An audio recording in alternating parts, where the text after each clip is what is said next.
Warcraft, the Tree of Eternity. This video is purely for entertainment and does not infringe on copyrights or laws. The rights to the novel and image belong to the original author. We do not claim ownership. Don't like waiting and want to listen to this fanfic in full now? Subscribe to our Patreon, where you'll find the best fanfics. Chapter 601 Orc Civil War. Ancient Orcs. The high-ranking members of the new Orcs, who had been fighting in the human world for a long time, almost forgot that there was still such a group of conservative guys in the original territory of the Orcs. I remember that when most of the Orcs chose to fully accept the God-given power, the ancient Orcs seemed very excited and accused the Orcs who fully accepted the God-given power of abandoning tradition and rebelling against the Orcs. The new Orcs sneered at this statement. If you really despise the God-given power, why do you still use it? We are both using the God-given power, but we are just specialized in this one, and gave up the magic fighting spirit we originally practiced. But you are greedy, and want to have both. Who should blame whom? The ancient Orcs' accusation of the Orcs who fully accepted the God-given power, abandoning tradition, has made these Orcs give themselves the name of New Orcs, to show that these Orcs are new Orcs who dare to try new things. This is also the origin of the distinction between new and ancient Orcs. Later, the number and strength of the new Orcs far exceeded that of the old Orcs, and heroes like Cain Bloodhoof continued to emerge. The old Orcs who considered themselves orthodox were driven to remote places by the new Orcs who were dissatisfied with them. Compared with the huge disparity in power, the old Orcs also accepted the fate of being excluded obediently, and seemed to live obediently in remote places. Most of the new Orcs' strength later came to the human world through the ever-burning trails, opened by the burning catapults to fight, and they really ignored the original territory of the Orcs. In their eyes, the old Orcs, who had already lived in remote places at ease, were even more forgotten by them. But at this critical moment, the old Orcs did really brush up their own sense of existence, which made the new Orcs who received the news feel a toothache. The matter of the Blood Elves has not been resolved yet, and there are problems in the original territory. The Canon Empire is only the rear of the human territory occupied by the new Orcs, and there are no families of Orc warriors in it. Therefore, in the meeting just now, everyone finally decided to ignore it for the time being. But now there is a problem in the primitive territory. The messenger's report pointed out that the old, weak, women and children in the rear were looted by the ancient Orcs. If such news spreads, even if the new Orc leaders decide to continue to attack the human world, the Orc soldiers may not agree. Standing at the door of the hall, several Orc leaders looked at each other, and even Vol'jin the witch doctor had no desire to speak at this time. Finally, it was an Orc leader who had previously supported solving the Blood Elves first who broke the deadlock in a low voice. How about, forget it? Although it was only 5 words, the other Orc leaders knew what he meant. Several sighs came out, and the Orc leaders spoke together. Then forget it. The so-called forget it, of course, refers to a full-scale attack on the human world. If only the Blood Elves were making trouble, then the new Orc leaders could still withstand the pressure and firmly believe in attacking the human world. But now even the real rear has a big problem, and it is a bit unrealistic to launch a full-scale attack on the human world. The Orc leaders returned to the hall to continue the meeting as last time. This time, the discussion was about how to deal with the unrest in the rear. This time, everyone's opinion was very unified, except for the Orc troops that were enough to maintain the status quo in the human world. The rest of the Orc troops all returned from the ever-burning trail to the west of the Warcraft mountains. If possible, the Orc army could also deal with the troublesome Blood Elves on the way. While discussing these, an idea suddenly came to Witch Doctor Vol'jin's mind. Could the ancient Orcs counterattack against their new Orcs also have something to do with the Dark Knight Empire? After thinking about it carefully, Witch Doctor Vol'jin shook his head and rejected his idea. The Dark Knight Empire is a country to the east of the Warcraft mountains anyway, and it should be out of reach of the Orcs' original territory, and they have no ability to influence the decisions of the ancient Orcs. Witch Doctor Vol'jin, who felt that he was a little oversensitive, didn't know that his guess was indeed correct. Although the Dark Knight Empire did not induce the ancient Orcs to take back their territory and attack the new Orcs, some forces participated in it. At this time, the west of the Warcraft mountains was already in chaos, just like the current situation in the human world. The counterattack of the ancient Orcs seemed very sudden. Although most of the new Orc soldiers went to the human world east of the Warcraft mountains to fight, it was impossible for them to bring their families with them. After all, they were going to war, not going on an outing. At the beginning, the new Orcs did not know what level of human strength was now. In addition to their families, some of the new Orc soldiers also stayed behind. Although the new Orcs did not consider the possible threats from the ancient Orcs at the time, the Orcs' territory was not a safe paradise on Earth. If only the elderly, the weak, women and children were left behind, a wandering Warcraft might pose a huge threat to them. However, these soldiers who were used to defend the tribe from Warcraft attacks and maintain tribal discipline were obviously not the opponents of the ancient Orcs who came out in full force. Even if the ancient Orcs did not unite to fight together like the Blood Elves and the new Orc Canon occupied area, but only invaded the new Orcs tribes as tribes, the new Orcs would find it difficult to resist. Yufei's perspective is now on the Bear Warrior.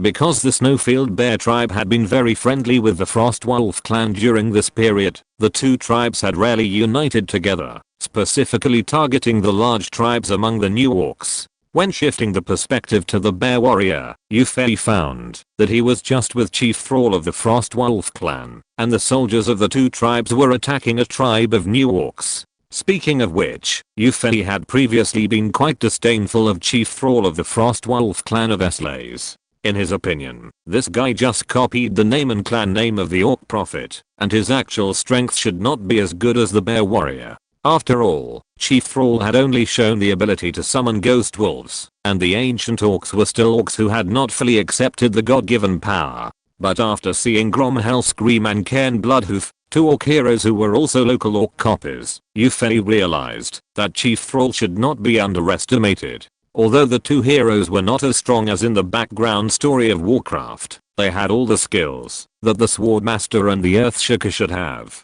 Especially, Cairn Bloodhoof is the combination of Earthshaker and Tauren Chieftain, and even has the rebirth skill. Relying on special skills, Grom and Cairn Bloodhoof can already rival the epic late to peak strength of Esraz. Even if Chief Thrall has not fully accepted the god-given power, he should have epic strength.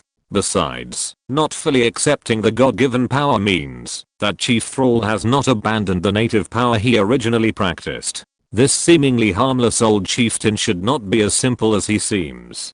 Fortunately, the Bear Warrior has been playing his talent as an actor, pretending to be silly. In addition, the bear people are known for their simplicity among the Orcs, and there is a real snow bear monster disguised as a snow bear tribe. Chief Thrall has never doubted the Bear Warrior's original words, and even brought the Bear Warrior and the Snow Bear tribe as his help.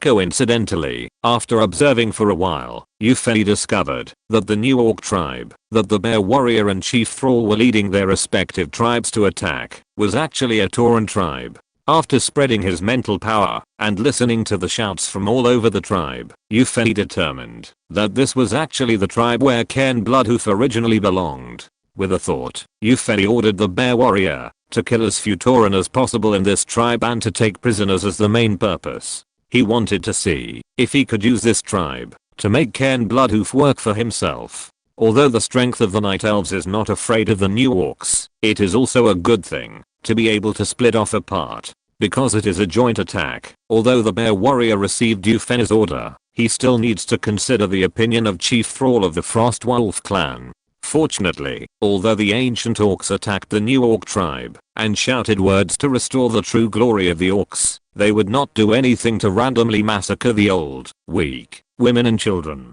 After all, although the new Orcs and the ancient Orcs have different prefixes, they are all Orcs. The war that is happening in the Orc territory is just a civil war. This can also be seen in the behavior of the ancient Orc tribe.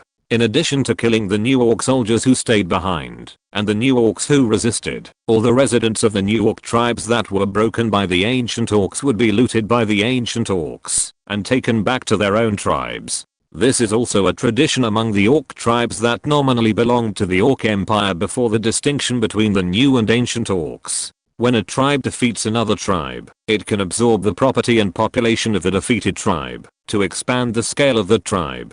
If you think about it this way, even if a war of such a large scale occurs, the overall strength of the Orcs will not be weakened too much. However, in Yufei's eyes, the enemy is only the new orcs, and he is very satisfied that the ancient orcs can weaken the strength of the new orcs. With the request of the bear warrior, and the fact that Chief Thrall had no intention of slaughtering the Tauren tribe, most of the lives of the residents of the Tauren tribe that was broken by them after a hard battle were saved. However, when dealing with these captives, the bear warrior took advantage. The size of the Tauren was too big compared to the werewolves. Even if they wanted to hold these captives, the Frostwolf clan could not find enough space for a while. If they wanted to absorb them, there would not be enough buildings to live in. The size of the bears was similar to that of the Tauren. After discussion, the Frostwolf clan simply handed over all the captive Tauren to the Snowfield Bear tribe. The only price the bear warriors had to pay was that the next time the spoils and captives would be handed over to the Frostwolf clan. This was also the practice of their previous cooperation. In this way, all the residents of the tribe where Cairn Bloodhoof originally lived became captives of Yufei's bear warriors. Chapter 602 Chimera Departure. Yufei didn't know much about the decision made by the new orcs. However, when the large army of the new orcs came to the orc-occupied area, he finally discovered the choice of the new orcs. Fortunately, the new orcs finally chose not to attack the new territory, but to stabilize their rear. It makes sense. After all, the new orcs are only the orcs from Slays who have obtained the abilities of the orcs in Warcraft. They don't feel the same way about the orcs as the Night Elves and Blood Elves under their command do about them. If the orcs choose to attack the human world when there is a fire in the rear and at home, then it is very likely to trigger a mutiny after the news spreads. Under Yufei's guidance, the Blood Elves wisely avoided the edge of the new orcs. Now those new orc soldiers just know that there is a problem at home, and their families may be looted by the ancient orcs, and they are all full of anger. If the Blood Elves now fight these orc troops that are far more numerous than themselves, and are still in a state of anger, the outcome is not optimistic. Because of the decision made by the new orcs top brass, although they were extremely anxious about the situation at home, the new orcs still wandered around the cannon-occupied area for a while trying to find the Blood Elves to kill them. Unfortunately, because of Yufei's order, the Blood Elves moved ahead of time, and the new orcs could only hide in some cities that had become autonomous by humans. The orc soldiers in the army were calling for home more and more. After searching for a while in the cannon-occupied area without finding any trace of the Blood Elves, the orcs top brass could only helplessly issue an order to return to the territory of the Orc Empire through the Everburning Trail. The Blood Elves fully demonstrated the true meaning of the 16-character mantra of when the enemy advances, I retreat. When the enemy retreats, I advance. When the enemy stays, I attack. When the enemy is tired, I disturb. When the new orcs mobilized a large number of troops to look for their traces, they hid tightly and did not let the new orcs find them. When more than half of the new orcs entered the endless jungle and returned to the original territory of the orcs along the Everburning Trail, opened up by a large number of burning catapults, the Blood Elves appeared again to harass the new orcs. Yufei didn't want the new orcs army to return to the orcs' original territory without any pressure, and then quell the unrest caused by the ancient orcs without any pressure. If the new orcs acted quickly, the orcs might have stabilized before the human world finally restored stability. In this case, Yufei's arrangements would have been in vain. The harassment of the Blood Elves was still effective. If the new orcs army of more than 2 million was still in the east of the endless jungle, then the Blood Elves would definitely be courting death if they dared to provoke them. But now there are only 800,000 orc soldiers who have not entered the Everburning Trail, so it will be much safer to harass them. But later, the Blood Elves were surprised to find that these 800,000 orc soldiers did not go through the Everburning Trail to return to the orcs' original territory, but were stationed at the exit of the Everburning Trail in the direction of the Cannon Empire. It seems that the orcs are also worried that the Blood Elves will directly destroy the Everburning Trail or enter the orcs' own territory along the Everburning Trail. Yufei, who paid a little attention to the situation here, easily understood the new orcs' ideas. But it's good this way. With 800,000 new orc soldiers guarding the cannon-occupied area, there will be 800,000 fewer troops to quell the orcs' civil strife, and the ancient orcs will be able to hold on longer under the new orcs. After giving the Blood Elves an order to continue to make trouble in the new Orcs cannon occupied area and to contain the 800,000 new Orc soldiers here. Yufei no longer paid attention to the situation here. In a place in the wind whispering forest, tall trees of strange shapes are standing here. These trees are tall and strong, and if you look closely, they are more like specially made buildings than trees, because they don't have many branches and leaves. On the few branches of these strange trees, there are many purple-black beasts. These purple-black beasts generally look like a kind of bird and beast with a pair of huge wings, but if you look closely, you can find that they each have two heads, which look weird and powerful. These purple-black behemoths are naturally the ultimate Night Elf army, the Chimera.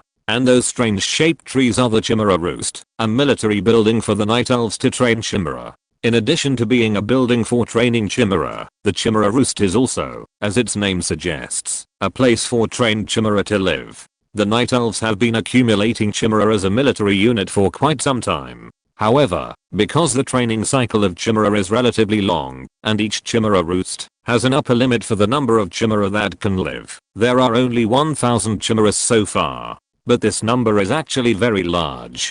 Just think about it, and you will understand that Chimera is actually a creature that can rival the native dragons of Esraz. If these 1,000 Chimeras are replaced by 1,000 dragons, you can understand how powerful this force, which is very scarce in number, compared to other Night Elf armies, has a strong deterrent power. As the first Chimera trained, Chimera soldier Chief Jargino had been transformed into a hero by Yufei using soul crystals, and had trained for several levels in the Warcraft mountains. Among the new heroes that the Night Elves were going to add, Jargino was the last one to be transformed, even later than Admiral Yorick. With the template of a two-headed dragon, he can use the energy of ice and fire, and all four of his skills are range damage. It is a bit strange to say that the Chimera soldier chief, who is huge and strong, turned out to be an intelligent type after being transformed into a hero. Yufei shifted his attention to the Chimera at this time, of course not because he was bored. It was because the Chimeras who had stayed on the Chimera Roost for so long finally had the opportunity to go out. The new Orcs temporarily gave up attacking the human world and turned to quell the civil strife of their own race. Although this was a situation that Yufei had thought of when he did those things in the human world, he did not expect that the best situation would appear so easily. The main force of the new Orcs is no longer east of the Warcraft mountains, and humans are still in chaos. This is a great opportunity for the Night Elves. Although the number of Chimeras has not accumulated to the number that Yufei idealized, this kind of giant beast exists more as a deterrent. If it is necessary to dispatch as soon as possible, 1,000 Chimeras are enough. On the tallest Chimera Roost, a Chimera that looks slightly different from ordinary Chimeras and is larger in size, is resting with its eyes closed. This tallest Chimera Roost is enough to accommodate dozens of Chimeras, but there is only this one Chimera on it. This is because this unique Chimera is the former leader of the Chimera army and the current hero Jargino. Yufei gave orders to the Chimera army, but he first found this hero. After receiving Yufei's order in his mind, Jargino's for huge eyes suddenly opened. Cold eyes radiated from these for huge eyes, scanning the other Chimera Roosts and Chimera army around him. Two purple-black heads suddenly raised up, and Jargino let out two howls that sounded very strange to other races. Although these two howls were difficult for outsiders to understand, every chimera that heard the sound in the vicinity suddenly opened its four eyes and flew towards Jargino. Even if there were only 1,000 chimera, the huge size of the chimera could not be ignored. 1,000 chimera flying in the air blocked a larger area of the sky than 10,000 hippogriffs flying. These chimeras that flew from the surrounding perches to where Jargino was, flapped their wings and stopped here, waiting for the next order from the hero of their race. Jargino did not say much. After making a few howls that were meaningless to the outsiders, he took these thousands of chimeras to the area designated by Yufei. There, a large number of Night Elf troops will gather to fulfill Yufei's long-cherished wish. Chapter 603, The Three Kingdoms Surrender. The place where the Chimera flew to was neither in the Warcraft mountains nor in the Whispering Wind Forest. Led by Gakino, they flew all the way to the east, and soon left the Whispering Wind Forest, and entered the territory of the Dark Knight Empire. The Dark Knight Empire now gathers 80% of the native elves in the S-Laser world and has become a real elf kingdom. The so-called Elf King's Court has long been in name only, and not many elves recognize its status. However, most of the citizens of the Dark Knight Empire are still humans. Relatively speaking, the native elves should be considered natural high-level citizens in the Dark Knight Empire. Most places in the Empire are still filled with humans as ordinary citizens. The Dark Knight Empire has citizens of the former Kingdom of Severn, citizens of the principalities and states outside the Whispering Wind Forest, and a few humans in the kingdoms that were previously seized by trickery. However, after a few years, the humans in the Dark Knight Empire have gradually recognized this country. In fact, the requirements of ordinary humans are very simple, especially ordinary people who are still in the feudal period. All they want is a stable life. Whoever can bring them a stable living environment, they will support their rule. Although Euphena's clone, the Dark Knight Emperor, is not human, the policy of the Dark Knight Empire is very relaxed for ordinary residents of the Empire. Therefore, although Euphena's clone does not appear often, his reputation among ordinary residents of the Dark Knight Empire is unexpectedly high. Okay, I'm getting off topic. Now let's talk about the Chimera. Thousands of chimeras flew over the Dark Knight Empire, and they crossed over. Naturally, many people saw this scene. The huge size and terrifying appearance of the chimeras naturally caused panic among some ordinary humans, who did not know why. Even some ordinary elves in the Dark Knight Empire were a little afraid of the chimeras flying over the sky. Fortunately, the official reaction of the Empire was relatively fast, and soon spread the news that these beasts, that looked as powerful as dragons, belonged to the Empire. The panic of the people soon turned into excitement and even pride. The Dark Knight Empire has so many powerful beasts, it is probably the most powerful country in SLAs, right? Indeed, the views of these ordinary people are correct. However, few people thought about why the Dark Knight Empire wanted to take these thousands of chimeras out for a walk. They were not mules or horses. The chimeras ignored the noise of the humans below the flying ground, but flapped their wings one by one at a speed that was totally inconsistent with their body size, and led by Gakino, they arrived at the border between the Dark Knight Empire and the kingdom to the east. Here, the other arms of the Night Elves had almost gathered, and the Chimera troops were the last to arrive. When the Chimera troops flew here, it was just evening. The Night Elves would have certain advantages in fighting at night. The upcoming war was the first step for the Night Elves to unify SLAs, and there was no room for error. Therefore, Eupheli chose to let them march at night, when the Night Elves had an absolute advantage. It is said here that this is the border between the Dark Knight Empire and the kingdom to the east, but in fact, that kingdom has no troops stationed on this border. Speaking of which, it is actually a very simple matter for the Dark Knight Empire to conquer this human kingdom and the other two human kingdoms further east. Because before, the Dark Knight Empire had stationed troops in these three human kingdoms in the name of assisting in the invasion of Orcs. Those three kingdoms may have accepted the Dark Knight Empire's garrison at that time, because they were afraid of the Dark Knight Empire's strength. Even the kings of these three kingdoms did not attend the Holy Alliance founding meeting initiated by the Holy Lion Empire, and thus survived. I wonder if the three demon kings were angry, afraid, or relieved when the news that all the human kings who attended the meeting had died reached these three kingdoms not long ago. The Dark Knight Elves army was assembled, and even the Chimera had been dispatched, with the goal of conquering the human world first. And the human kingdoms, under such power, naturally had no power to resist. Just one night later, the kingdom that was first targeted by the Dark Knight Empire had lost half of its territory. In addition to the part of the territory that was ceded to the Dark Knight Empire during the Undead Scourge, this kingdom was almost left with only the land of a duchy.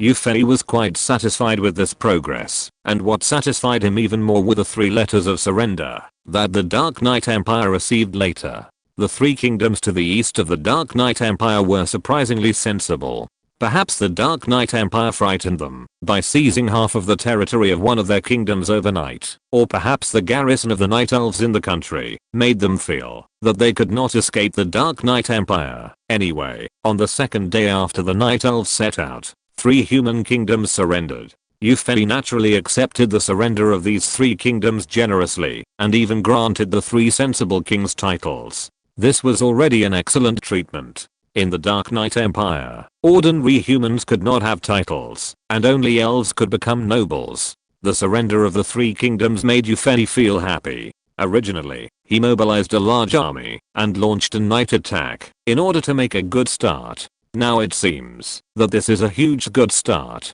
More importantly, the surrender of the three kingdoms has prevented the strength of the Night Elves and even the Chimera from being exposed, and the Dark Knight Empire's attack on the human world is still very secretive. Because from the beginning, Yufei knew that he would become the man who unified SLAs, so the Dark Knight Empire began to train grassroots officials shortly after its establishment. Although the local elf ministers and some human officials were puzzled as to why the Empire had to train so many officials who were not needed at all, they still fulfilled Yufei's orders faithfully. And now, they finally know why. In the evening when the Night Elf troops marched towards the three kingdoms, Yufei had already issued a notice. The general idea of the notice was that SLAs was constantly fighting, and a large number of intelligent creatures died every moment, and true peace seemed to never be seen. The Night Elves, who had been passed down from ancient times to the present, as if they had crossed time, could not bear to see this situation, and decided to turn SLAs into a truly peaceful world.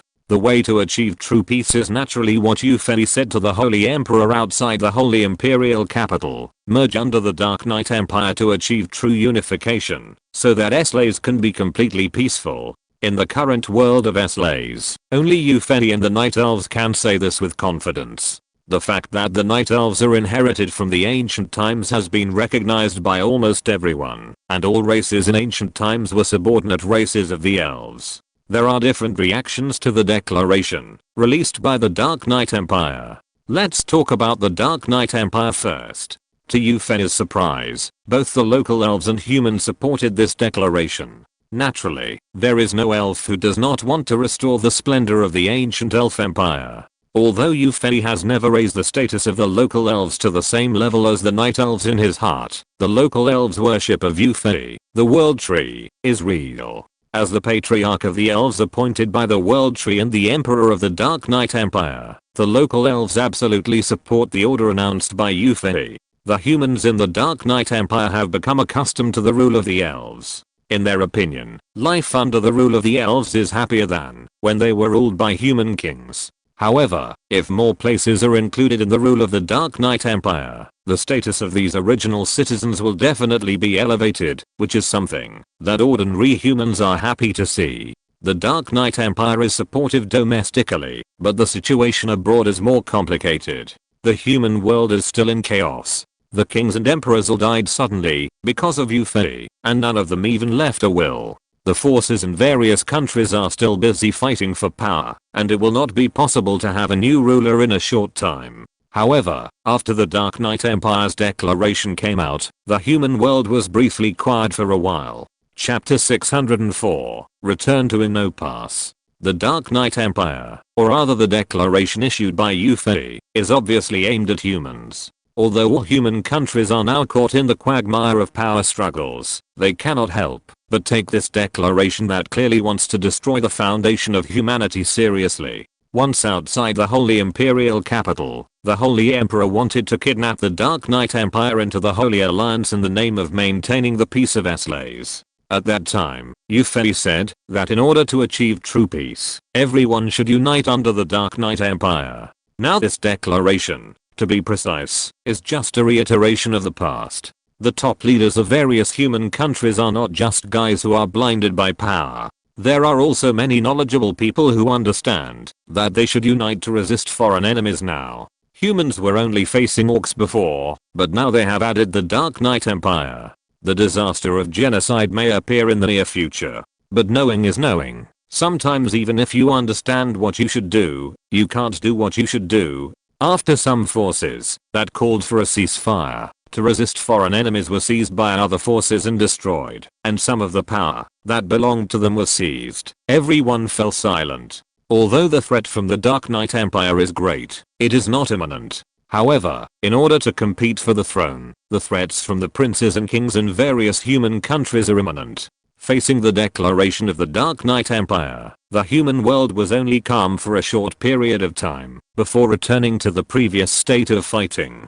Humans knew that, if they continued to fight internally, the Dark Knight Empire would take advantage of them, but they had no choice. The princes and kings or the forces that supported them wanted to seize the ruling power in the country as soon as possible, and then use the unified country to fight against the Dark Knight Empire. Yufei was naturally happy to see this situation. Even if a few human countries were really unified and pacified in a short period of time, they alone could not fight against the Dark Knight Empire. Yufei did not believe that those human countries could be pacified at the same time and united together. This was the reaction of the human side to the declaration of the Dark Knight Empire. Although they were vigilant, they were powerless. As for other races, most of them were in a wait-and-see state. The attention of the new Orcs was now attracted to the original territory of the Orcs, and they had no time to care about the Dark Knight Empire. The underground dwarves and hill dwarves of the dwarfs have already joined the Night Elves, and the opinions of a branch of the Dark Iron dwarves are no longer relevant to the overall situation. Not to mention, now that there is the Dwarf King Gargant, the hill dwarves have once again become the orthodoxy of the dwarves.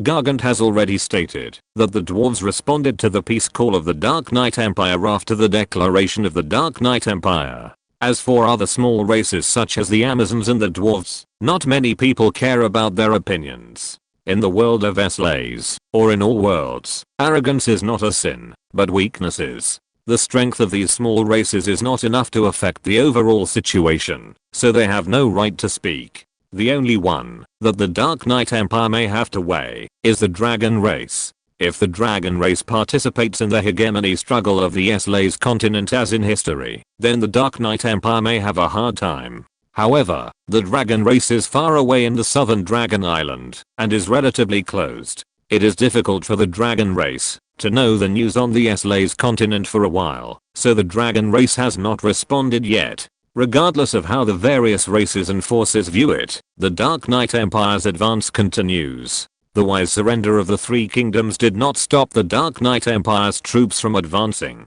Millions of Night Elves joined forces and thousands of chimeras were dispatched. The Three Kingdoms alone were not even enough to pay for the appearance fee of this army. As for the territories of the three surrendered kingdoms, they were easily digested by the Dark Knight Empire. The large number of grassroots officials that the Dark Knight Empire has vigorously cultivated in the past few years may not be enough to manage the entire human world, but it is more than enough to incorporate these three kingdoms into the ruling system of the Dark Knight Empire. The Dark Knight Empire's troops are heading east. Further east of the three surrendered human kingdoms is the territory of the Holy Lion Empire. 2 years ago, the Dark Knight Empire's troops invaded this country, which has long been the first empire of mankind, and now they are invading again.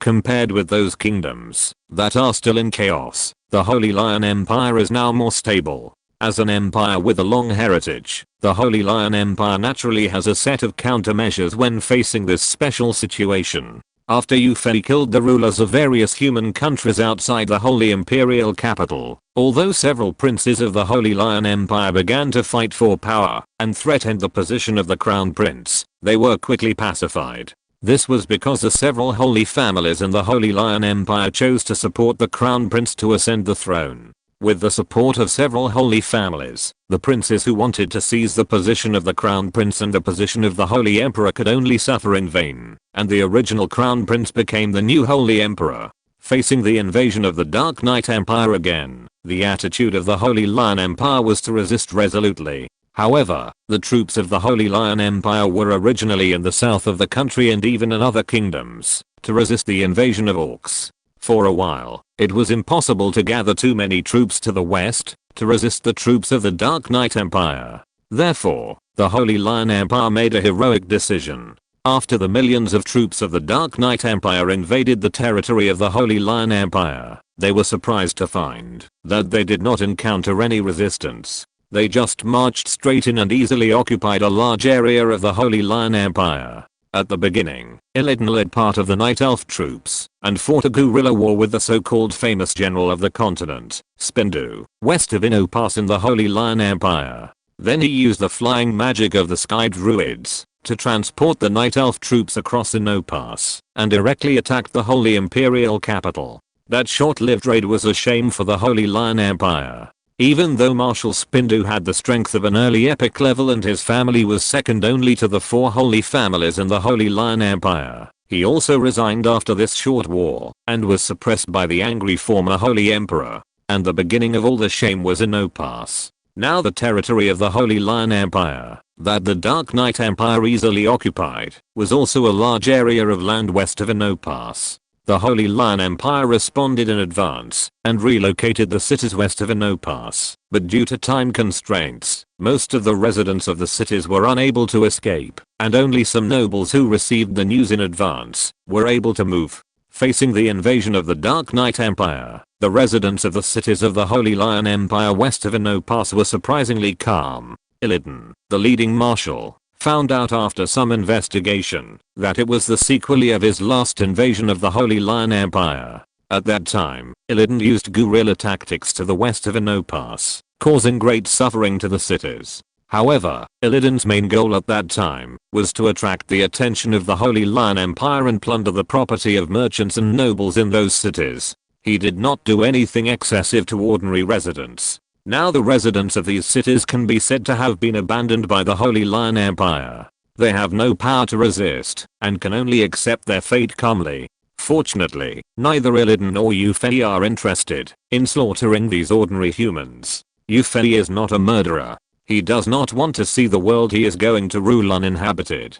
Besides, those ordinary humans did not provoke him, and he could not get a lot of magic crystals and magic cores from them that could be converted into energy. There is no need to slaughter them. Therefore, after easily occupying the city of the Holy Lion Empire west of Inopas, the grassroots officials trained by the Dark Knight Empire were soon sent here, and this territory, that originally belonged to the Holy Lion Empire, was also included in the rule of the Dark Knight Empire. However, the Dark Knight Empire's troops will not be so easy to advance. The Holy Lion Empire gave up the territory west of Inopas, which does not mean that they will give up Inopas as well. On the contrary, the reason why the Holy Lion Empire gave up the west of Inopas was to shrink its forces and concentrate on defending Inopas. This approach of the Holy Lion Empire made Illidan feel a little funny. He remembered the scene when he led the army to invade the Holy Lion Empire last time. At that time, Marshal Spender also chose to defend Inopas, which was equivalent to giving up the city west of Inopas. It's just that the last time the Night Elf troops easily crossed the defense line of Inopas, and even sneaked for a few days and hit the Holy Imperial capital. Why didn't the Holy Lion Empire remember this time? Or has the Holy Lion Empire taken some measures to guard against possible surprise attacks by the Night Elf troops? Thinking of this, Illidan simply sent out some Hippogriff Knights to try to cross the mountains on both sides of Inopas like last time. However, at the top of the peaks of those mountains, the Hippogriff Knights found a series of illusory huge eyes. When the Hippogriff Knights flew here, these illusory huge eyes would emit obscure magic fluctuations. Illidan knew that this was a rare kind of magic in the world of Slays, the Mage's Eye. The effect of this magic is somewhat similar to the owl of the Huntress of the Night Elf, which can detect the situation in an area and be known by the caster. When the Hippogriff Knights were observed by those Mage's Eyes, they might have been seen by the caster who released the Mage's Eye. In this case, the surprise attack could not be carried out. However, the Holy Lion Empire actually replaced the spell slots of a large number of military magicians with Mage's Eyes, which would greatly affect the combat effectiveness of the military magicians. Thanks to book friends Wenny Hay for giving 100 Nyan coins, 909,040,591 for giving 100 Nyan coins, Kan Meng Shihan for giving 588 Nyan coins, and Zyro Wuji for giving 588 Nyan coins. Chapter 605, Inopas breaks. Would you use the weakening of combat power to prevent the possibility of being attacked? The gains and losses in this are somewhat difficult to calculate. Illidan was thoughtful. At Inopas, there were now banners flying and huge crowds of people. In addition to the troops dispatched from the Holy Lion Empire, the private armies of the nobles who fled to the west of Inopas were also temporarily recruited as the city defense troops. Of course, those nobles who fled did not want their last reliance to be recruited, but these nobles who lost their land obviously had no say in front of the imperial officials, so they could only helplessly accept the fate of losing their territory and their army. As a result, the number of defenders in Inno Pass increased greatly. This time, Yufei did not intend to interfere with the battle of the Night Elves, and Illidan, who did not have the god's perspective like Yufei, could not easily count the number of enemies, so he did not directly start to attack Inno Pass. It was not until the reserve grassroots officials dispatched by the Dark Knight Empire had spread all over the territory of the Holy Lion Empire west of Inno Pass, turning it completely into the territory of the Dark Knight Empire, that Illidan led his army to knock on the pass. To be precise, this was the first real battle after the Dark Knight Empire went out. The Three Kingdoms had no resistance before, and the area west of Inno Pass was also abandoned by the Holy Lion Empire. The Night Elves, who had gradually acquired considerable intelligence, had a strong desire to fight. The terrain of Inno Pass was actually a very typical place for a pass. Unless the entire army had the ability to fly, it would be impossible to pass through here without breaking through Inno Pass. Of course, it was not impossible to bypass it from other places, but the result of doing so would not be worth the loss. Sky Druid Furion was naturally in the troops, dispatched by the Night Elves this time, but although he had the skill of flying magic, it was impossible for him alone to lead the million-strong army of the Night Elves through Inno Pass. Therefore, the Night Elves had only one way to go, which was to break through Inno Pass and enter the heartland of the Holy Lion Empire. The siege method of the Night Elves has always been to combine glaive throwers and mountain giants, first using the long-range advantage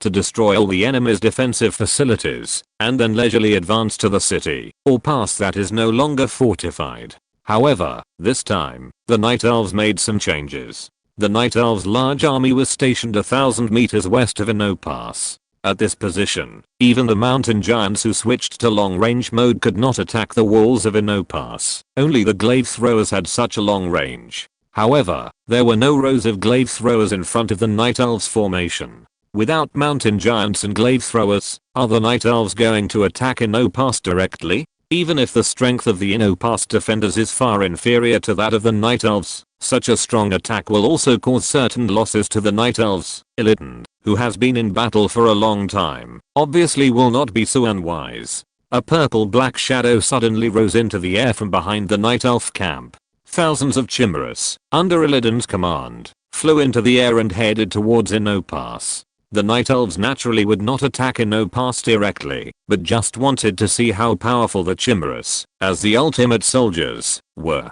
While training the chimeras, Yufei had already completed the research on the chimeras-only exclusive technology, the corrosion spit. Therefore, when the chimeras attack living beings, they now use a chaotic attack that ignores armor, and when attacking buildings, they become siege attacks that can cause 2.5 times the damage. The flying speed of the chimeras is not slow. It took less than 10 seconds for thousands of chimeras, like dark clouds, to fly from above the Night Elf troops to the air only about 500 meters away from the walls of Inno Pass. If it were a ground force, then this distance would be enough for the city defense measures in Inno Pass to take effect and launch a counterattack. And the war magic blessed by the Mage Tower is also enough to attack such a long distance. But the chimeras are now flying in the air, and neither the catapults nor the crossbows in Inno Pass can attack them. Only war magic can attack the chimeras in midair, and Inno Pass did just that. When the chimeras flew over from a distance, they were already noticed by the defenders in Inno Pass. The huge size of these two-headed monsters made the defenders of Inno Pass panic at first. However, these human soldiers had never seen the great power of the chimeras, so they gradually calmed down under the orders of the officers. In order to slightly restore the morale of some soldiers, which had become somewhat low, the senior leaders of the Inno Pass defenders decided to use the power of the Magician Tower at the beginning. Although the Holy Lion Empire did not think that Inno Pass alone could keep the troops of the Dark Knight Empire out, it also expected that Inno Pass could block the troops of the Dark Knight Empire for a period of time, and buy more time for the rear defense. Therefore, there were still many magicians in Inno Pass. Most of the spell slots of the accompanying mages in Inno Pass were occupied by the unpopular spell Mage's Eye. However, when using the Mage Tower to launch war magic, most of the mage's role was just to provide magic power. As long as the mages in key positions cast attack magic, the war magic that appeared outside would be of the corresponding attack type. When the chimeras flew to the air 500 meters outside Inno Pass, the first wave of counterattacks from Inno Pass fell on them. Because it was unknown what type of magic these strange flying beasts were afraid of, the first wave of war magic released in SYNOPSIS included all kinds of types, giant wind blades, continuous fireballs and ice arrow rain. However, the earth magic had no effect on air units, so it was not guided out by the mages in SYNOPSIS using the mage tower. With the help of the mage tower, this round of attack by the mages in SYNOPSIS was very much like the chaos casting of the blood elf mages. Wind, fire, and ice gathered together, and both the sound and light effects and the actual killing effect were extremely good. Unfortunately, no matter the wind blade, fireball, or ice arrow, hitting the purple-black skin of Chimera, it had no effect at all. As the ultimate soldier of the Night Elves, even if these Chimeras are just ordinary level, because they have just been trained, they generally have the strength of entering the SLA sky level. If these 1000 Chimeras are upgraded to elite level, then there will be 1000 real legendary monsters. Although the war magic flying out of SYNOPSIS is huge in number, it seems to be relatively weak when facing the Chimera army with sky level strength. The key is that there are more than 1000 such strong men. If there are only dozens or hundreds, it would be fine. Not to mention, after the wealthy Yufei upgraded his body to the eternal tree level, he researched all the technologies in the hunter hall to the advanced level. Under the blessing of advanced enhanced concealment, the armor of Chimera has also been upgraded to a very high level. Those huge but low level magics are just drizzle for Chimera in this situation. The strong defense of the Chimera made the defenders in SYNOPSIS panic. Before they could figure out what to do next, the Chimeras had already dispersed and started to attack SYNOPSIS from 400 to 500 meters away from the wall of SYNOPSIS. As a long-range unit, the Chimera has a range of 500. However, because it is an air unit, this range is greatly increased when attacking ground targets. Therefore, although the straight line distance between the flying Chimera and the wall of SYNOPSIS is far more than 500 meters, it can still pour its venom on the wall of SYNOPSIS. Under the attack of the Chimera in siege mode when attacking buildings, the wall of SYNOPSIS still seems extremely fragile even after multiple magic blessings. The dark green venom of thousands of Chimeras is extremely corrosive and falls on the wall of SYNOPSIS, quickly corroding the solid wall into huge gaps. The human soldiers on the wall are naturally not immune to this venom. It didn't take long before the main body of the SYNOPSIS wall collapsed under the continuous corrosive venom spewed by thousands of Chimeras. If the glaive throwers and mountain giants were to attack, even if the number of them far exceeded that of the Chimeras, it would be difficult to destroy the walls of SYNOPSIS so quickly.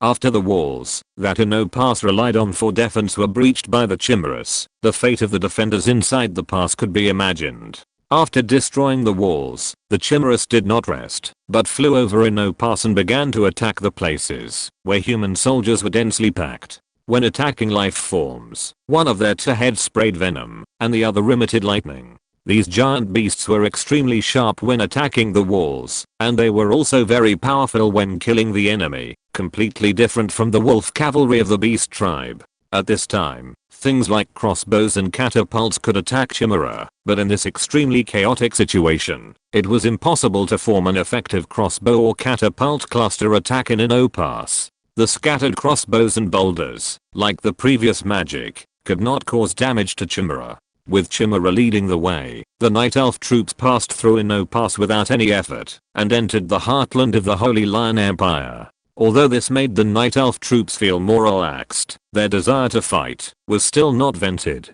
As for the Holy Lion Empire, they were completely shocked. They thought that SYNOPSIS could at least block the Night Empire troops for a few days, but after the Night Elves really launched the attack, they couldn't even hold on for half a day. 3 updates today. Chapter 606, 3-Front Warfare. After SYNOPSIS, the Night Elves had a smooth road ahead. The original plan of the Holy Lion Empire was to use SYNOPSIS to block the Night Elves for a period of time, and then during this period, clear the area east of SYNOPSIS, which was already considered the main territory of the Holy Lion Empire, to resist the invasion of the Night Empire. However, SYNOPSIS fell too quickly, and the Holy Lion Empire's measures to clear the area had not been implemented much. As for the deployment of defense, they did not expect the scattered cities to be able to withstand the attack of the Night Elves at the beginning, so they did not disperse the military forces to the cities behind SYNOPSIS for defense. The result of this was that the cities in the hinterland of the Holy Lion Empire behind Inno Pass suffered the same fate as the abandoned cities west of Inno Pass when the Night Elves arrived. Although the residents in these cities were different from the residents in the cities west of Inno Pass, and there were often people who resisted, this kind of resistance was meaningless and could not cause any trouble to the Night Elves at all. Just like in the west of Inno Pass, the Night Elf troops easily passed through Inno Pass and then pushed forward easily. However, there are many cities after Inno Pass until the Holy Imperial capital. If the Night Elf troops want to occupy all of them, it will take some time. Just when Illidan was wreaking havoc in the Holy Lion Empire, the other side of the Night Empire also began to move out. In order to unify the world of Slays, Yufei naturally could not let only the army led by Illidan fight endlessly. Even if this army fought smoothly, it would take a long time to conquer such a large continent of Slays with one army. Therefore, in addition to Illidan's first front army, the Night Empire also dispatched another side of the army, just another army targeting the human world. The leader of this army is the wise Night Elf who first appeared beside Yufei, and now the heroic Night Sentinel Avril. Compared with Illidan who was assigned the task of directly finding the strongest empire of mankind, Avril's task is much easier. The marching route of the hundreds of thousands of Night Elves she led was mostly some weak kingdoms or principalities of humans. The individual territories of these small kingdoms and principalities were not very large. They mostly existed as buffer zones between the three empires before, and their national strength was relatively weak. However, the territory formed by the addition of multiple small kingdoms and principalities is not small. What Avril has to do is to accumulate these small kingdoms and principalities and bring them under the rule of the Dark Knight Empire. The troops of Illidan and Avril are just two sent by the Night Elves. Yufei now has more than just the Night Elves under his command. In addition to the two troops of the Night Elves, there are two other troops to fight. The most powerful one among them is the Blood Elf troops that have been fighting guerrilla warfare in the cannon-occupied area by the Orcs. Under Yufei's new order, the Blood Elves hidden deep in the Warcraft mountains have all been dispatched, pouring into the territory of the human country occupied by the Orcs, and began to seize land from the Orcs. Now the main forces of the new Orcs have returned to the original territory of the Orcs, and the remaining 800,000 troops dare only guard the eastern exit of the ever-burning trail, fearing that the Blood Elves who are making trouble in the human territory they occupy will destroy the road they have painstakingly opened up.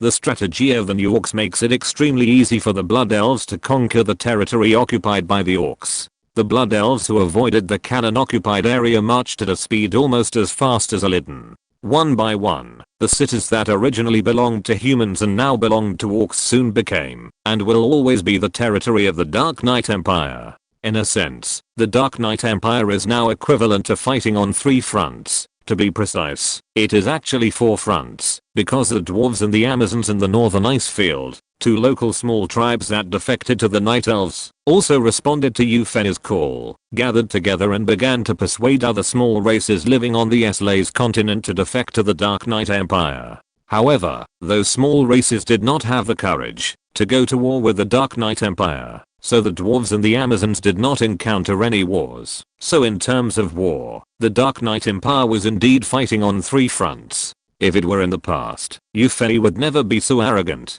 According to his personality, he would want to put millions of Night Elves together and push forward step by step safely and effectively. But when Yufei used the Elf King's clone to kill all the leaders of human countries in a demon-like manner outside the Holy Imperial City, his original cautious mentality changed. At that time, Yufei realized that when you have absolute power, whether it is a so-called king or emperor, they are just small characters that can be easily destroyed in front of you. Now that the Night Elves also have absolute strength, why should they be cautious? Even if they are fighting on 3 fronts, even if they are fighting against humans and new Orcs at the same time, Yufei did not feel the slightest pressure. Of course, this is also because he had made a layout before, which caused chaos within these 2 races. And now, the effect of his layout has been initially reflected. Even the weakest line of Avril among the 3 fronts, the war is going very smoothly. Those small human kingdoms and principalities that were still in the process of division, and where various forces were fighting for power, had no power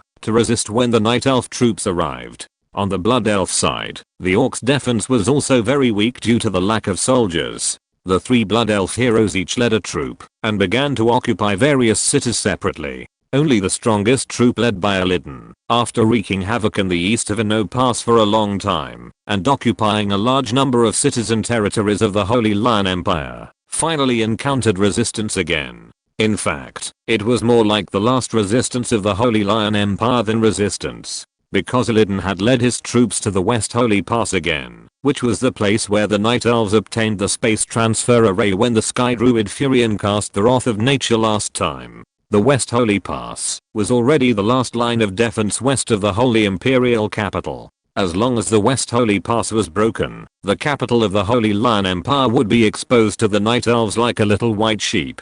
There is no doubt that the Holy Lion Empire's defense at the Western Sacred Pass is very tight. The Night Elf troops spent a long time sweeping the heartland of the Holy Lion Empire. During this period of time, the chaos in the Holy Lion Empire has been calmed down, and the troops originally used to resist the Orcs in the south have been withdrawn to defend the Imperial capital. What appeared in front of Illidan was a Western Sacred Pass that could be called impregnable, because the Chimera troops showed extremely strong siege capabilities when conquering Inno Pass. This time Illidan still let the thousands of Chimeras take the lead. After the last battle, there were a few elite level existences among the thousands of Chimeras, but there was still no elite level existence. Of course, Jarjano, a Chimera hero, was not included in it. It was just that the Chimera, who played a big role in the siege of Inno Pass, suffered a setback here at the Western Sacred Pass. In the Western Sacred Pass, there are now many mages. As the last barrier of the Holy Imperial capital, the royal family of the Holy Lion Empire has made great efforts to defend the West Holy Pass. All members of the new Royal Mage Corps have already settled in the West Holy Pass. In addition, a large number of other magicians have also settled in the Mage Tower in the West Holy Pass to contribute some magic power to the defense of the West Holy Pass. The effect brought by so many magicians is that the walls of the West Holy Pass have become more and more solid under the uninterrupted magic blessing. Even so strong that the Chimera's venom sprayed far away on the walls of the West Holy Pass did not have the previous effect. That's right, the Chimera venom, which has 2.5 times the damage to buildings, did not destroy the walls of the West Holy Pass as easily as before. The venom fired by the Chimeras fell on the walls of the West Holy Pass, but was blocked by the magic aura on the walls, and could not cause any damage to the main body of the walls. The emergence of this situation angered the Chimera hero Jarjano. The attack on the Holy Lion Empire can be regarded as the first battle of Chimera in the world of Veslays. The purpose is to show the strength of Chimera and defeat any enemies and even buildings encountered along the way. In the previous battles, this momentum was indeed demonstrated. Jarjano even felt the satisfaction and appreciation of the Father God in his heart, which made him feel very honored. But now the Chimera's attack was blocked at the West Holy Pass, which made Jarjano feel a little ashamed. Jarjano, who was eager to get the Father God's appreciation again, chose to go out in person to deal with the difficult West Holy Pass wall. Jarjano, who was larger than the average Chimera, slowly flew to the air about 500 meters in front of the West Holy Pass. It was not that it did not want to attack directly above the West Holy Pass, but there were too many magic towers in the West Holy Pass. If it flew closer, it would be bombarded by various powerful magic. But the distance of 500 meters was enough for Jarjano. In the meantime, its left head brewed for a while and exhaled a cold breath. This icy breath quickly rushed to the wall of Zishan Pass, forming a long frozen path on the wide main body of the wall. However, the magic light on the wall flashed rapidly, and the frozen path only froze the wall on the surface, but did not actually cause any damage to it. However, Jarjano did not expect to destroy the wall of Zishan Pass directly with the skill of Frozen Path. After the left head spewed out the icy breath, its right head spewed out a large mouthful of magma-like substance. It's getting close to the end, and it's been stuck for a long time. It's really a headache. If you're listening to this novel on a channel other than Fanfic World, it means they downloaded and uploaded it without effort. We cordially invite you to visit our channel, Mundo Fanfic Novelos. There you'll find the original version of this story and you can explore many other novels of various genres. We're waiting for you to immerse yourself in a world of incredible novels. Chapter 607 Trap. After the frozen path, Jarjino used his liquid fire skill. The magma-like liquid flames fell on the walls of Zishan Pass, causing the icy walls to sizzle, even though they were not damaged. If the frozen path or liquid fire skills were released separately, even if Jarjino used them more than a dozen times, it would not damage the walls of Zishan Pass under magic protection. But when the frozen path and liquid fire skills were combined, the effect was completely different. The extreme cold and the extreme heat were intertwined, forming a strong thermal expansion and contraction effect. The walls of Zishan Pass began to creak, and it was obvious that the internal structure was damaged. Seeing that his skills had achieved results, Jarjino added fuel to the fire, and used his first skill, Ice and Fire. This skill itself contains both ice and fire attributes. The thermal expansion and contraction effect takes effect faster than the previous two skills combined, causing the already overloaded West St. Pass city wall to gradually begin to show some small cracks. The rest of the Chimera naturally would not sit and watch their leaders act alone. When they found that the West St. Pass city wall had begun to be destroyed under the attack of Jarjino's skills, they all perked up and began to spit venom as hard as before. This time, their venom was no longer in vain like before. The magic protection on the West St. Pass city wall had been destroyed by Jarjino's skills. The city wall itself, which had been reinforced by magic many times, could not withstand the highly corrosive venom of the Chimera. The solid city wall that the West St. Pass defenders had high hopes for, along with several magic towers behind the city wall, was submerged in the Chimera's venom. In this way, the road ahead of the Night Elf troops became smooth again. No, it can't be considered a smooth journey either. Although the walls of Zishan Pass were destroyed, the defenders inside the pass did not lose much. Behind them is the capital of the Holy Lion Empire. Even if the walls have been destroyed, these defenders will not give up resistance. There are a total of millions of soldiers from the Holy Lion Empire gathered here in Zishan Pass, including many elite Imperial guards. But last time, the Night Elves only had tens of thousands of troops to break through Zishan Pass and invade the Holy Imperial capital. This time, although there are many more defenders, the strength of the Night Elves has also increased a lot. After Euphenia's body was upgraded to the level of the Eternal Tree, the overall strength of the Night Elves was greatly improved. First of all, after the technology of the Hunter Hall was upgraded, the attack and armor of each type of Night Elf soldiers were greatly improved. Secondly, the master level training of soldiers such as Raptor Druid and Claw Druid was also opened, which enhanced their abilities.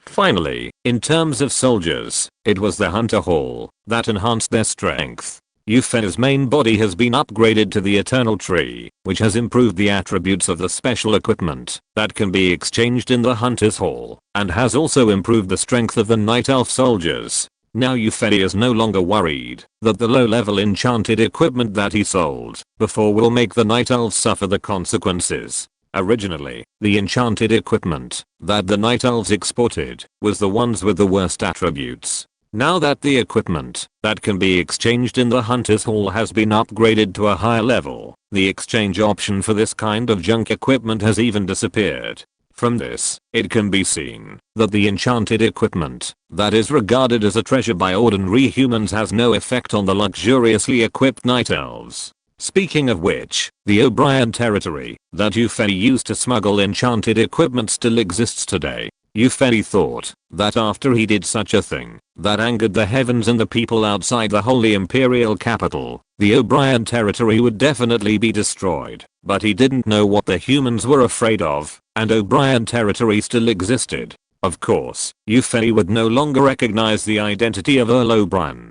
Before revealing his identity as the Emperor of the Dark Knight Empire, he could still use this identity of the Earl to play around. Now that the mainland already knows his identity, it would be too embarrassing to use the title of Earl O'Brien to dangle. The topic has gone too far, so let's return to the Battle of West St. Pass. Although the Holy Lion Empire troops in West St. Pass have as many as 1 million, the number of Night Elves is the same as this, and the strength is even more different, so the result of the battle can be imagined. However, the fighting will of these Holy Lion Empire soldiers was unexpectedly tenacious. It was not until the casualties exceeded 60% that the remaining soldiers began to gradually collapse. Even with such a strong fighting will, the damage caused to the Night Elves by the 1 million human soldiers was still not much. As the vanguard, the Chimera was subjected to concentrated fire at the beginning, but it was still intact, and there were still a complete 1,000 heads.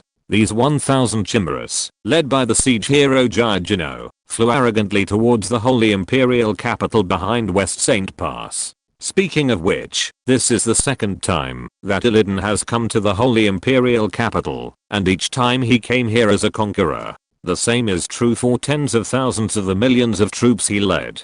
These tens of thousands of Night Elf soldiers who attacked the Holy Imperial capital 2 years ago are now all elites, and most of them serve as squad leaders in the army. In fact, Illidan now feels a little strange. Although the Holy Lion Empire has deployed a large number of troops at Inno Pass and West Holy Pass along the way, and the resistance seems to be very strong, it is impossible for the first empire in the human world for a long time to have only such little resistance, right? The last time the Night Elves attacked the Imperial capital, it should be mostly due to a sneak attack. Since the Holy Lion Empire started preparing early this time, even if the strength of the Night Elf troops is more than 10 times stronger than the previous time, it should not be so easy to attack the Holy Imperial capital, right? At least, the 4 holy families, the pillars of the Holy Lion Empire, arrived at the Holy Imperial capital at the last moment. This time, they supported the Crown Prince to become the new Holy Emperor.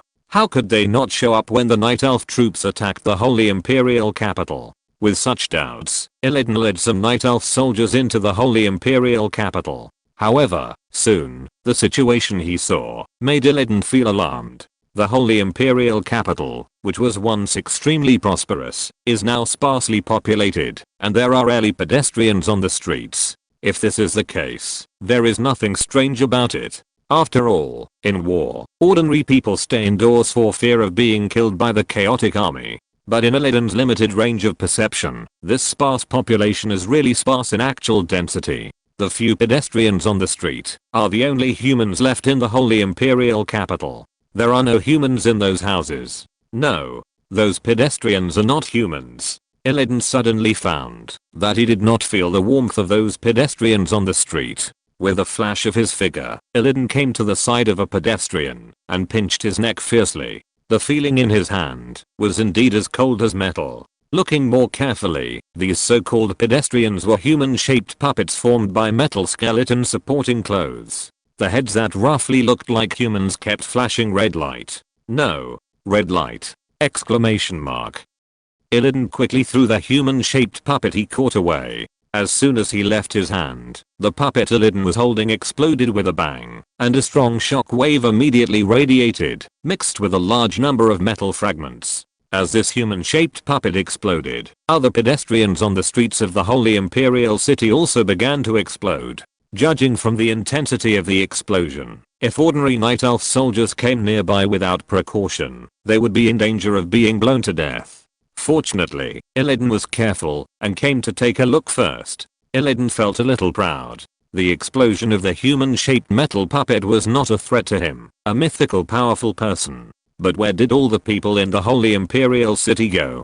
Could it be that they all moved away after seeing that the West Saint Pass could not be defended? This is impossible. There are so many people in the Holy Imperial City. If they move away after the West Saint Pass shows signs of defeat, not even half of them can be moved away. So they moved away in advance. The Holy Imperial City is probably a trap. Illidan quickly analyzed it. But is this trap the humanoid metal puppets that have all exploded? In this case, this so-called trap is too easy to detect, and the lethality is too weak, right? Illidan now only feels that, after solving one problem, several new problems will emerge, which makes him feel extremely headache. In every war and even every small battle before, Yufei was behind him to command, so that he didn't have to think too much. This time Yufei did not interfere with Illidan's actions at all. At first, he felt a little happy, but now when he encountered something, he missed the guidance of the Father God.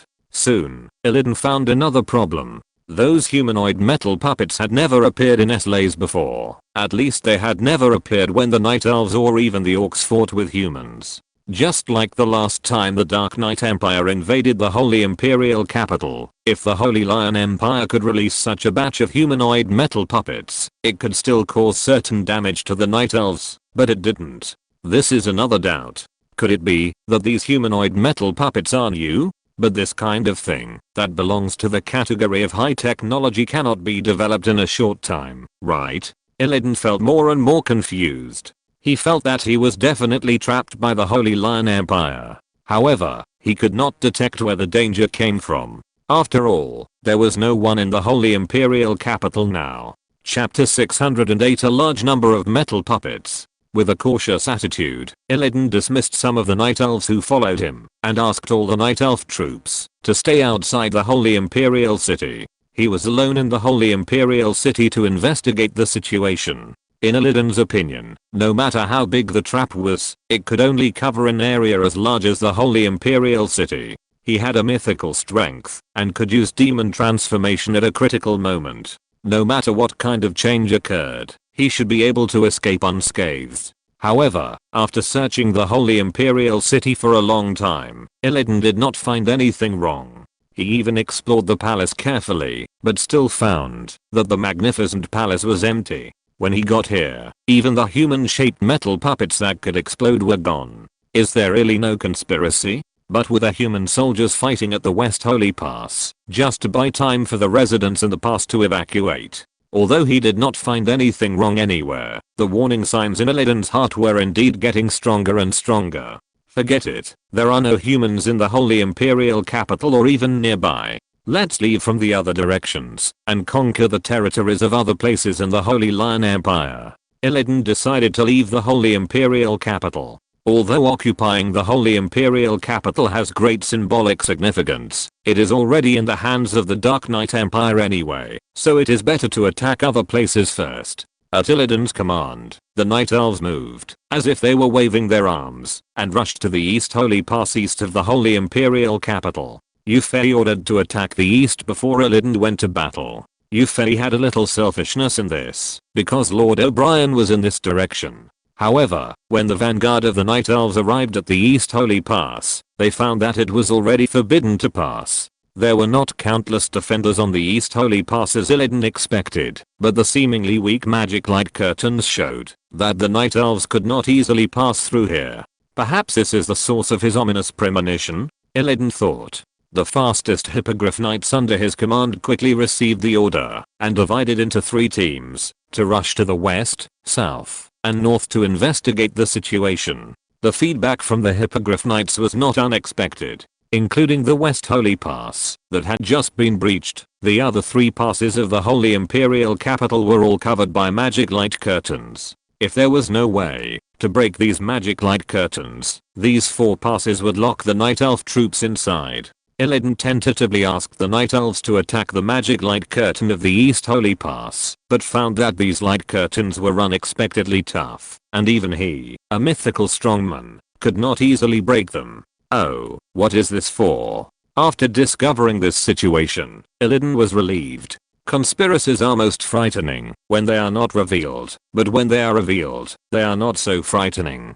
Although these magic light curtains are tough, and because they are not like the armor of buildings, the mountain giants, glaive throwers, and even the siege attacks of the Chimera can no longer have a 2.5 times damage effect, but they want to trap millions of Night Elves. The magic light curtain with a large force area is not like a single soldier, which cannot be hit by multiple attacks at the same time. Apart from adjusting the position, Illidan did not believe that the thin magic light curtain could withstand the simultaneous shooting of hundreds of thousands of archers. Besides, the magic light curtain only covered 4 passes, and the tall mountains connecting the 4 passes did not have magic light curtains. At most, the Night Elves could leave this artificial cage by crossing the mountains with some effort. But Illidan wanted to see what the Holy Lion Empire had in mind, and what it wanted to do by locking millions of Night Elves in their imperial capital. Therefore, he did not immediately take measures to break the magic light curtains, or try to cross the mountains to leave the already blocked Holy Imperial capital, but ordered the Night Elves to stay there. To be honest, Illidan did not think that humans could do anything to the millions of Night Elves under his command. The lowest strength of the millions of Night Elves was bronze, and the average strength was silver. It was enough to push the entire human world, if humans really only had the strength that appeared on the surface. Unfortunately, Illidan was indeed too confident this time. He seemed to have forgotten the humanoid metal puppets that could self-destruct in the Holy Imperial City. Such puppets were something that humans had never taken out before. Since such humanoid metal puppets had appeared, wouldn't humans have other new means? Not long after Illidan issued the order to stay in place, new changes occurred at the checkpoints with magic light curtains in 4 directions. A large number of stiff figures emerged from the 4 checkpoints. If you look closely, you can find that these figures are all metal puppets. Compared with the metal puppets in the Holy Imperial City that were disguised and dressed up as humans before, the metal puppets that came out of the 4 holy checkpoints in the southeast, northwest, and northeast did not even have disguises. In fact, most of the metal puppets were no longer in human form. There were tens of thousands of metal puppets coming from all directions, and Illidan was shocked when he found this. These metal puppets can explode, and the power of the explosion is not small. Looking at these newly appeared strange looking puppets, just from the size comparison, they are probably more powerful than the humanoid metal puppets in the Holy Imperial City before. At least the ordinary Night Elf troops cannot withstand that kind of damage. No, we can't let these metal puppets get close to the more fragile Night Elf troops. Illidan quickly adjusted the Night Elf formation. The Night Elf troops with strong execution ability quickly turned into a formation with mountain giants, claw druids and other tough and thick-skinned troops outside, and archers, tree monsters and other fragile troops inside. At the same time, the 3 types of flying troops of the Night Elves, Chimera, Hippogriff Knights and Raptor Druids transformed into Storm Crows, also went out one after another, trying to destroy those metal puppets in the distance. However, neither the arrows of the Hippogriff Knights nor the wind blades of the Storm Crows could cause much damage to those metal puppets that looked very hard. Only the venom of the Chimera could easily corrode the metal bodies of those puppets, causing them to be completely destroyed. But compared to the total number of more than 200,000 metal puppets coming from 4 directions, the number of 1,000 chimeras is really scarce. Even if the chimera's venom spray has a splashing effect, it can only destroy a few metal puppets at most in one spray, which feels irrelevant to the overall situation. A round of volleys from thousands of chimeras can probably kill thousands of metal puppets, but the movement speed of these metal puppets is not slow. They have to advance to a place only a few hundred meters away from the Night Elf camp at the cost of 30,000 to 40,000 losses. Illidan's face was full of seriousness at this time. The camp set up by millions of Night Elves is very huge, and it is difficult to avoid those metal puppets, even if they want to. If no measures are taken, the Night Elves will have to bear the self-explosion of hundreds of thousands of metal puppets head-on. Fortunately, in addition to chimeras, the Night Elves have other means. Roars sounded one after another, and the claw druids who had been assigned to the outermost periphery transformed into earth bears, or lightning leopards, and attacked the approaching metal puppets. Most of the claw druid troops were still at the ordinary level, but judging from the fact that the wind blades from the raptor druids had little effect on these metal puppets, the wind wolves transformed by the ordinary claw druids would probably not achieve any results. So Illidan simply allowed the elite and elite claw druids to transform. A small number of elite claw druids transformed into earth bears, using the forest of earth spears to fork up the metal puppets one by one, so that they could not move forward, even if they were not destroyed. Logically, if you want to stop the metal puppets from moving forward, the earth wall technique seems to be more effective, but the metal puppets are very flexible when moving, and some obstacles caused by the terrain can be easily crossed. The earth wall technique is no exception, so the earth bears all use the forest of earth spears. I had some physical problems yesterday, and was unable to update, so I will try my best to make up for it today. I started writing from noon to night, and I will post as much as I write. Chapter 609 White Robe Magician. The effect of the forest of earth spears was very good. The metal puppets that were forked up and had no fulcrum had no way to get away from the earth spikes extending from the ground. They could only wave their limbs in vain in the air. Some of the more unfortunate metal puppets were directly forked and exploded by the forest of earth spears. It seemed that the self-destruct devices in these metal puppets that were originally used for attack were just forked by the forest of earth spears, so they exploded inexplicably. In addition to the attacks of the earth bears, the chain lightning emitted by the lightning leopards transformed from the elite claw druids also achieved remarkable results. As we all know, metal is conductive, so the chain lightning emitted by the lightning leopards can jump on multiple enemies and cause multiple attacks, and the number of metal puppets that can be affected is increasing. After being affected by the electric light of the chain lightning, many metal puppets emitted bursts of black smoke and then lost their ability to move. Some of the unlucky metal puppets were just like some teammates who were forked by the forest of earth spears. They also exploded directly under the induction of lightning.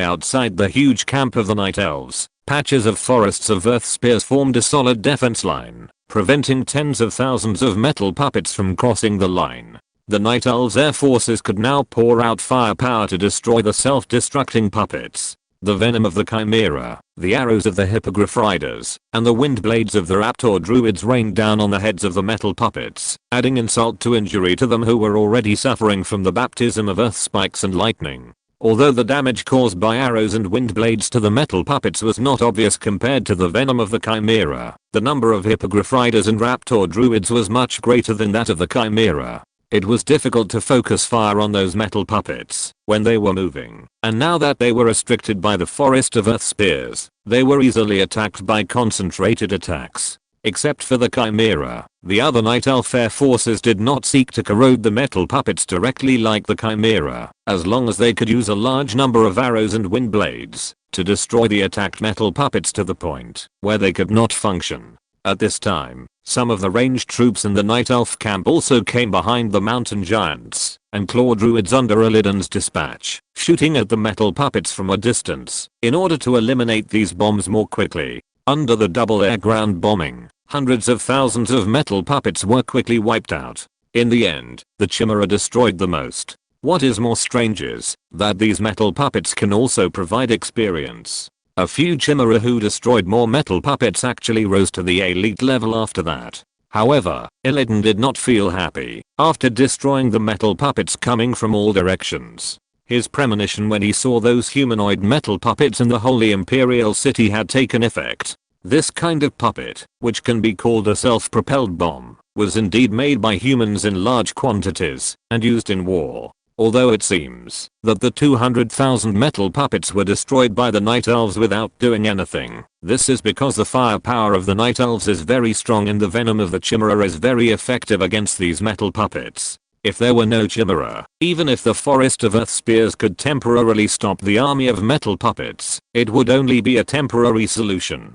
Moreover, if the metal puppets that could self-destruct only rushed over in groups, the threat would not be big enough. If humans were cruel enough, they could disguise them as human soldiers like the humanoid metal puppets in the Holy Imperial City before, and mix them among the human troops. When the human army and the Night Elf troops were fighting together, they would suddenly explode, which would definitely cause great damage to the Night Elves. Thinking of this, Illidan was a little confused. What did the Holy Lion Empire mean by trapping its troops in the Holy Imperial City and then sending out these metal puppets that could obviously only delay time? Could it be that they wanted to use the time they had to buy to create more puppets and eventually flood the basin where the Holy Imperial City was located and blow up all the Night Elves? Illidan suddenly felt a little scared. If that was the case, only 1 or 2 out of the million Night Elves would survive. However, after careful imagination, Illidan knew that this was impossible even without Yufei's reminder.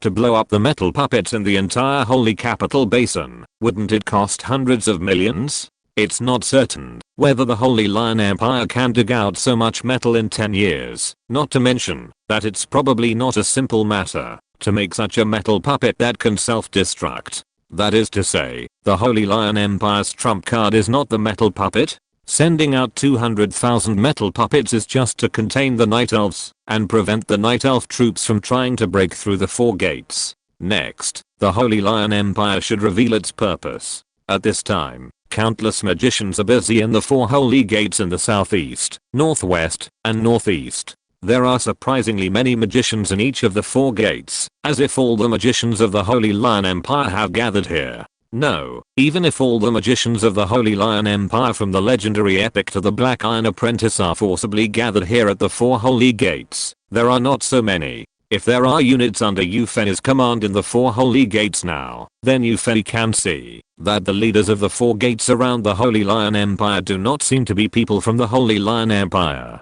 Although it seems that at each pass in each direction, one of the 4 holy family in the Holy Lion Empire is giving orders and directing the large number of magicians to do things. In fact, the real core is a very small number of magicians wearing plain white robes. There are less than 10 of these white-robed magicians in each pass, and each of them has a small symbol on their white robes, which looks like a cloud holding up a city. Even the magicians of the Holy Family of the Holy Lion Empire are very humble in front of these white-robed magicians. In fact, Yufei can indeed see this scene, because when the Night Elf army broke through and passed the Western Holy Pass, many female hunters left owl guards inside the pass. Not only Yufei, but also Illidan, the current commander of these female hunters, can use the vision of these owl guards to detect the situation inside the Western Holy Pass. Yufei is very interested in the identity of those white-robed magicians. Although he decided not to interfere with Illidan's actions this time, he naturally kept an eye on the millions of Night Elves. It was because of this that he discovered these mysterious white-robed magicians. Interesting. Yufei touched his chin. He could feel that everything that Illidan's troops encountered seemed to be caused by these white-robed magicians. And the symbol on the robes of these white-robed magicians also reminded Yufei of something. Because there were only owl guards inside the West Saint Pass, Yufei and Illidan could only see the situation inside the West Saint Pass. However, they could also think that the checkpoints in the other 3 directions should also be like the scene inside the West Saint Pass. Compared with Illidan, who could only use the eyes of the owl guards to check the situation, Yufei had a god's perspective inside the West Saint Pass. Therefore, he could see that the entire West Saint Pass was now in the hands of those busy magicians and was covered by a huge magic circle. Judging from the traces of this magic circle, this huge magic circle could not have been built in just these 2 days. I'm afraid that it was drawn and built before Illidan broke through the West Saint Pass. Unfortunately, when Illidan broke through the Western Pass, he did not carefully investigate the original space transfer array that had been plundered by the Night Elves, so he did not find this magic array. As the large number of magicians were busy working, even Yufei, who did not know the local magic array of Eslays, could see that the huge magic array covering the entire Western Pass was almost completed. As the last small array pattern was drawn, the busy magicians finally stopped. After a short rest, the white-robed magicians issued an order, and the large number of magicians in the Western Pass each found a position on the magic array and sat down quietly. Chapter 610 Elemental Tide. Watching the situation in the West Saint Pass, Yufei's expression gradually became serious. He could see that the magicians in the West Saint Pass were not only from the Holy Lion Empire, and he had traveled around the human world before, so he could see the subtle differences in the magic robes of those magicians. In other words, although the humans were still busy fighting for power in their own country, they had secretly united to resist the Night Elves. Yufei, who saw that the magicians in the West Saint Pass were from different human countries, quickly came to this conclusion. It stands to reason that this is impossible. The inferior nature of humans makes them not help others' interests from being infringed before they grab the interests they think should belong to them, unless there is a stronger force that they cannot refuse to force them to do this. Thinking of those white-robed magicians who seem to have noble status, Yufei understands a little. Under the command of higher-level magicians, the magicians in the West Saint Pass found the nodes of the magic circle and sat down. Then, they all entered a state of meditation, and waves of magic power, strong or weak, also surged in these magicians at the same time, and surged towards the magic circle under them. This looks a bit like a wizard tower. Seeing this scene, Yufei was a little surprised. Could it be that the effect of the magic circle is to turn the huge West Saint Pass into a huge wizard tower? But this doesn't seem to have much effect, right? Yufei, who has been in the human world for a long time, is also very familiar with the magic level of Eslays. The range of magic is relatively short, otherwise there would not be a profession like bow warriors. If the range of magic can be farther than that of a strongbow, then archers may only be seen in low-level armies. In war, especially in a city defense battle, the range of magic will be increased because of the existence of a wizard tower, but this is also related to the strength of the magician who presides over the wizard tower. For example, when Euphoe used the identity of Earl O'Brien and served as the head of the wizard group in Zurich City, the magic range cast by the wizard tower under his presidency was 1,000 meters away. Generally speaking, a distance of 1,000 meters is the range limit that an epic magician can achieve using a wizard tower. If it is farther, perhaps only the mage tower presided over by a mythical magician can reach it. Now the West Saint Pass has been turned into a super large mage tower by the magicians inside the pass, but Euphoe sensed through the owl guard that even among those white-robed magicians, only one or two have epic strength. Even if this magic array can be more powerful than the mage tower and greatly extend the casting distance of war magic, it is impossible to break through the limit of the range of the mage tower presided over by an epic magician, right? 2 times? Or 3 times? Well, even if it is 5 times, it is only 5 kilometers. The basin where the Holy Imperial capital is located is very large, but the area of the urban area is 40 to 50 square kilometers, which means it is almost a square with a side length of 7 kilometers. That is 7 kilometers. Not to mention, the area occupied by the urban area in this basin is very small. The entire basin is about an irregular square with a side length of 50 kilometers. The Night Elves are stationed outside the central urban area of this square. Even if the range of the war magic released by the West Saint Pass is 10 kilometers, it is impossible to hit the Night Elves. With the help of the Owl Guard, although Illidan did not see as comprehensive as Euphoe, he also discovered the current situation in the West Saint Pass. Like Euphoe, Illidan was also confused. He didn't know what the magicians in the West Saint Pass were doing. But it didn't take long for Euphoe and Illidan's doubts to be solved, because a big scene appeared in front of the West Saint Pass. In front of the West Saint Pass, there were originally several magic light curtains about 100 meters high and covering the entire pass. The passes in the other 3 directions were the same, with such magic light curtains standing. It was precisely because of these magic light curtains that seemed to have cost the Holy Lion Empire a lot of effort to erect and were extremely tough, that the Night Elf army led by Illidan was blocked in the Holy Imperial capital basin. Now, under Euphoe's god's perspective, the several magic light curtains in front of the West Saint Pass collapsed one after another, turning into strips of light of different colors. Euphoe knew that this was something formed by the magic power and element that condensed into the magic light curtain. If these scattered elemental light bands were not restrained, they would quickly scatter into light spots and return to the world. However, under the restraint of the magician's incision pass, these elemental light bands did not disintegrate, but just fluttered in the air. Moreover, as the huge magic array of Zishan Pass gradually brightened under the infusion of a large amount of magic power, more and more light spots of various colors gathered around the elemental light bands formed after the magic light curtain collapsed. Gradually, the front of Zishan Pass was already a colorful scene. The various element did not form magic under the doping of magic power, but just existed in the form of elemental light bands or light spots, and gradually formed a lake composed of element in the air. Euphoe found that among the magicians sitting on the magic array in Zishan Pass, the lower level ones fainted on the ground because of the exhaustion of magic power. They have contributed all their magic power, making the elemental lake in front of Zishan Pass extremely huge. The magic array extracted a large amount of magic power, but did not form any magic, which made Euphoe a little confused. With so much magic power, I'm afraid I could cast several forbidden spells.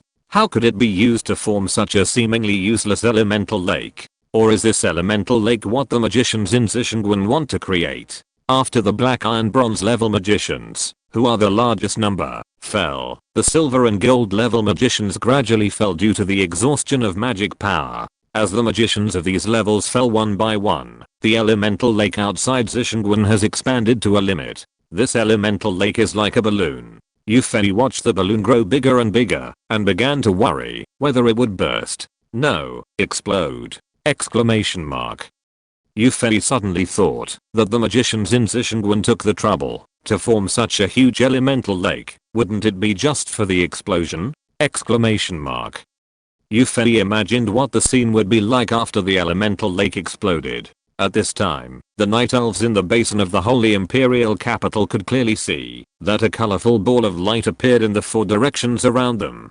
Because of the distance, they could not see the specific size of these light balls, but Illidan, who had the vision of the Owl God, could see the situation of the elemental lake outside the West Holy Pass, and thus speculated the situation of the colorful light balls in the other 3 directions. Illidan was worried about these 4 huge elemental lakes. Although he did not think about what would happen after the explosion of these elemental lakes like Yufei, the emergence of this abnormal situation combined with his previous ominous premonition made him feel that he seemed to suffer a big loss this time.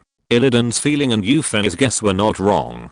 While Yufei was speculating the scene after the explosion of the elemental lakes, the 4 elemental lakes outside the 4 holy passes had expanded to their limits. If these 4 elemental lakes merged together, perhaps they could all be called elemental oceans. And in the ocean, there are tides. After expanding to their limits, the 4 elemental lakes exploded silently. Then, the lake water in the lake surged out from it, forming waves, rushing from midair to the interior of the Holy Imperial Capital Basin.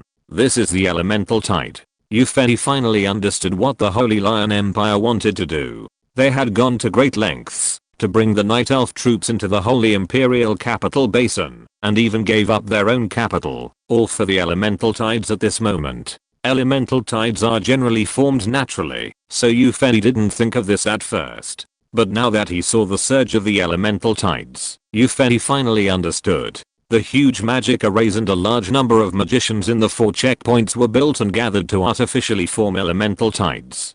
Start to make up for yesterday. Chapter 611, City Return Scroll. Hoo-la la. Yufei only felt the sound of the waves hitting the basin of the Holy Imperial Capital. Of course, this was just his illusion. The elemental tide looked turbulent, but in fact it was silent. In SLAs, the elemental tide is a rare climate phenomenon similar to a typhoon. It is not wrong to call it a magician's typhoon. When the elemental tide appears, the magician in the range of the elemental tide must not release magic. Otherwise, the magic power in the body will be pulled out of the body by the external elemental tide. The final outcome is that the magic power is lost and becomes a useless person. The unlucky one will explode directly. In addition, the elemental tide has no effect on ordinary people until the occurrence of the Mavis incident. The Mavis incident is a very famous unprovoked disaster in the history of SLAs. This natural disaster was brought about by the elemental tide that has always been believed to be harmless to ordinary people and the real environment. The elemental tide is called the typhoon of the magic world, but its frequency of occurrence is as rare as the number of magicians compared to the number of ordinary people. Therefore, the possibility of 2 elemental tides appearing at the same time, or appearing in the same place, is almost zero. But the small possibility does not mean that it will not appear. The Mabis incident is the product of such a low probability time.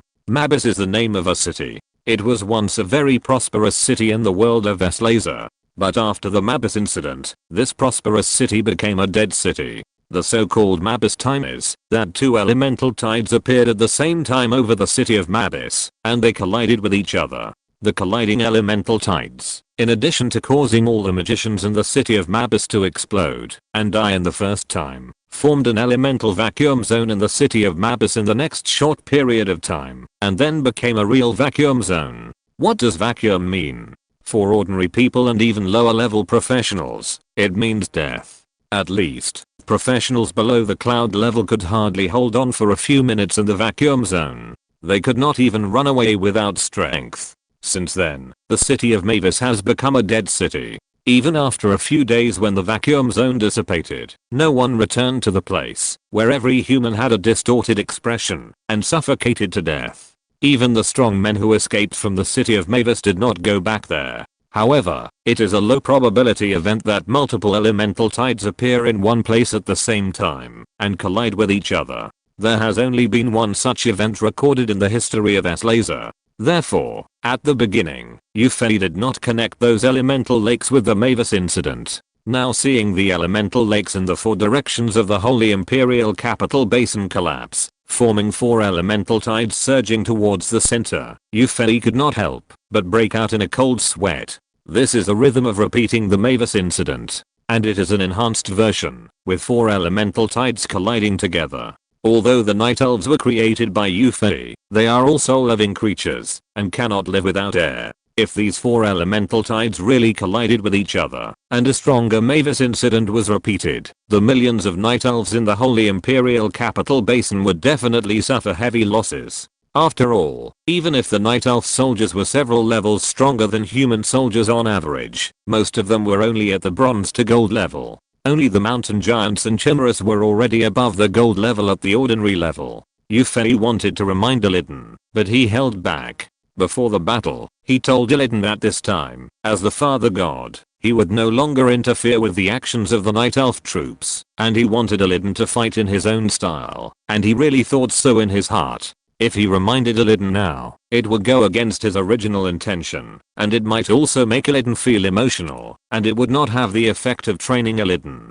Of course, if Illidan still didn't find anything wrong at the most critical moment, Yuffie would definitely take over the command and respond. If it were in the past, Yuffie might have used part of the Night Elves' losses as tuition to train heroes like Illidan, but as time went by and the Night Elves' wisdom grew, Yuffie gradually regarded every Night Elf as his own child, and naturally did not want the children to die easily.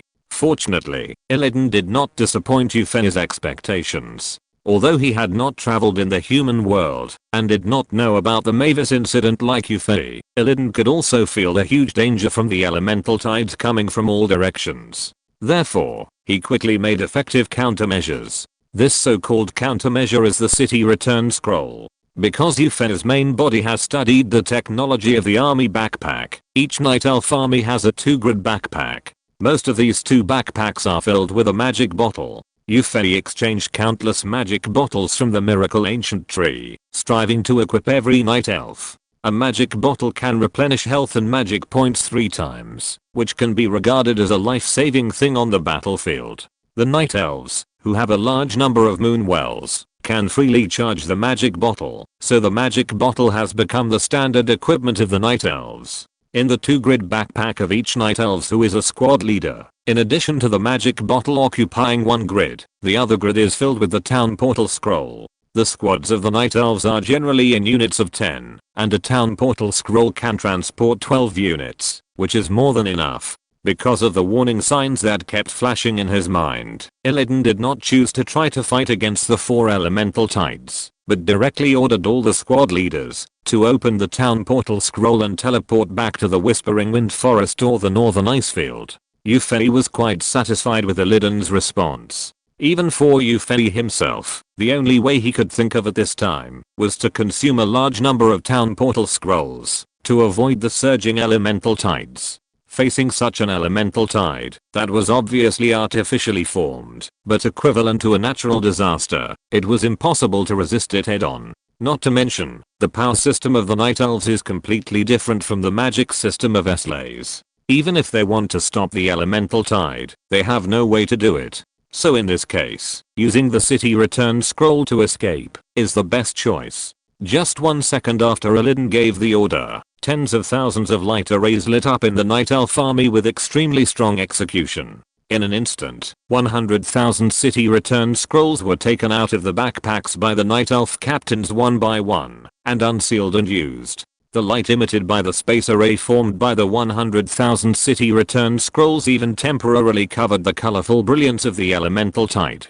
The white-robed magicians who did not fall in the 4 holy paths seemed to have seen the white light deep in the basin of the Holy Imperial Capital, and showed a puzzled look. Around these white-robed magicians, there were a large number of unconscious magicians. Even the magicians of the 4 holy families of the Holy Lion Empire, only a few could barely hold on, and not fall down. For magicians, the feeling of magic power exhaustion is too uncomfortable. When the 4 elemental tides were still thousands of meters away from the Night Elf camp, the Night Elf army had already returned to the set destination under the effect of the City Return Scroll. 1,000,000 Night Elves were really too many, so they were divided into 3 parts for teleportation, returning to Yuffie's body, the Tree of Life in the Wind Whispering Forest, and the Tree of Life in the Northern Icefield.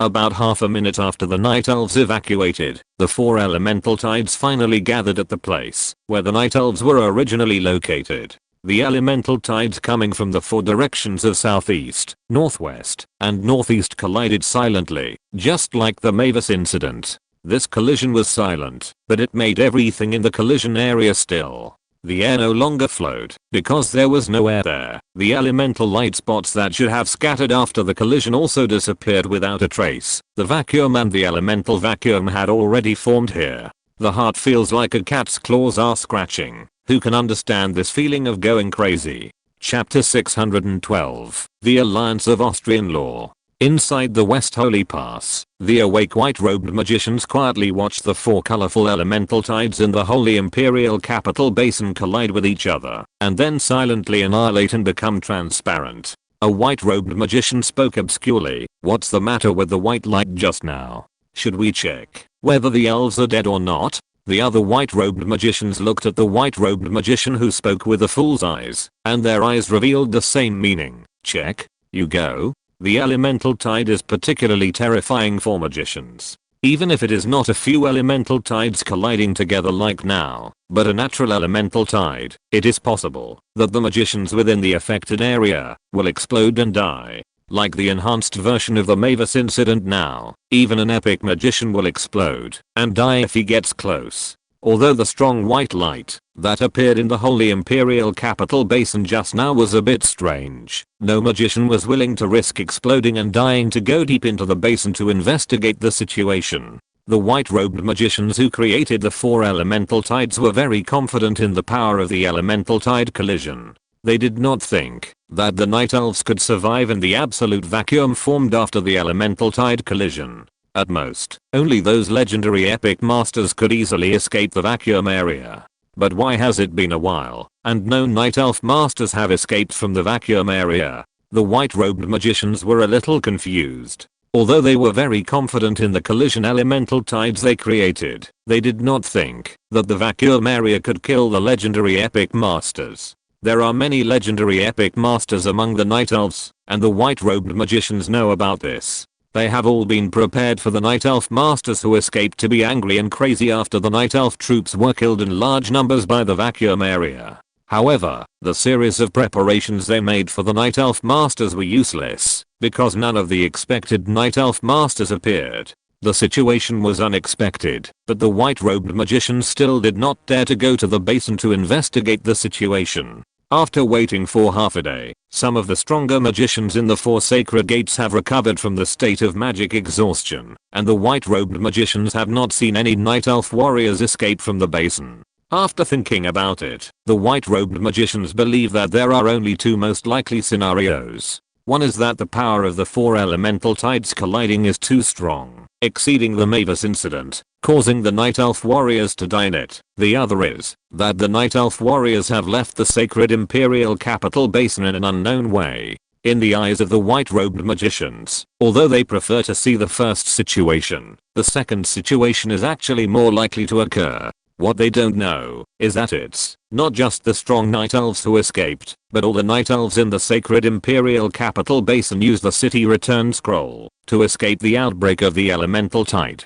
The white-robed magician, who thought he had made the right judgment, quickly announced the victory news that most of the Night Elf troops were wiped out and only a few strong ones escaped after the other magicians in the 4 gates woke up.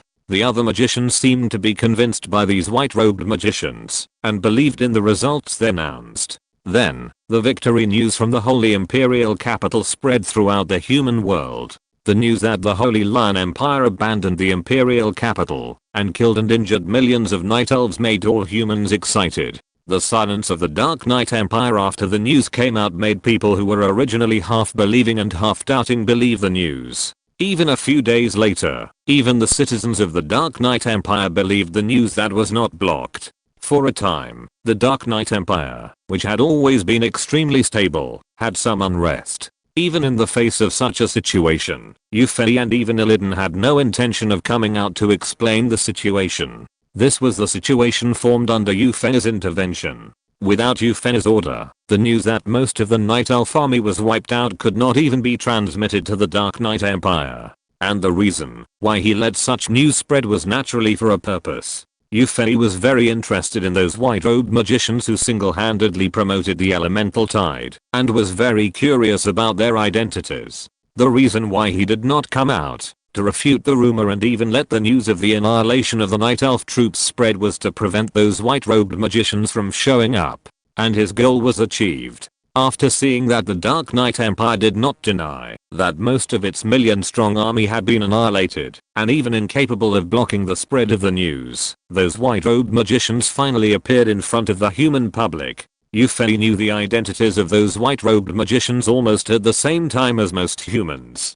Do you remember the conditions that the Holy Emperor put forward when he lured Yufei, disguised as Earl O'Brien, to serve the Holy Lion Empire? One of them was to invite Yufei to be the leader of the upcoming Arcane Alliance. This so-called Arcane Alliance means that it is composed of magicians from various human countries. Because Yufei later took action to eliminate all the heads of human countries present, even the Holy Alliance was not established, and the broad Arcane Alliance, as an affiliate of the Holy Alliance, naturally ended in vain. But in the human world, there is still a narrow Arcane Alliance. This narrow sense of the Arcane Alliance is not an official alliance of human countries, but a hidden force that has always been very low-key. This mysterious alliance, which was formed at an unknown time, only absorbs powerful magicians, regardless of nationality. In human history, there are many mysteriously missing magicians. According to records, some of them disappeared in the Magic Mountain to find materials. Some disappeared to investigate a certain ruins, some even disappeared mysteriously in their own magic tower. But most of these mysteriously disappeared powerful magicians were actually absorbed by the Arcane Alliance. The Arcane Alliance has existed in the human world for at least 3,000 years, but it has never been officially discovered by human countries. Only the three major empires know more or less about the existence of this mysterious force, but they don't know much about it.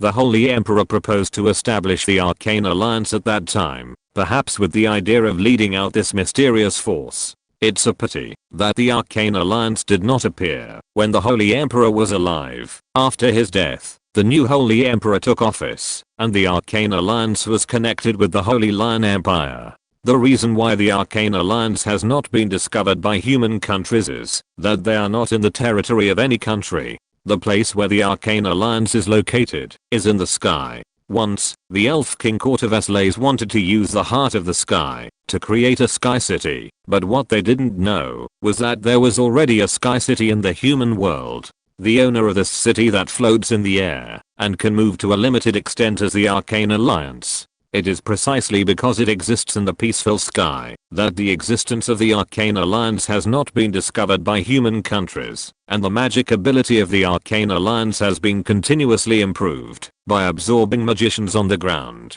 If there is no major change, I'm afraid that the Arcane Alliance will continue to exist in the same hidden posture as before. After all, the purpose of this alliance is to explore the mysteries of magic. Their only contact with the human countries on the ground is to invite some powerful magicians who they think are worth absorbing to join from time to time. But now Slays can no longer allow the Arcane Alliance to remain in peace with the world. The human world first suffered an invasion by the Orcs and lost a lot of territory. Then Yufei solved the heads of various human countries at once, causing chaos in the human world. Later, although the Orcs didn't take advantage of this opportunity to launch a large-scale attack for unknown reasons, the invasion of the Dark Knight Empire made the plight of the human world even worse. If the Arcane Alliance doesn't take action, humans will be extinct, and they will no longer be able to recruit new powerful magicians from among humans. The internet will be disconnected at 11:30. If I can finish writing before then, there will be a 6th update. Chapter 613 Silent Warlock. Although most of the magicians in the Arcane Alliance are obsessed with studying magic, it does not mean that they are ignorant of worldly affairs. They naturally see the consequences of human extinction very clearly. If humans are enslaved or exterminated by other races, the Arcane Alliance will no longer be able to easily replenish new blood. This is not the most important thing. If the human world is unified by one force, then the existence of the Sky City will be difficult to continue to hide. The Sky City is the pride of the Arcane Alliance. From the very beginning, when the Arcane Alliance was established, the Sky City was not the Sky City, but the Mountain City, standing on the top of a very high mountain. At that time, the Arcane Alliance was still semi-public, and was called the SLA School of Magic. However, later, it seemed that, because of a new breakthrough in the study of magic, the Mountain City was lifted into the air, and became the Sky City.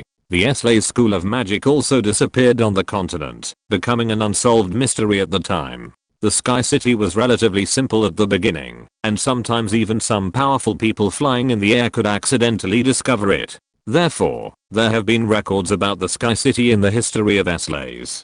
Perhaps the idea of the Elf Queen to build the Sky City came from these vague records. Later, with the development of the Arcane Alliance, the Sky City became more and more perfect, and gradually gained the ability to hide itself, and move in a limited way. The logo of the Arcane Alliance also changed from the school emblem of the SLA's Magic Academy to the current one of a cloud supporting a city. The great changes in the human world forced the Arcane Alliance to come out, and the first place they contacted was the Holy Lion Empire.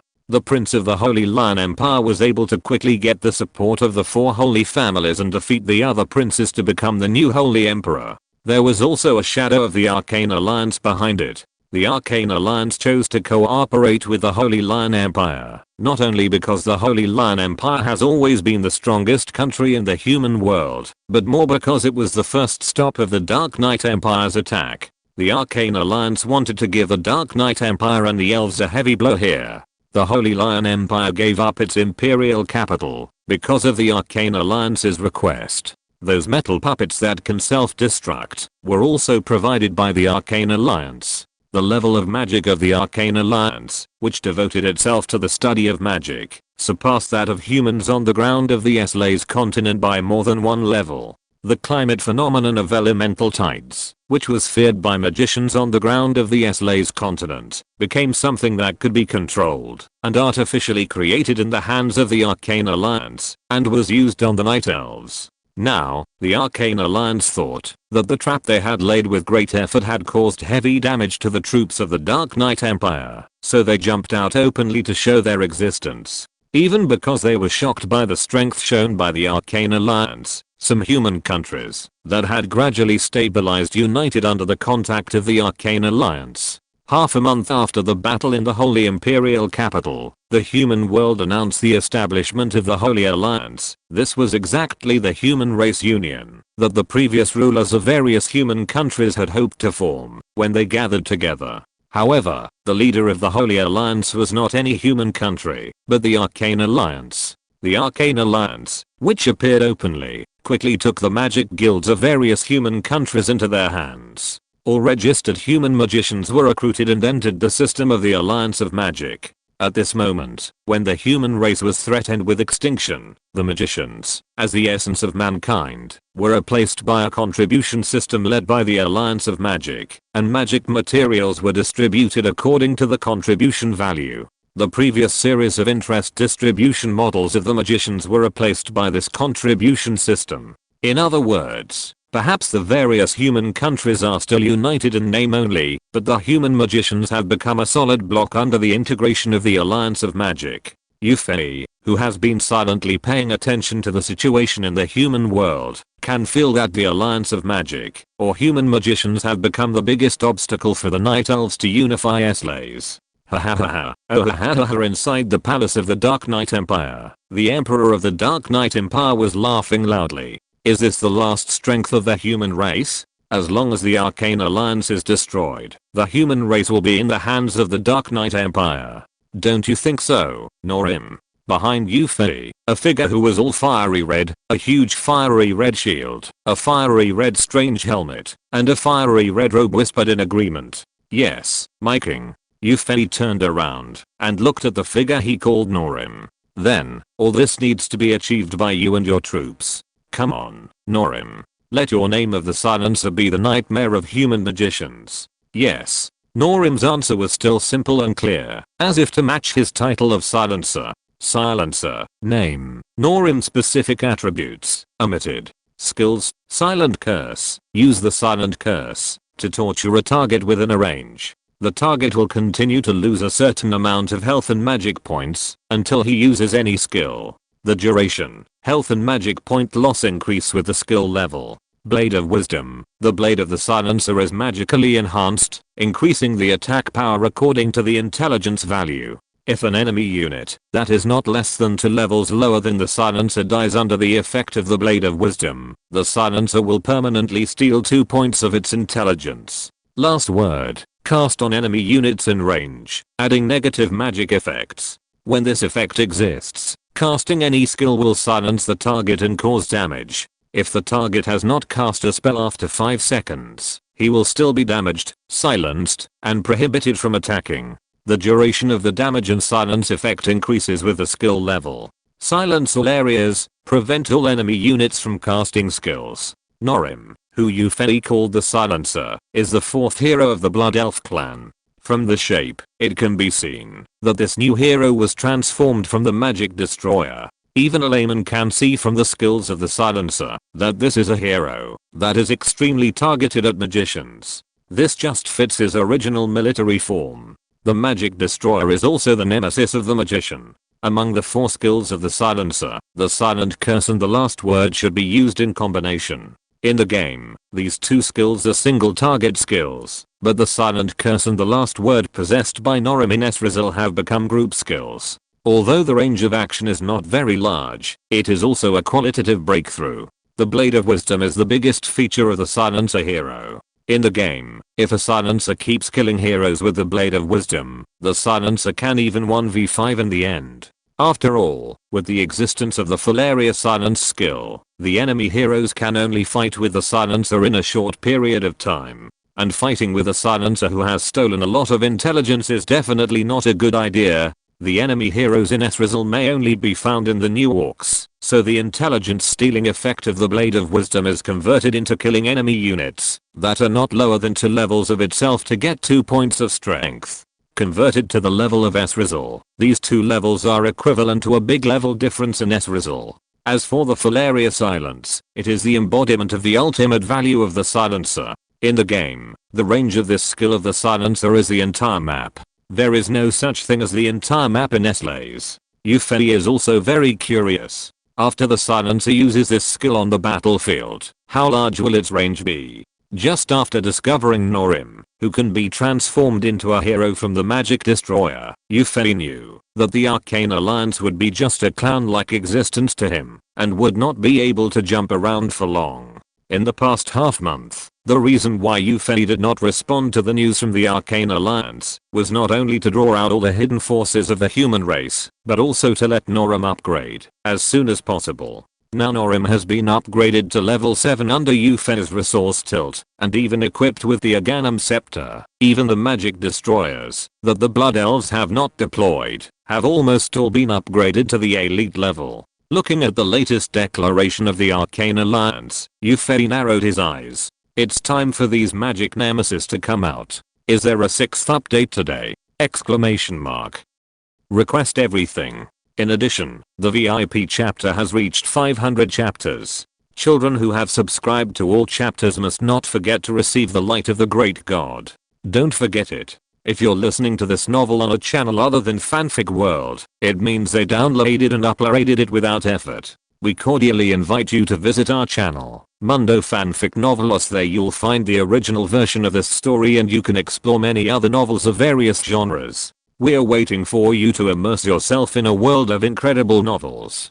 Chapter 614 is an important chapter. Ahem. I'm not asking for votes or subscriptions, just a notice. The VIP chapter of Eternal Tree has reached 500 chapters. Book friends who have fully subscribed can now receive the light of the great god.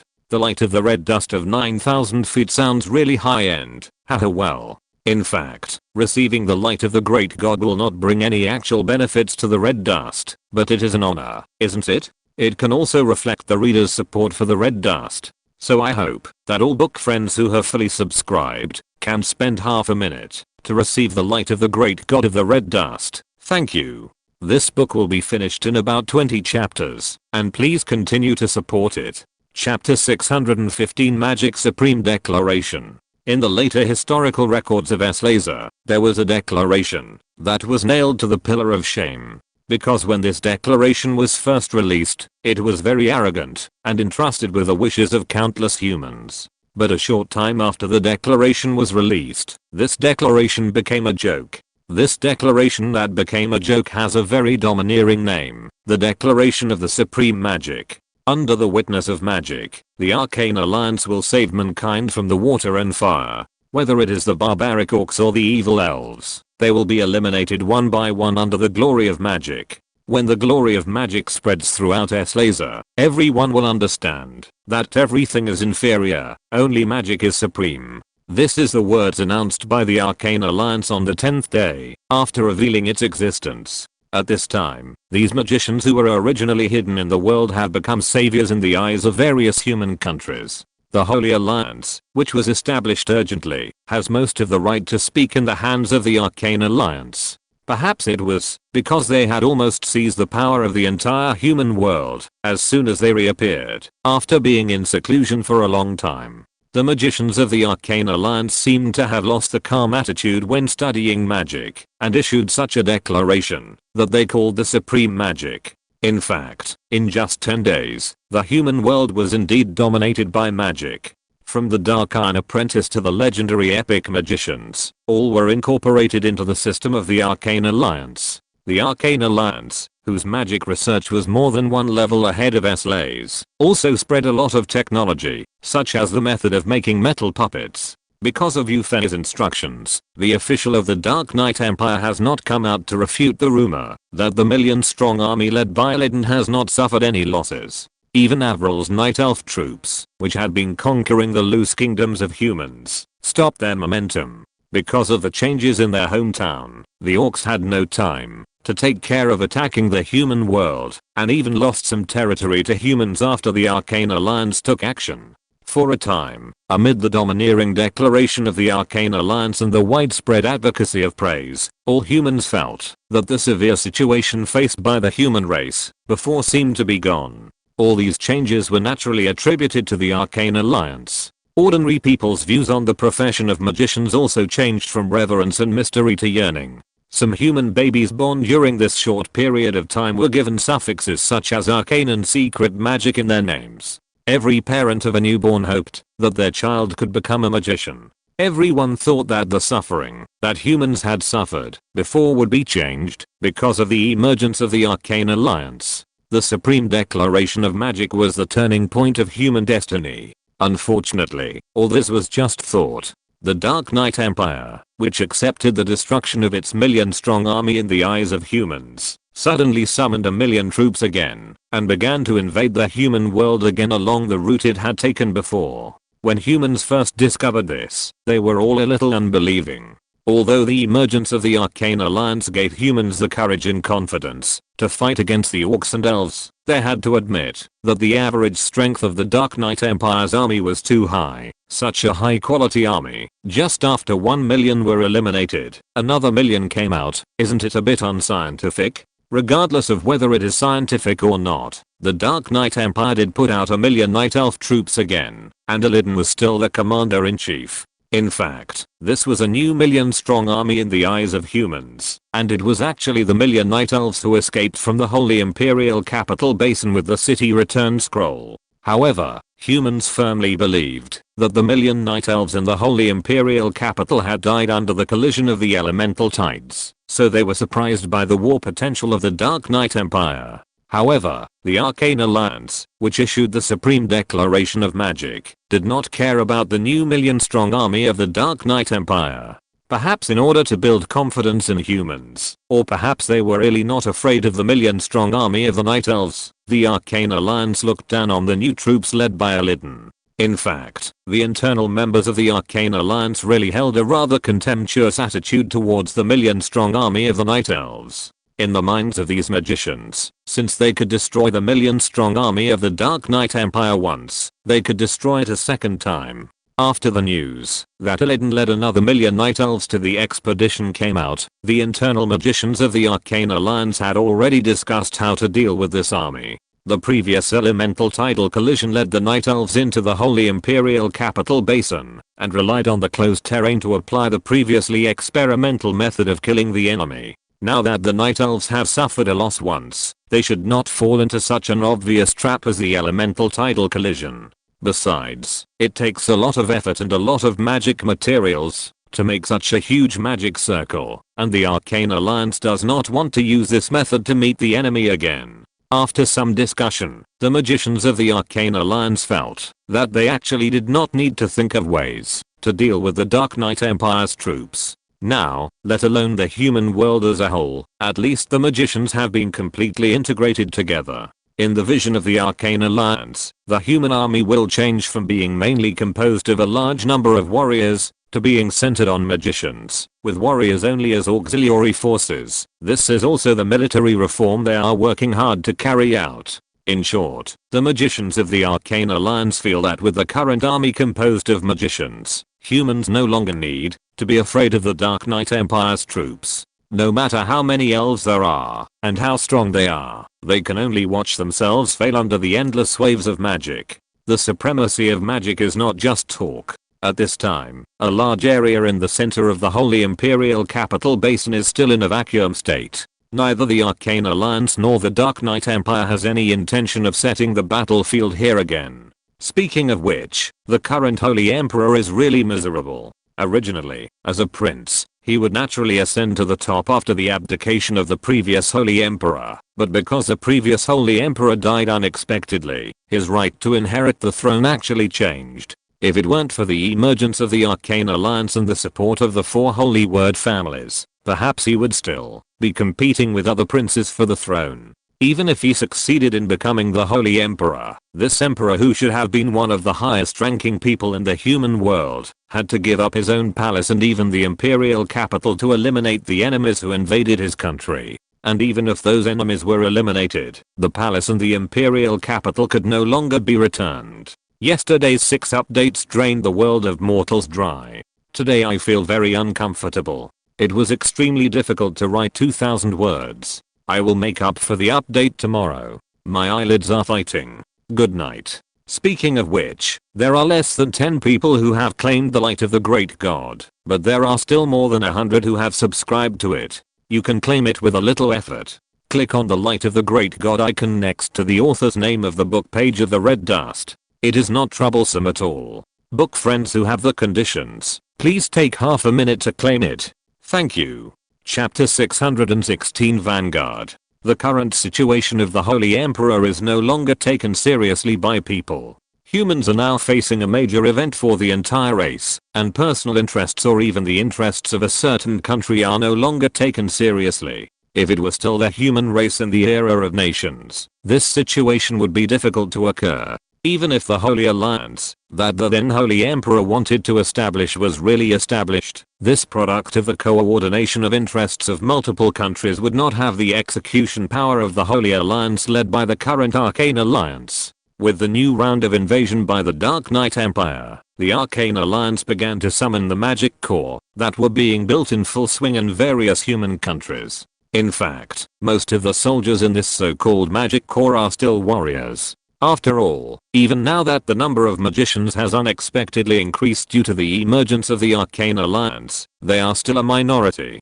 However, in this kind of magic core, magicians are the core of the army, and everything in such a core evolves around magicians. This is different from the previous wars of mankind, when the magician core was only an auxiliary to ordinary troops. Of course, the establishment of this kind of magic core is also based on the premise that all magicians among humans have been incorporated into the organization. In the past, human countries did not want to establish a force mainly composed of magicians.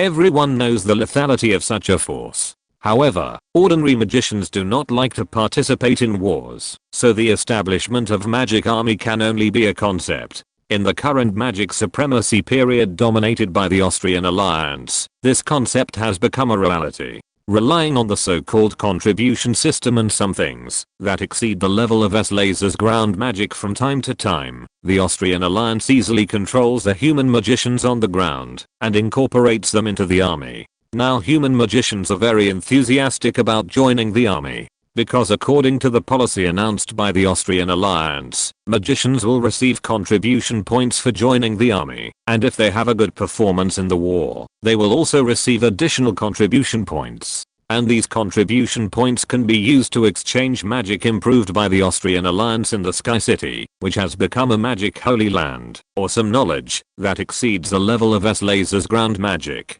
Using contribution points as bait, the Austrian alliance quickly gathered 30 magic legions. Each of these 30 magic legions has only about 100,000 people, but the ratio of ordinary warriors to magicians is an astonishing 10 to 1. In the human world, there are about 500,000 magicians, while the total population of the human race is as much as 200 million. The ratio between them is 400 to 1. In the previous human army, because magicians generally do not like to participate in wars, often hundreds of thousands of troops are only equipped with 100 or so magician groups. The appeal of the Arcane Alliance to magicians is indeed strong. 300,000 of the 500,000 human magicians have joined the army. Moreover, these 300,000 are the result of selection. After all, it is impossible for apprentices who have just come into contact with magic to be absorbed into the army. 300,000 magicians have 3 million soldiers as wings. These 3 million soldiers are all selected elite troops, almost all of whom have professional levels, although most of them are trainees. It can be said that these 30 magic legions are already the essence of the human world. In the direction of the Orcs, there are 10 magic legions fighting, and the role of magicians in the war is also revealed in the war in this direction. No general has ever thought that an army dominated by magicians will have such a powerful and dominant combat power on the battlefield. Under the attack of the 10 magic legions, the Orcs, who were invincible in the human countries, turned from attack to defense, and could not defend the captured cities, and began to retreat step by step. The power of magic was fully demonstrated in the war. The brilliance and lethality of the concentrated magic attacks made everyone who saw such a scene couldn't help but admire it. The power displayed by the magic legions in the south made the humans full of confidence. In the west, where the Dark Knight Empire invaded, the Arcane Alliance also quickly dispatched 10 magic legions. In the previous wars between the Night Elves and humans, the Night Elves often defeated the larger forces with fewer troops and easily won. This time, it was the humans who confidently declared that even with the same number of troops, humans could defeat the elves. The power of magic was demonstrated in the Orcs, and the same was true for the elves. Yufei naturally knew the power of the magic legion. After all, half of the blood elves under his command were magicians, so how could he not know the lethality of the magician group in the war? In fact, the reason why the 10 magic corps in the southern part of the human world were able to defeat the Orcs was, firstly, because the focus of the Orcs had returned to their original territory. Secondly, because the blood elves were still making trouble in the Orc-occupied areas of the human world. Compared with the human magic corps, the Orcs were actually more afraid of the blood elves. Perhaps the Arcane Alliance was still complacent about gathering 300,000 magicians for them, but as long as the Blood Elves were given enough time and resources, it was not impossible to train 3 million magicians. However, Yufei was not prepared to compete with humans in terms of the number of magicians. He had special skills to fight against magicians. This skill was naturally the Magic Destroyer Corps. As a race that produced a lot of magicians, the Blood Elves naturally had a branch of soldiers that could fight against magicians. The meaning of the existence of magic destroyers was just like the name of this branch of soldiers. They were born specifically to destroy magic. Under the hands of magic destroyers, all the pride of human magicians in the Arcane Alliance would be destroyed.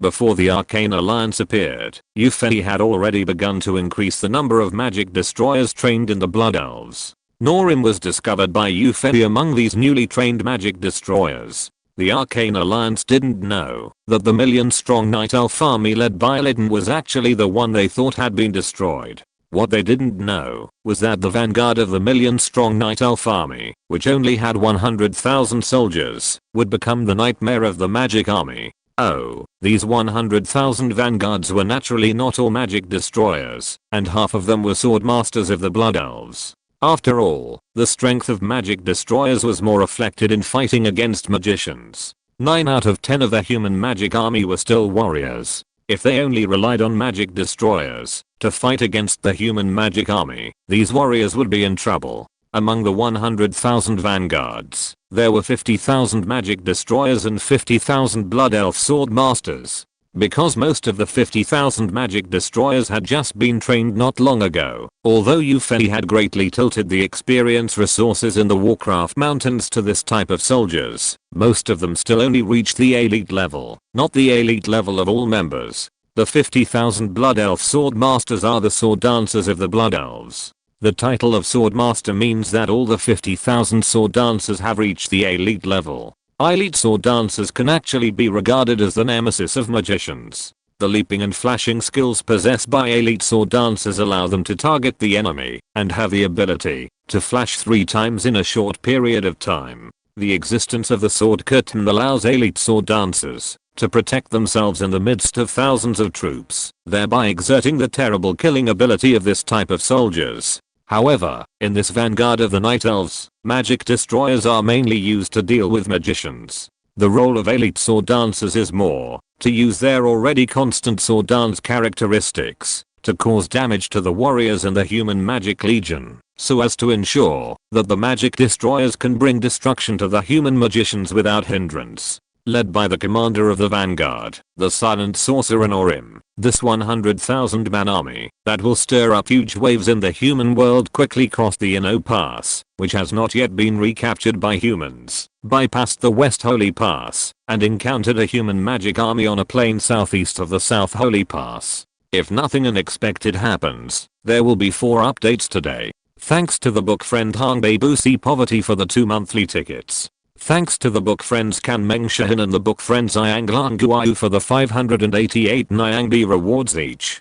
Chapter 617 Riz's Legion. Well, is this strange army seen through the flying puppet the invaders from the Dark Knight Empire? A magician with a dark blue body and some purple magic patterns on his exposed skin said to the people around him with narrowed eyes. In front of him was a round mirror made of metal. The image on this mirror, which was not made of glass, was surprisingly clear. It was obvious that some strange magic methods were used. And on this mirror, which was made of metal, but had the same clear image as a glass mirror, was a troop that was winding forward. Looking closely, half of the soldiers in this troop were holding flaming red shields, looking like shield warriors, the other half were holding swords with both hands, obviously swordsmen. Several people wearing luxurious magic robes around the blue-skinned magician nodded hurriedly when they heard his words. Yes, Master Riz, the troops that appeared here are not our human troops, but only the invading troops of the Dark Knight Empire. Master Riz smiled lightly, moving the purple magic patterns on his face, looking a little scary. In that case, let's go and let those elves see the power of the magician army. The magicians around him did not express any objection, and they all followed his lead. If people who knew these magicians saw this scene, they would probably stare at them. These were the elders of the Magic Guild of the Holy Lion Empire. How could they be so respectful to a strange person? Perhaps the appearance of these former elders would be incredible to those who did not know the reason, but those who knew the inside story would not feel strange at all. The status of the elders of the Magic Guild of the Holy Lion Empire may have been very noble in the past, and even the Marquis of the Empire had to buy into these elders' accounts. But when the Arcane Alliance appeared, these elders who became representatives of the backward magic level were not as high as imagined. In the system set by the Arcane Alliance, as long as they were magicians, no matter what their previous status was, after accepting the management of the Arcane Alliance, they could only speak with their contribution. Of course, the initial contribution points that stronger magicians get when they enter the management system of the Alliance of Magic will be higher than those of lower level magicians. In this system, where the honor and inferiority are determined purely by the contribution points, human magicians, no matter they used to be the worshipped magicians of a large family, the imperial guest officials, or the former elders of the Magic Guild who are now following the great magician Riz, no longer have some of the original privileges. Unless they do not want to be included in the contribution system, even if they are very dissatisfied with such a system, magicians cannot oppose such a policy. As for whether there are magicians who are unwilling to join the contribution system of the Alliance of Magic, it can be said with certainty that there were some at the beginning. However, these were originally a minority of magicians. After seeing the magicians they knew who joined the contribution system of the Alliance of Magic, relying on the provisions of the contribution system to obtain the advanced knowledge of the Alliance of Magic, their strength increased greatly, and they could no longer be reserved. In the end, almost all human magicians obeyed the policy of the Alliance of Magic. This is also the reason why the Alliance of Magic was able to attract 300,000 magicians when it established the Magician Corps. The temptation of contribution points is too great. Therefore, these former Magic Guild elders now only follow the lead of Grand Mage Riz. Because Grand Mage Riz is an insider of the Arcane Alliance and the leader of their magician army. More importantly, this Grand Mage Riz, who looks extremely strange and seems to be a performance artist, is not an unknown figure in the history of human magic. At least these Magic Guild elders may not have a name like Grand Mage Riz in history in the future. Speaking of Grand Mage Riz, perhaps many magicians who are not proficient in the history of magic do not know the name Riz, but if the title of Wandering Mage is mentioned, most magicians will remember it. Wandering Mage Riz was a human magician 200 years ago. This magician who came from a remote village was not very talented, but relied on his tenacious temperament to become a sky-level magician, breaking everyone's inference of his upper limit of strength. But due to his limited talent, after reaching the sky level, Riz could not improve his strength anyway. Obsessed with the secrets of magic, he could not stand the stagnation of his own strength. He began to wander around the continent, looking for various ways to improve his own strength and let himself get in touch with more and deeper magic secrets. Gradually, Riz got the title of a wandering wizard. Finally, in an ancient ruin, he was transformed by a strange power. This strange power made his skin turn blue, and many purple magic patterns were engraved on his body. Such a change enabled him to successfully break through the level of the sky level and become a legendary magician. Even later, he was almost about to break through to the epic level. Riz's experience boosted the spirits of all the magicians who felt that they were not strong enough. Many magicians chose to wander around the continent like the wandering wizard Riz, and the more remote the place, the better.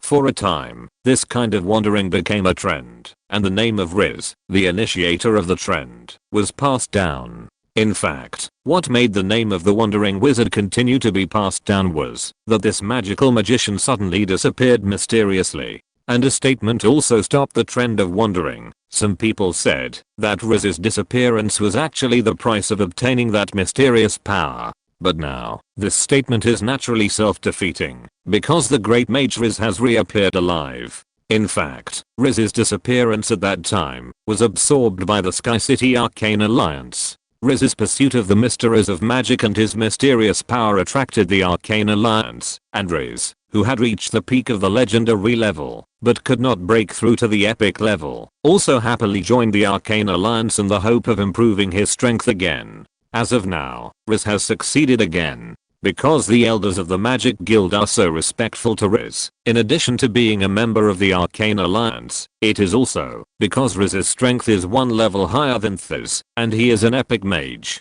Now, Riz, the wandering mage who has lived for more than 200 years, is leading a magic legion assigned to him to meet the vanguard of the Night Elves led by Norim. Riz, who discovered the Norim army with the help of flying puppets, did not intend to find a place to ambush in advance. Riz, who was extremely confident in his own strength and the magic army he led, hoped to fight the invading army of the Dark Knight Empire head-on. After all, the Alliance of Magic had said that the combat power comparison between the human army and the elf army would no longer be as disparate as before, and the magic army would prove that even with the same number, the human army could still win. Now that Riz had detected the vanguard of the Night Elves, there were 100,000 of them, and his magic army was also 100,000, so there was naturally no reason to retreat or ambush. Riz wanted to prove that the human race under the rule of the Alliance of Magic was extremely powerful. The magic army of the Alliance of Magic was not inferior to any race of the army of Esraz.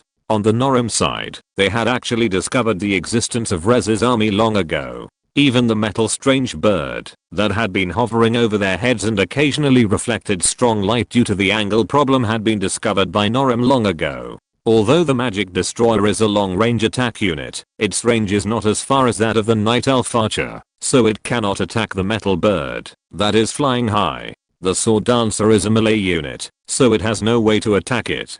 The only one who can attack the metal bird is Norim, but because they have discovered there is legion not far away, they are too lazy to shoot down the metal bird to avoid alerting the enemy, so this peeping weapon of the human magic legion survives. With both sides knowing the existence of the other, the Norim legion and the Riz legion finally collided. The third update will be released before 12 o'clock, but you will have to wait until tomorrow morning to read the fourth update. Sorry. Chapter 618 Magic Feedback. A groundhog carefully pushed open the top of its cave, poked out its little head, and turned to check the surrounding situation. However, just as it turned its head, a dark shadow appeared in front of the groundhog, and a foot stepped down. Sure. The little guy who would quickly escape at the slightest disturbance reacted very quickly, and went back to his cave, narrowly avoiding the fate of being stepped on. After a long while, the frightened groundhog quietly poked its head out again. But the figure standing next to its cave frightened it again, and it almost retreated back into the cave again. Fortunately, the groundhog soon found that this figure did not seem to threaten it, but was paying attention to other places, so it looked at the figure that almost stepped on it before with interest. Swoosh! A wind blade that was very huge in the eyes of the groundhog flew from a distance and hit the figure it was observing. However, the figure in the fiery red color seemed unaware, as if the wind blade had no effect on him at all, and continued to throw the fan in his hand. The groundhog was observing a magic destroyer. Because of the magic immunity in his characteristics, unless the strength was too much higher, the attacks of human magicians could not hurt the magic destroyer at all. As for the three-blade fan-like thing thrown by the magic destroyer, it was their weapon. This strange-looking weapon could be thrown very far in the hands of the magic destroyer. Although it was not as far as the arrows shot by the Night Elf archers, it could at least attack the human magic army that was working hard to cast magic hundreds of meters away. Compared with the human magician's attack, which was not painful to the magic destroyer, the magic destroyer's strange weapon thrown to attack the magician had a very significant effect. The wondering wizard Riz was extremely bored now. He did not expect that the vanguard of the Dark Knight Empire invasion army, which he thought would be easily solved, would form such a scene when the real battle began. The magic army followed the previously trained combat method, with shield warriors at the front to protect the magicians, and gathered most of the lower level magicians together to jointly cast some large-scale war magic. A small number of stronger magicians, under the protection of their respective warrior teams, wandered around and cast single attack magic. But what made the magicians and the magic army extremely depressed was that their magic had no effect on the vanguard of the Dark Knight Empire. Those elves holding strange weapons in one hand and holding a large red shield in the other, faced the magic they had cast with all their strength and just raised their shields lightly to resist those magics that were either powerful or mysterious and sharp. Originally, the magicians thought it was the credit of those red shields, but when they found that some magics directly bombarded those strange elves, but still could not cause them any harm, the magicians began to wonder if they had learned magic to be useless. If that was all, it would not be a big deal. After all, the strange elves holding red shields only accounted for half of the number of the vanguard of the Dark Knight Empire. There was no way to deal with this half of the abnormal elves who seemed to be immune to magic, but there was still the other half, right? But the other half of the elves, who were holding rapiers in both hands, and seemed to have no defense, and could only be the targets of the magic army, were equally abnormal. As soon as the two armies came into contact, these elves with two-handed swords suddenly rushed into the camp of the magic army. If it weren't for the magic force field that the Arcane Alliance popularized in the magic army, which made the flashing of these elves no longer effective, I'm afraid these elves would have directly broken through the warriors' defense line and came to the magician camp to kill. But even if they were blocked by the warriors, those elves with two-handed swords seemed extremely sharp. The human warriors in the magic army were carefully selected. The human warriors in the Riz Legion were particularly elite, and all of them had reached the Black Iron level. However, such a warrior unit that could have been used as the royal guards in the past seemed vulnerable in front of those elves with two-handed swords. Often, several human warriors surrounded a sword-wielding elf, and the elf's sword flashed a few times, and the human warriors fell one by one, silently. When the magicians wanted to support the warriors and cast magic at these sword-wielding elves, the speed of these elves swinging their swords broke through a limit. The two swords were swung around them tightly, forming a silver sword curtain that even magic could not penetrate. Even the knowledgeable Riz, who had wandered on the continent for a long time, wanted to curse when he saw this scene. This must be cheating, right? If swordsmen were all at this level, how could magicians survive?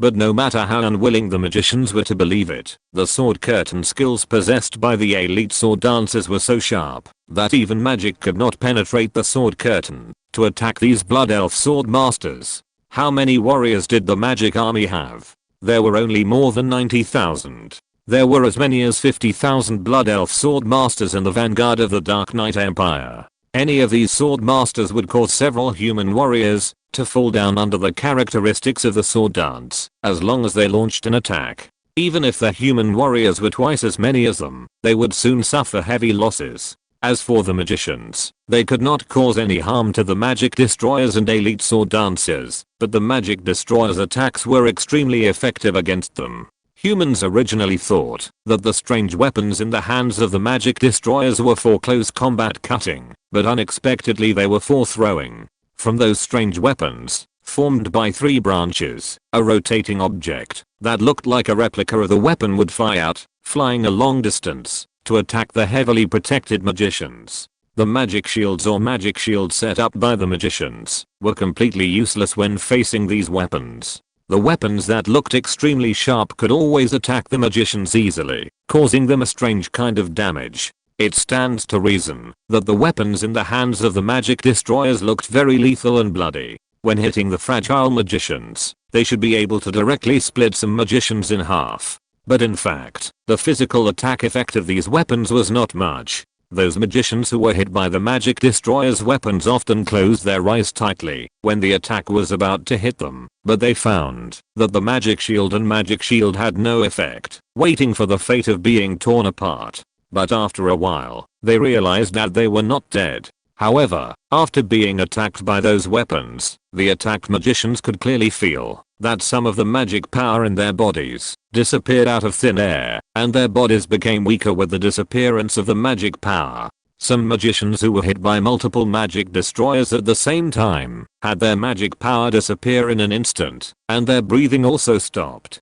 As the magic power disappeared, the lives of these magicians disappeared. This effect comes from the magic destroyer's ability magic feedback. Magic feedback. When the magic destroyer attacks the enemy, it will burn a small amount of the target enemy's magic value and cause the same amount of damage. This ability, which is equivalent to a passive skill, makes the magic destroyer's attack seem unable to kill the human magician immediately, but it can destroy the magician. A magician without magic power cannot cast even the simplest magic, even if there is a lot of magic in the spell slot. Some people may say that it would be more convenient if other arms could directly destroy the human magicians physically. But except for the magic destroyers with magic feedback ability, the first thing that other attacks would break when they come to the magicians is the magic shield or magic shield. As the final line of defense for every magician, these things are not so easy to break. Compared with the battle between the sword dancers and the human warriors, the magic destroyers seem to be particularly relaxed. They are using 50,000 to bully 10,000, and the number has an absolute advantage. In the previous round of attack, thousands of human magicians fell under the attack of the magic destroyers. If there are more rounds, this human magic army will be destroyed. As the leader of the magic army, Archmage Riz will naturally not sit idly by and watch his troops fail miserably. After discovering that the strength of the two sides' troops is completely disproportionate, Riz decided to join the battle decisively. Archmage Riz, who has lived for more than 200 years, has been transformed by mysterious power, and has studied magic for a long time in the Arcane Alliance, is extremely powerful. He felt that, since it was said that the Emperor of the Dark Knight Empire had turned the tide of a war involving hundreds of thousands of troops, he could also turn the tide of a war involving 200,000 troops. Power of Despair. Riz first activated one of his abilities, and the purple magic patterns on his body lit up one by one. Suddenly, tiny lightning bolts were pulsating around Riz, and he seemed to have activated a mysterious and powerful force. Overload. Mana Surge. Overload. One after another, red or blue energy balls flew out of Riz's hands and bombarded the place where the magic destroyers were. Those red energy balls were single attack magic, while the blue ones were like chain lightning, which could bounce and surge between magic destroyers. At the same time, a huge circle of lightning appeared under the feet of every magic destroyer hit by Riz's magic, affecting the friendly forces around the magic destroyer, causing them to be attacked as well. Riz cast his magic one after another without any pause, just like a spell turret.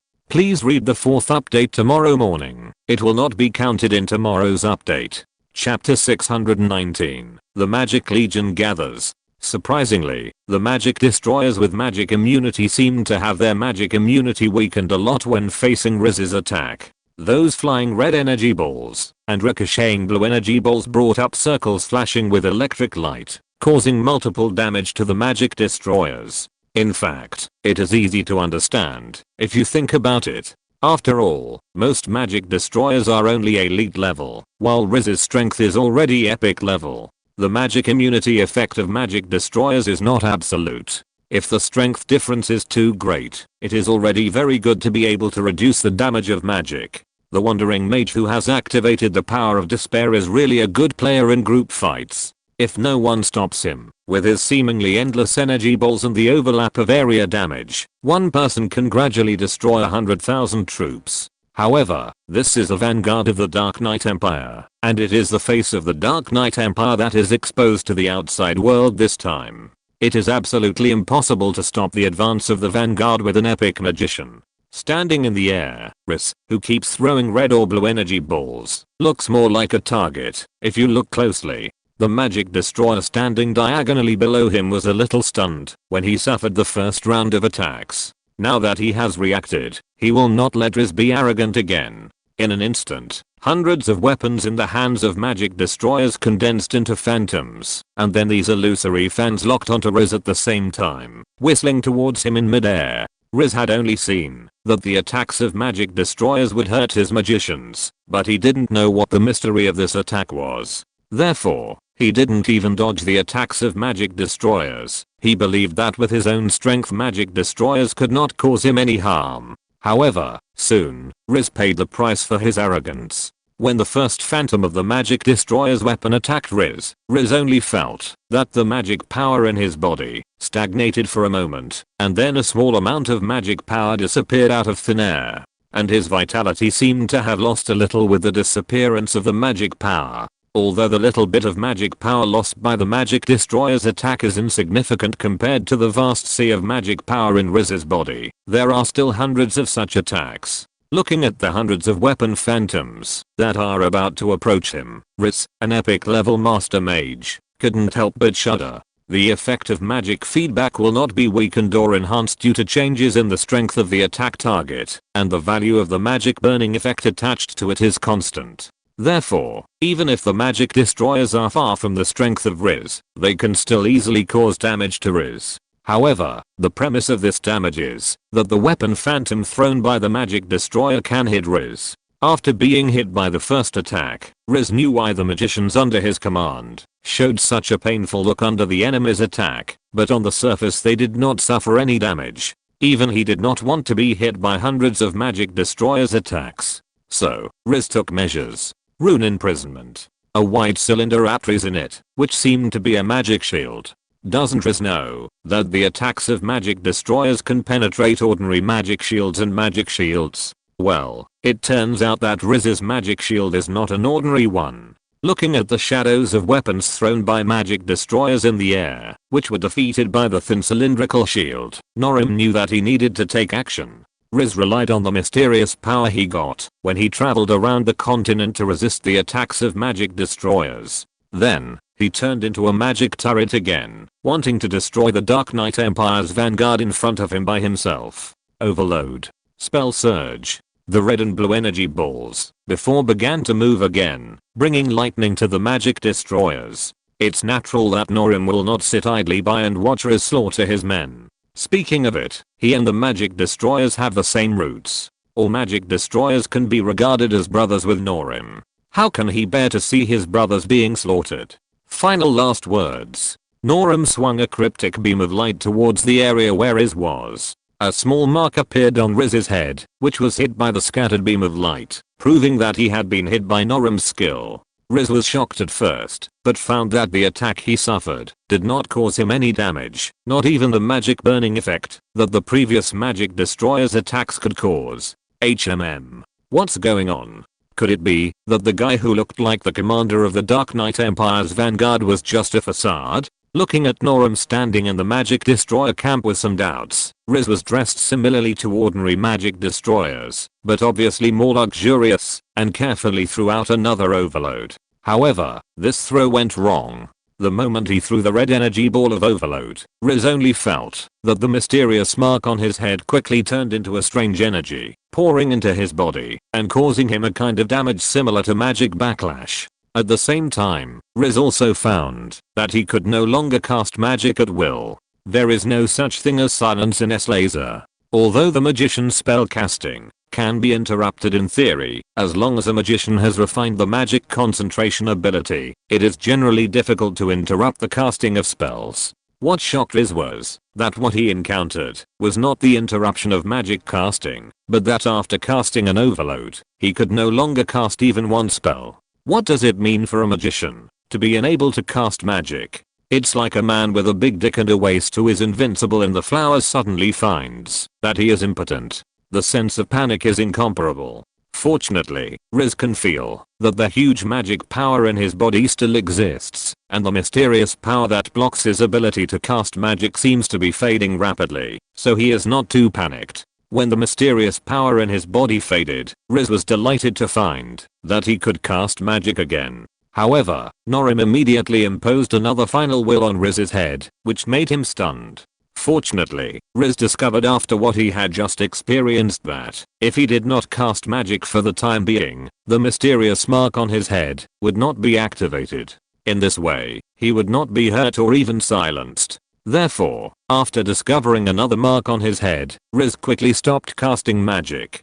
But would Norm's skills have such a flaw? When the final words have been cast successfully, even if the cursed person does not use skills, he will be hurt and silenced after 5 seconds. What's more, you can't not cast skills under the silencer. Immediately after the mark of the final words, Norm raised his hand and Riz had another mark on his head, the silent curse. Riz, who had an extra curse mark on his head, felt that the magic and vitality in his body were slowly draining away. However, he did not know how to stop such a drain, and because of the existence of the final words, he could not cast magic to try to stop this drain, so he could only watch. But after 5 seconds, Riz found that his behavior of not casting magic was ineffective. The mark on his head that had caused him a loss once again dissipated, and the mysterious power that was already somewhat familiar surged into his body again, causing him damage and silencing him at the same time.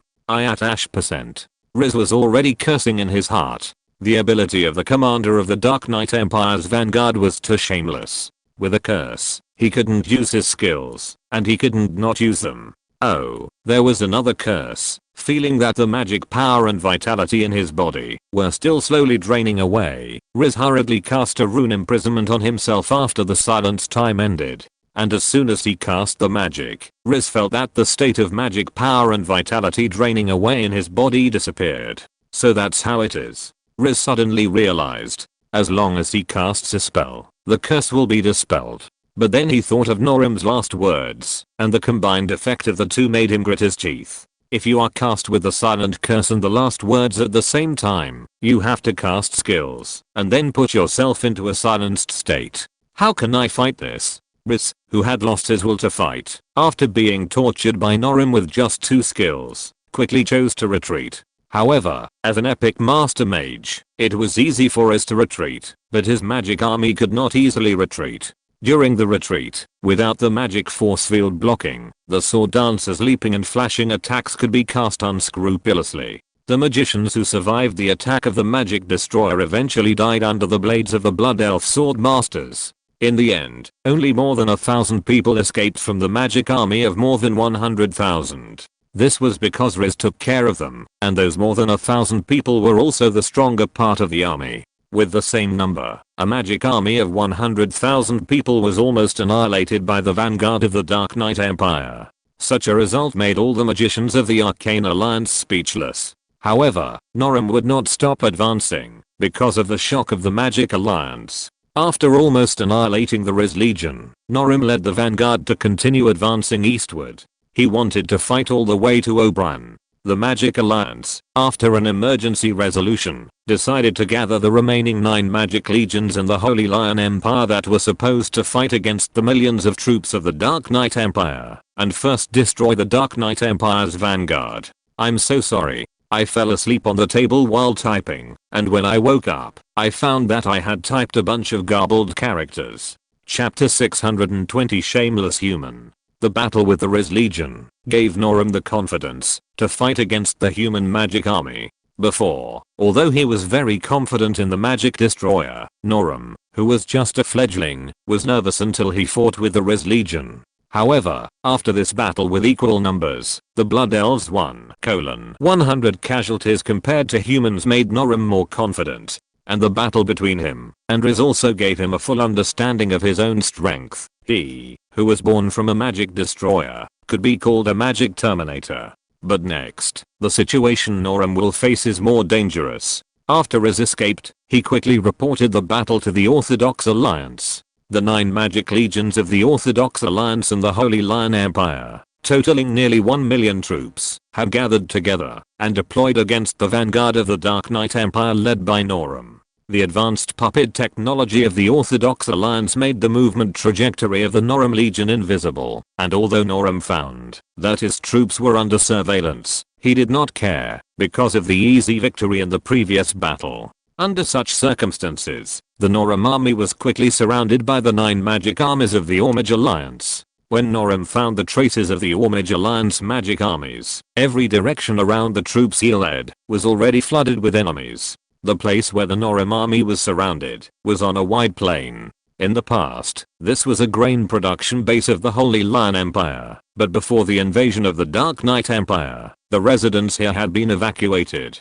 Now, this place is used by the Ormage Alliance as a place to wipe out the Dark Knight Empire's vanguard. As a 7th level hero equivalent to an epic level strongman, Norim naturally has the ability to fly. After discovering that his troops were surrounded, although he was not too worried, he still flew into the air to check the surrounding situation. When he found that the human troops from all directions seemed to add up to millions, Norim felt a little nervous, but more of it was pride. Didn't the humans say that their elite troops were not inferior to the elves even in the same number? So how do we explain that we defeated the same number of troops before and now we have to fight with 10 times the number? Shaking his head, Norim did not mock the humans around him. In his opinion, humans chose to surround his army with 10 times the number of troops, which was already a loss of face, and there was no need to mock them. However, Norim's kindness was not rewarded. Flying in the air, he was soon noticed by some strong men in the surrounding magic army.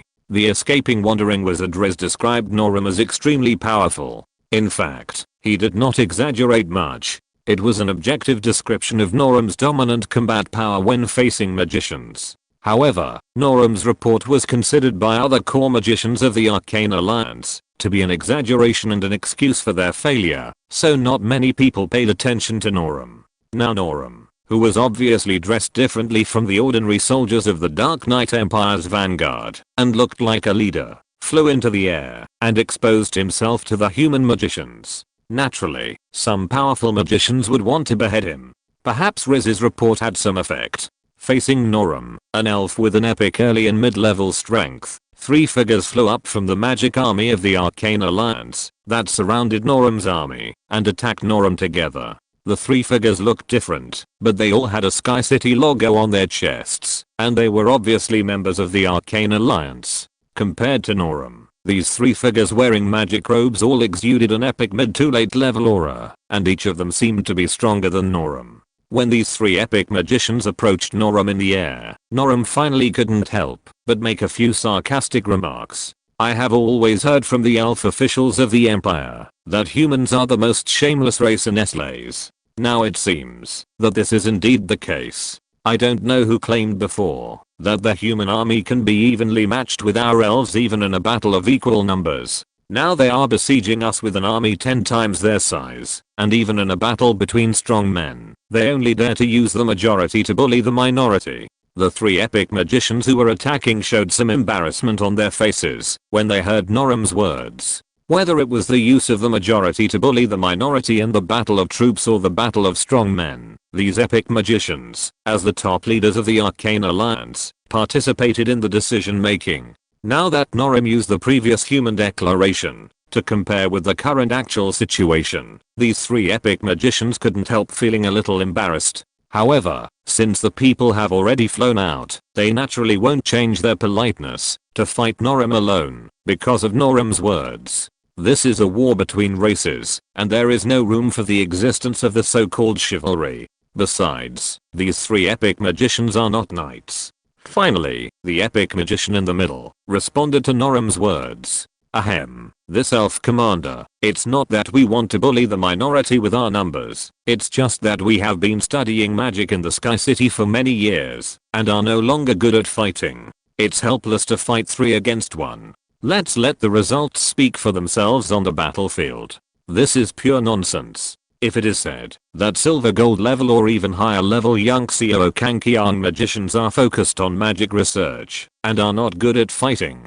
then there is still a possibility. But at the legendary and epic levels, will there be people who are not good at fighting? Those who are not good at fighting will die before reaching this level. What's more, it's helpless to fight 3 against 1. When Norim and Yuffie, who was watching here, heard this sentence, they couldn't help but want to ask the 3 magicians, can you be more shameless? Unfortunately, the 3 shameless human magicians did not give Norim the opportunity to ask this question. After speaking those specious words, the 3 human epic magicians quickly attacked Norim. Binding of the Wind, Lotus of Rage, Frozen Frost. 3 epic magicians cast 3 types of magic at Norim, and they cooperated very well. The levels of these 3 magics were not low. Binding of the Wind was a typical high-level binding magic. The moment this magic was cast, some visible airflow appeared around Norim, trying to tie him up like a rope. The one who cast this magic was the epic magician in the middle. The other 2 epic magicians cast 2 high-level attack magics, 1 fire and 1 ice. If ordinary human magicians saw this, they would definitely be very puzzled.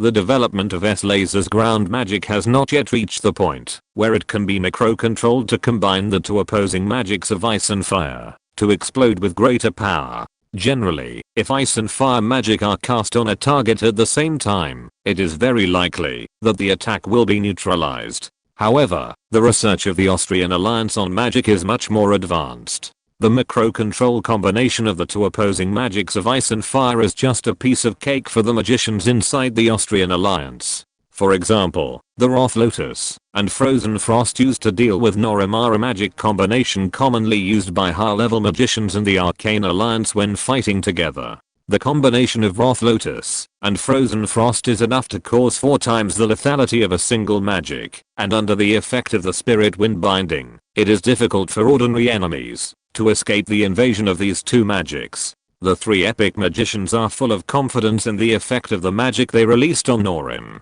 However, facing what seems to be a dead end, Norim just stood in the air motionless, turning a blind eye to the 3 magics released by the 3 human epic magicians. Could it be that this elf commander felt that he could not be spared and had given up resistance?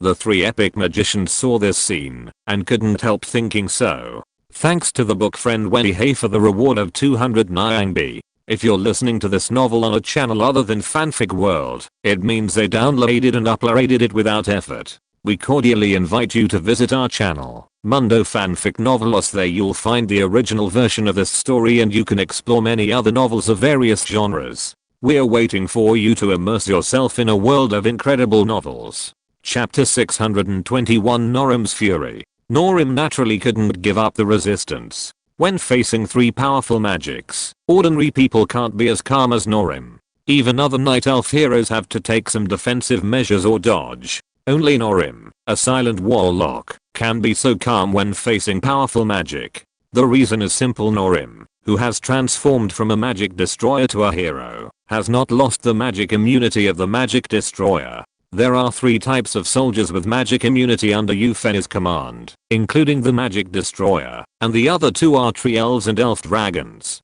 The magic immunity characteristics of these three types of soldiers all mention that the immune magic level is related to strength. However, no matter what, units with magic immunity characteristics can definitely be immune to the magic of enemies of the same level, otherwise this characteristic is a bit useless. As a 7th level hero equivalent to the epic powerhouse of Esraz, Norum has the magic immunity characteristic, and can naturally be immune to the magic of 3 human magicians of the same epic level.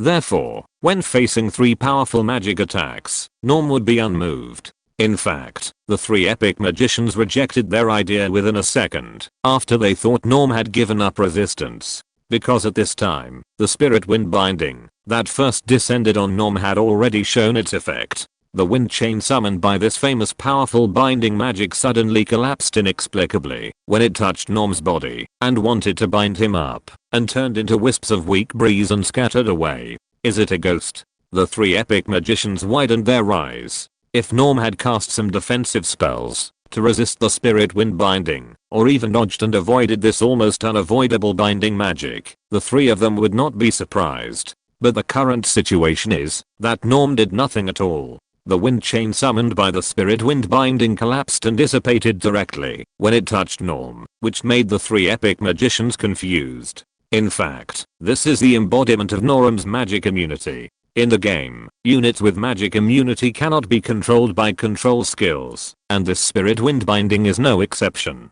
Since spirit wind binding has no effect, it is easy to imagine the results that can be achieved when the Wrath Lotus and Frost descend on Norm. The mighty flame lotus and the frost that exudes an extremely cold breath suddenly disappeared when they came in front of Norm. The 2 epic magicians who wanted to macro-manipulate these 2 magics and let them interweave to create a more lethal explosion found that they had lost control of the 2 magics before they could make any moves. This kind of magic attack on the enemy directly dissipated inexplicably, which was something the 3 epic magicians had never seen before, so they were stunned for a moment, thinking about what kind of magic principle caused this. The 3 human epic magicians were stunned, but Norm, who was attacked by them, would not be stunned. Although the 3 spells had no effect on Norm still launched a ruthless counterattack. Last words. The curse mark that Riz had suffered appeared on the heads of the 3 human magicians opposite him under Norm's casting.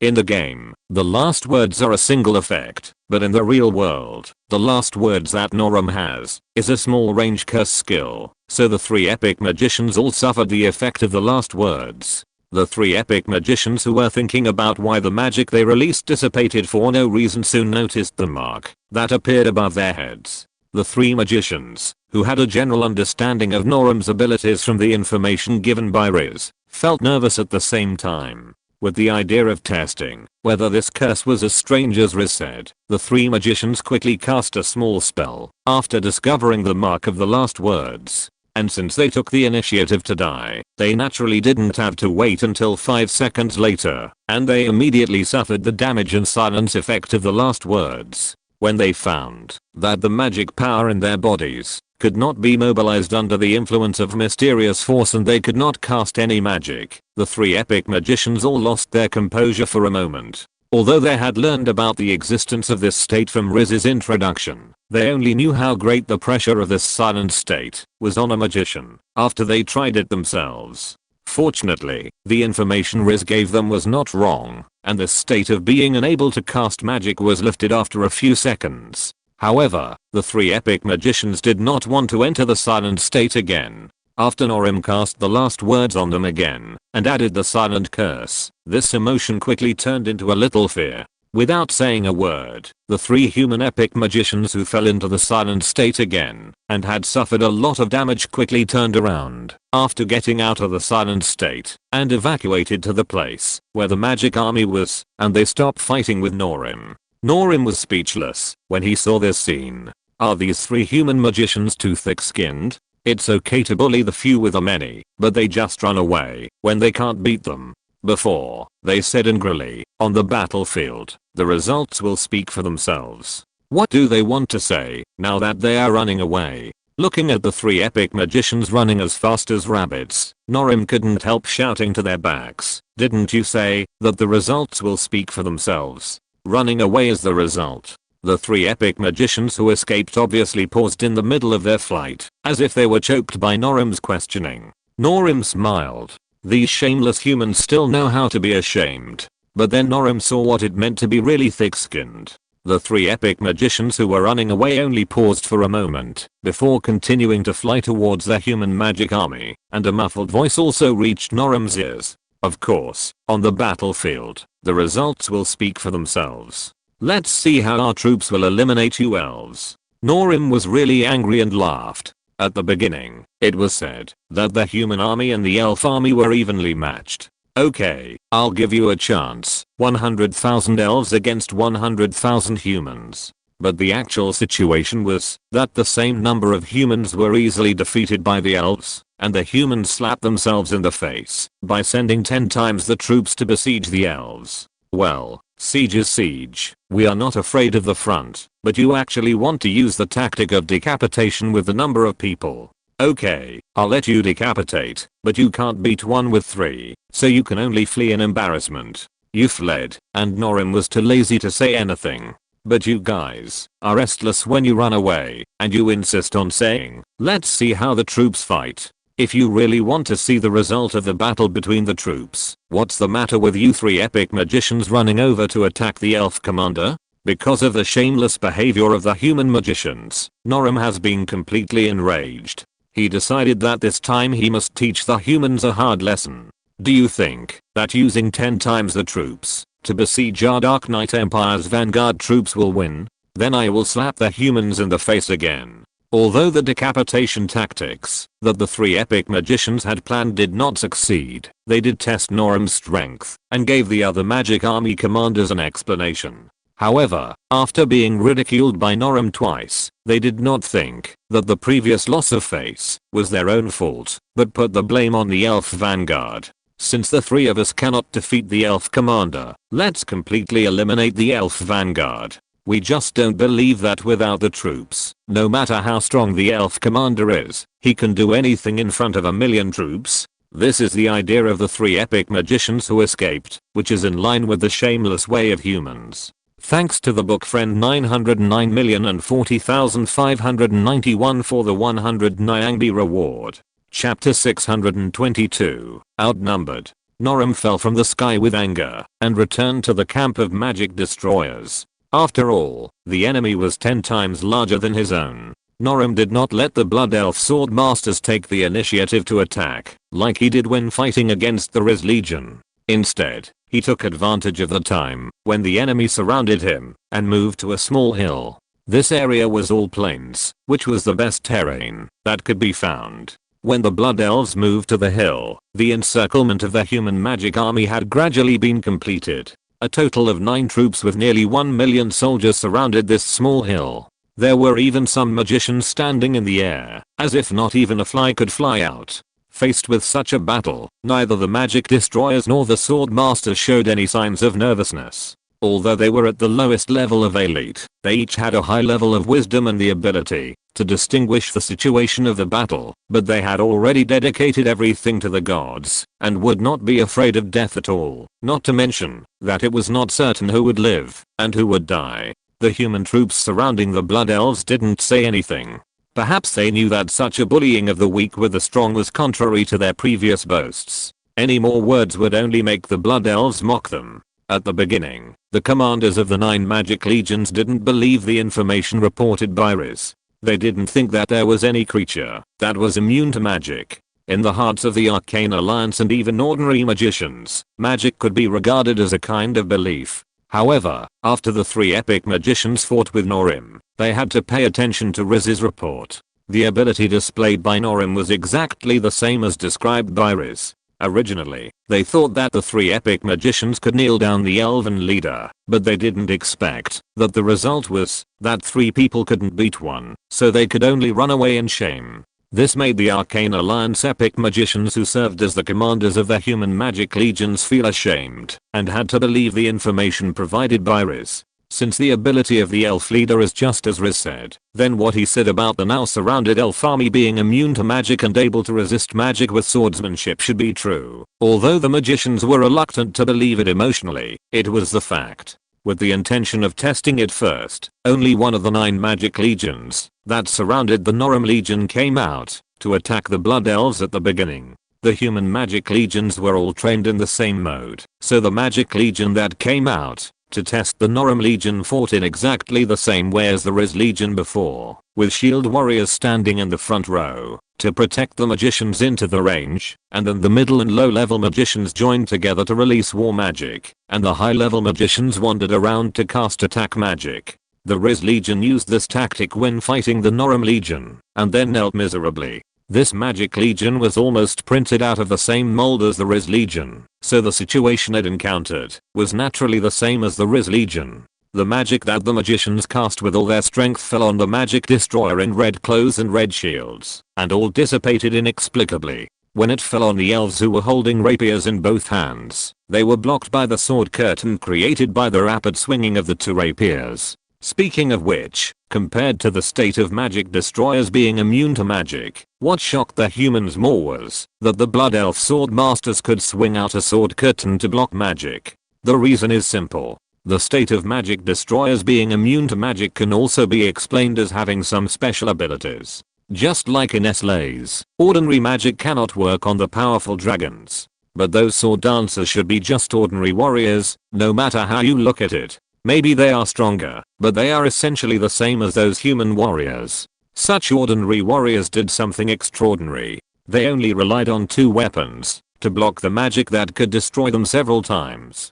This is really amazing. The human warriors in the magic army that integrated the Blood Elves couldn't help but think, if they also had such swordsmanship, how awesome would such an ability be? In that case, maybe they would not be just the magician's followers? Well, yeah is indeed an emotion that all creatures in every world have. Those human warriors could not possibly have the ability to resist magic with 2 swords like the Blood Elf sword master, because this is actually the skill sword curtain possessed by elite sword dancers. How could humans learn it? A round of magic offensive returned in vain, proving once again that Riz's intelligence was correct. But after proving this, no commander of the magic army was happy. Could it be that there is really something that magic cannot do? No, absolutely not.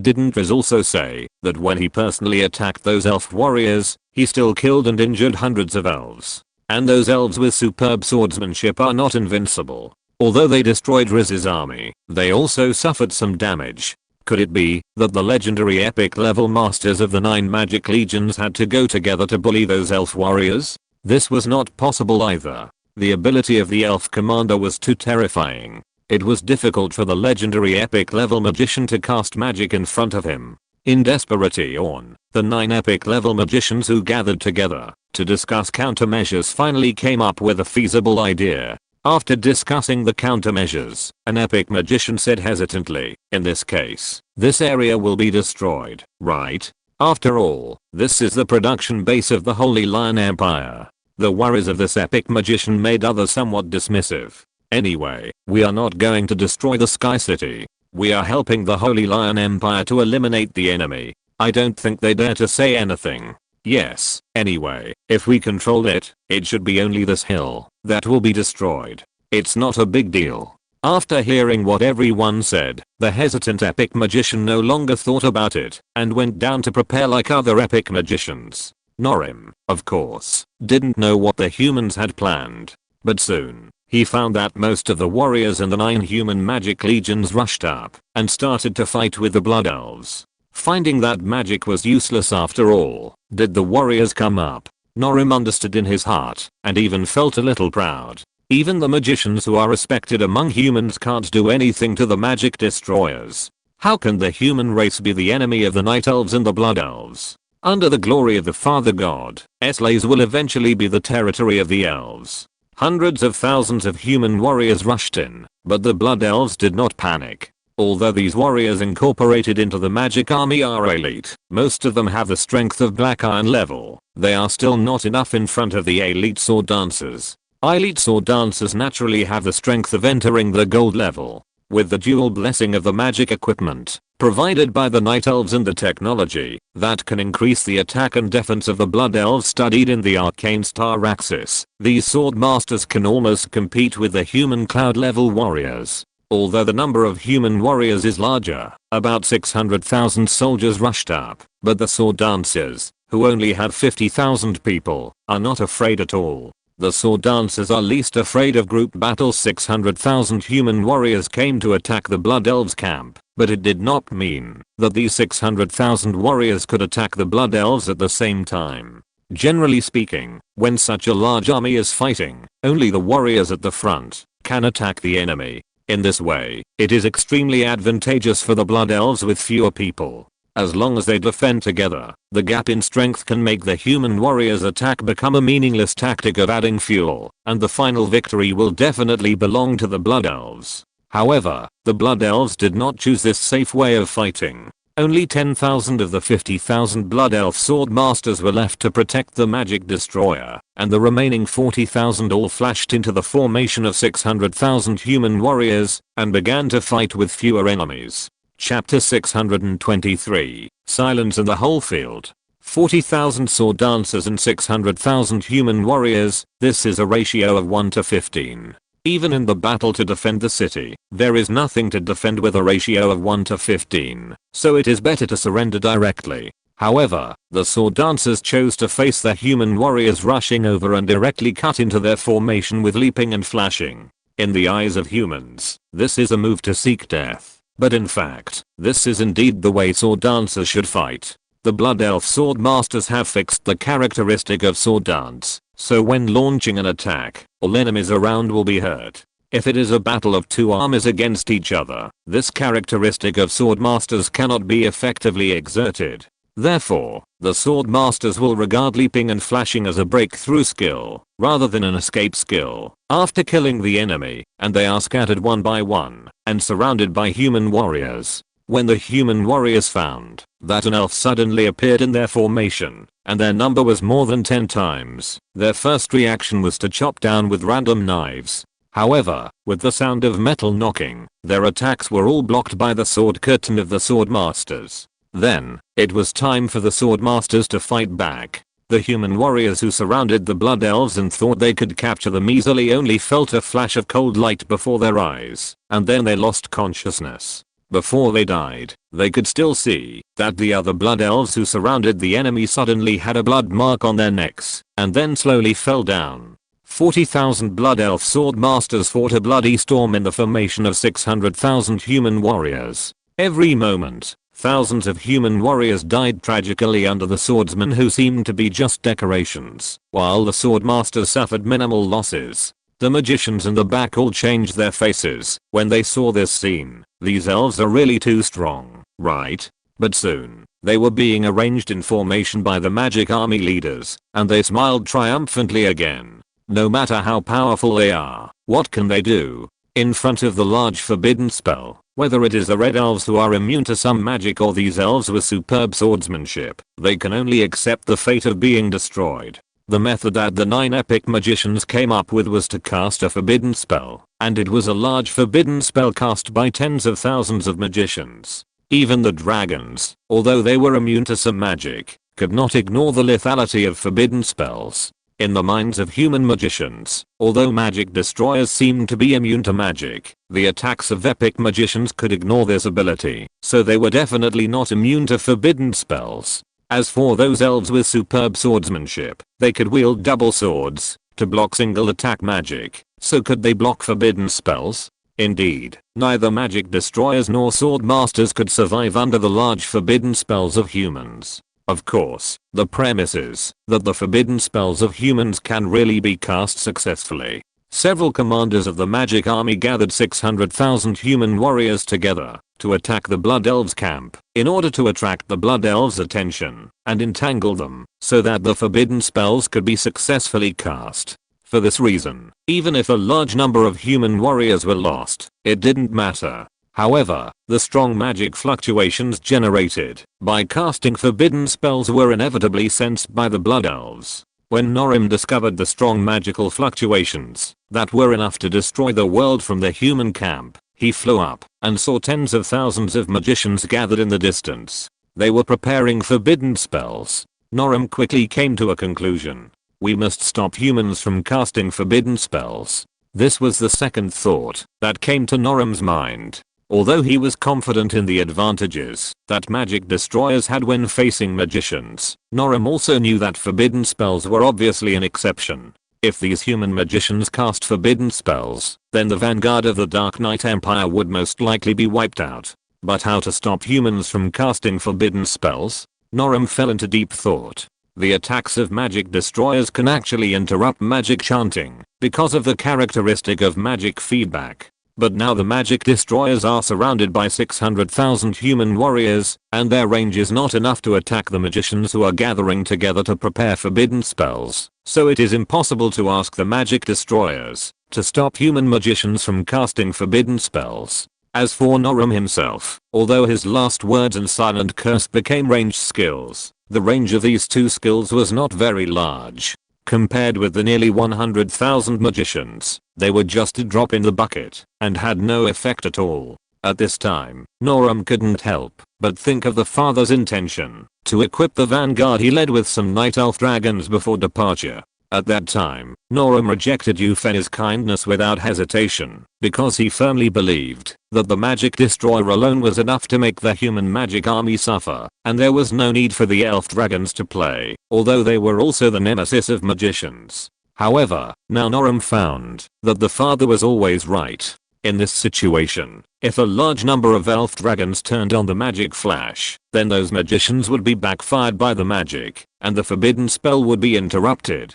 Father, Norum was wrong. But Norum will make up for this mistake in his own way. Norum silently apologized to Euphenie in his heart. Euphenie, who was paying attention here, naturally heard Norum's words in his heart. He naturally accepted Norum's apology. Euphenie also knew what Norum meant by making up for his mistakes in his own way. He had the ability to interrupt the forbidden spells cast by human magicians. If he didn't know that Norum had an absolute advantage when facing the magic army, then even if he refused to equip the vanguard with elven dragons, Euphenie would force him to bring some. But in the end, Euphenie didn't do so, because Norum's ultimate skill is a silencer, full domain silence. The title of silencer was mostly due to the skill of full domain silence. In the game, no matter where you are, even in your own fountain, as long as the silencer uses the skill of full domain silence, you can't release another skill. Even if you are immune to magic, it won't work, because this skill ignores magic immunity. And now, Norum will rely on this skill to turn the situation around. Norum in midair chanted a short syllable, and then an invisible mysterious ripple spread out from his side. It's called spreading, but in fact, this ripple crossed thousands of mountains and rivers in an instant, and it's unknown where it reached the farthest. But first, the effect of the whole area silence was reflected on the human magicians who were preparing the forbidden spells opposite the blood elves. The tens of thousands of magicians who were concentrating on contributing their magic power suddenly felt that the magic power in their bodies seemed to have disappeared and could not be sensed at all. Then, they found that the magic power had not disappeared, because the effect of the magic backlash had already appeared on themselves. Without magic power, how could there be magic backlash? Nearly 100,000 human magicians spit out blood almost at the same time. Whether it was a black iron bronze level magician or a legendary epic level master magician, they all suffered the same situation in the face of the forbidden spell backlash. What was going on? The 9 epic level magicians who were coughing up blood felt sad. They knew that in this battle, humans would fail after all. The only way to destroy those elves was to rely on forbidden spells, but now the human magicians who suffered the backlash of the forbidden spells could not cast ordinary magic in a few days, let alone jointly cast the forbidden spells again. Want to win? Can they rely on those warriors who are being slaughtered by the elves? But the 9 epic magicians couldn't figure out why they were hit by the backlash of the forbidden spell when their magicians were all in the enemy's reach and the elf leader didn't come close to interfere with the forbidden spell with his strange ability. The leaders of the magic corps didn't know that the magicians who suffered the backlash of magic power at this moment were not the only ones they led. Chapter 624, God's Silence. In the game, the range of all domain silence is the entire map. No matter where the enemy is, unless they are in a dead state, they will be affected by the skill of all domain silence. However, this skill appeared for the first time in Eslays. Neither Euphenie nor Norum himself knew how large the range of this skill was. But at least, the 9 human magic legions that were fighting against the vanguard of the Dark Knight Empire had all been affected by all domain silence, causing the forbidden spell to fail to be cast, and also suffered magic backlash. However, in a place that Noram and the human magicians opposite him could not see, the effect of all domain silence had just been shown. At the moment, when Noram used his ultimate skill and the ripples formed by all domain silence radiated out, all places in Eslays felt this magical power. In the middle of the human world, in the human magic legion that was majestically expelling the orcs, the magicians who were casting spells suddenly spit out blood. The magic they cast was abruptly blocked by an unknown force, and naturally, these magicians were also backlashed by magic. Compared to the magicians in Noram who were attacked by the backlash of the forbidden spell, the magic backlash suffered by these magicians who were casting spells was no less severe. After all, the backlash of the forbidden spell was shared by nearly 100,000 magicians. The magicians who fought against the orcs suffered the backlash of the single magic they cast, which was equally strong. Obviously, these magicians could no longer fight after being attacked by the backlash of magic. Without magicians, human warriors were obviously unable to defeat the orc troops of equal number. This human expulsion war turned into a counter-attack by the orcs. However, the effect of full domain silence was more than that. In the south of the human Cannon Empire, a large number of human troops were fighting with the Sea Tribe by the river. The Sea Tribe had appeared in the south of the Cannon Empire for 2 or 3 years. If it were not for the fact that some of its forces were restrained by the invasion of the Sea Tribe, the Cannon Empire would not have lost a large amount of territory so easily under the offensive of the orcs. The Sea Tribe that invaded the Cannon Empire was not as weak as recorded in history. Some of its soldiers were very powerful. For example, the several types of sea creatures called Naga each have unique abilities. There are also those huge sea turtles that are like small hills. They look like they have dragon blood. They are simply nightmares for human soldiers on the battlefield.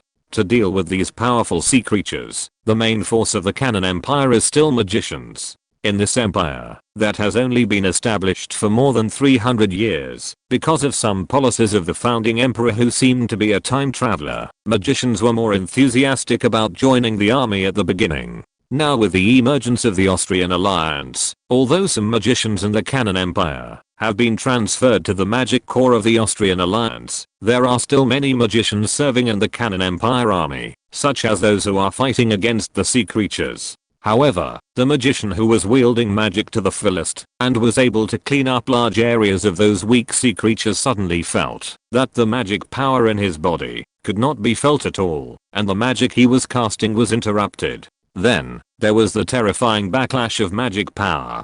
Just like the humans fighting the orcs, without the power of the magicians, the Cannon Empire's army fighting the Sea Tribe was quickly defeated by the Sea Tribe, and the area around the river was also occupied by the Sea Tribe. Obviously, the effect of the full domain silence also spread here, but the Sea Tribe, who also cast some skills, was not affected. In a temple in the sea, Tangyagia stood up from the coral bed and looked into the distance. Is this Yufen's power?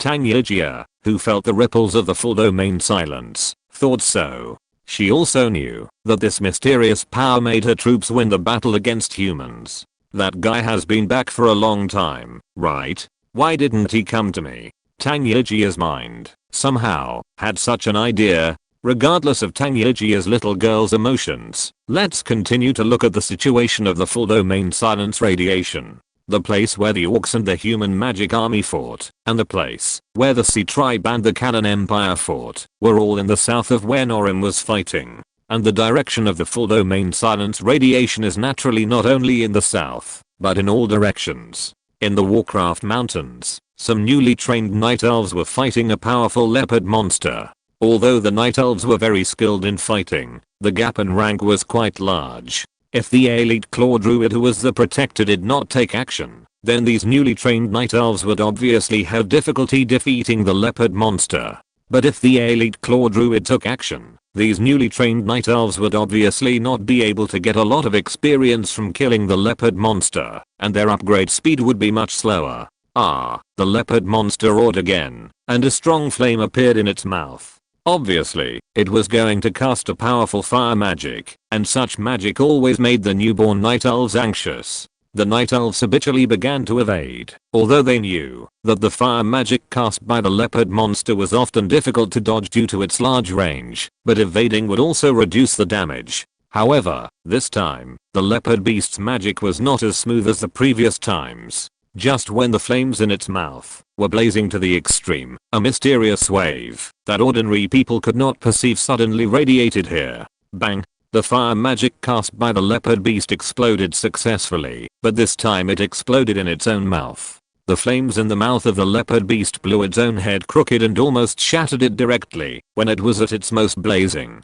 After this explosion, the leopard beast went from being lively and energetic to dying. The newborn Night Elves who besieged it easily harvested the experience it could provide. Without the participation of the elite claw druid, the rich experience directly promoted several Night Elves in the team to the elite level. The experience of this Night Elf leveling team is just a glimpse of the whole. In the Warcraft mountains, many Night Elf and Blood Elf leveling teams have encountered such a situation. However, the effect of full-field silence is more than that. In the far west of the Warcraft mountains, the war between the new Orcs and the ancient Orcs is in full swing. Although the new Orcs have the upper hand, when the new Orcs return, the ancient Orcs have plundered a large number of resources that originally belonged to the new Orcs, and then retreated to the remote places where they are. The ancient Orcs, who have shrunk their strength, are very tenacious in front of the new Orcs. Although the new Orcs are fighting very bravely because they want to take back their relatives, it is still difficult to defeat the ancient Orcs for a while.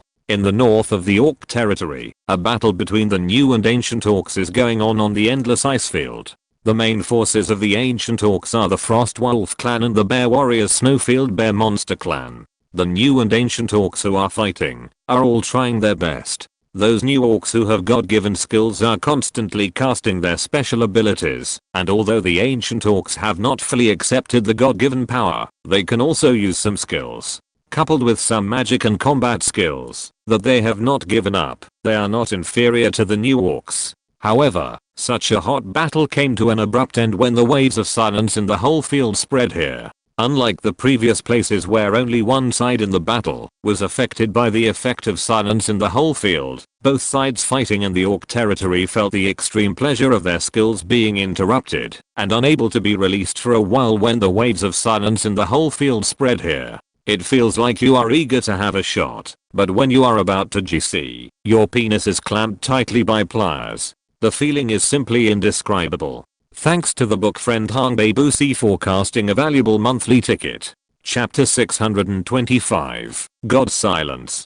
Compared with the native magic or combat skills of SLAs, the god-given power possessed by the Orcs is actually more in line with the scope of the full domain silence, because those god-given powers are also some skills or characteristics given to the Orcs in the Warcraft game. Both the new and ancient Orcs were affected by the effect of the full domain silence, and the situation here was also seen by Yuffie, who had the vision of the Bear Warrior. The inexplicable failure of the magic cast by those monsters in the Warcraft mountains was also noticed by Yuffie, and was connected with the full domain silence of Norim. Although he could not observe the situation when the Orcs and the human magic army fought in the human world, nor could he see the situation when the Cannon Empire and the Sea Tribe fought, but according to the situation in the Warcraft mountains and the Orc territory, Yuffie could judge that the scope of the full domain silence really lived up to its name, and the scope of action was really the entire domain of SLAs. Where the new and ancient Orcs fought, the Bear Warrior quickly discovered that except for him and his Snowfield Bear monsters, the rest of the Orcs, whether new or old,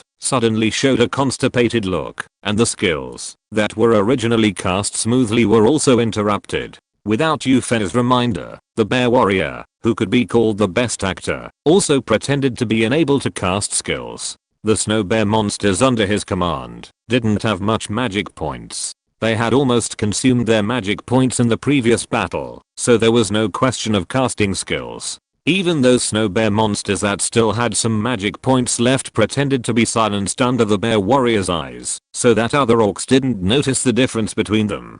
It seems that the effect of this all-domain silence can distinguish between enemies and friends by itself. After noticing this situation, Yuffie analyzed it in his heart. In other places, because there were no units affiliated with Yufei couldn't see how far the radiation range of all domain silence was. But in his guess, even Dragon Island, which was far overseas, would probably be affected by the effect of all domain silence. Yufei's guess was not wrong. Since the areas where the Cannon Empire and the Sea Clan fought would be covered by the range of all domain silence, then Dragon Island in the Southern Sea would naturally be no exception. Although on Dragon Island, because the dragons were the only masters, when Norim cast all area silence, there were no dragons casting magic, but the feeling of being blocked and unable to sense and cast magic still appeared on the dragons. Even though this process only lasted a few seconds, the dragons were still a little panicked. In the waves of dragon roars, the dragons determined that the mysterious power that temporarily blocked their ability to cast magic came from the Esraz continent.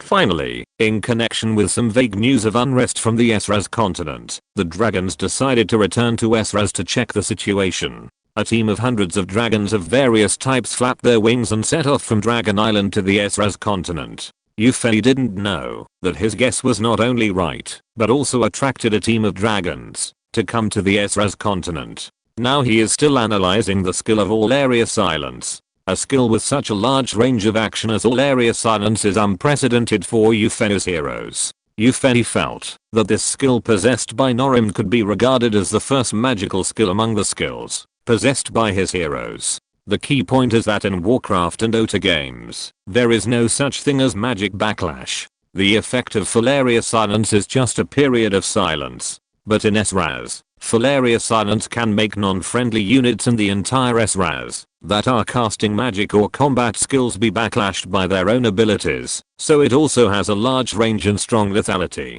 Presumably, the current SRAS continent is filled with panic everywhere, right? Yufei smiled in his heart. Just like his guess about the situation of the Dragon Clan, Yufei's guess is still correct. After Norim's full area silence was cast, it affected the magicians of the entire SRAS, and naturally caused widespread panic. Whether it is an apprentice magician or an epic master magician, when the power of their hard work is suddenly out of their control, it is easy to feel panic.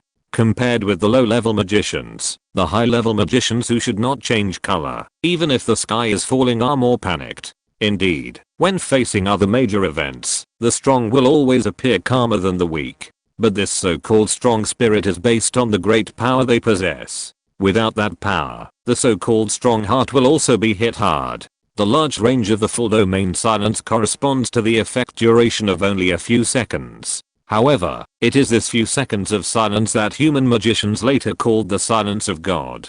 In their opinion, this mysterious and absolute silence ability can only be possessed by gods who have never appeared in Eslays. The title of the Silence of God appeared for a long time after the battle faced by Norim ended. Now Norim is more concerned about the result of the battle he is fighting. Norim, who has never used the ultimate skill of full domain silence, was actually still nervous when he just cast this skill. He didn't know whether this skill he used as a trump card could help him win the battle. Fortunately, the result was very good. Under the effect of the silence of the whole area, not only the forbidden spells prepared by humans were forced to be interrupted, but the nearly 100,000 magicians even lost the ability to cast magic for a long time afterwards. This was decisive for the ongoing battle in Norim. A magician who couldn't cast magic might not be as good as an ordinary farmer. The premise is that the magician didn't have magic item that could be activated with just a little mental power. Well, the magicians of the Arcane Alliance still had a lot of stimulating magic items, but these magic items obviously didn't play a big role in the battle of the army.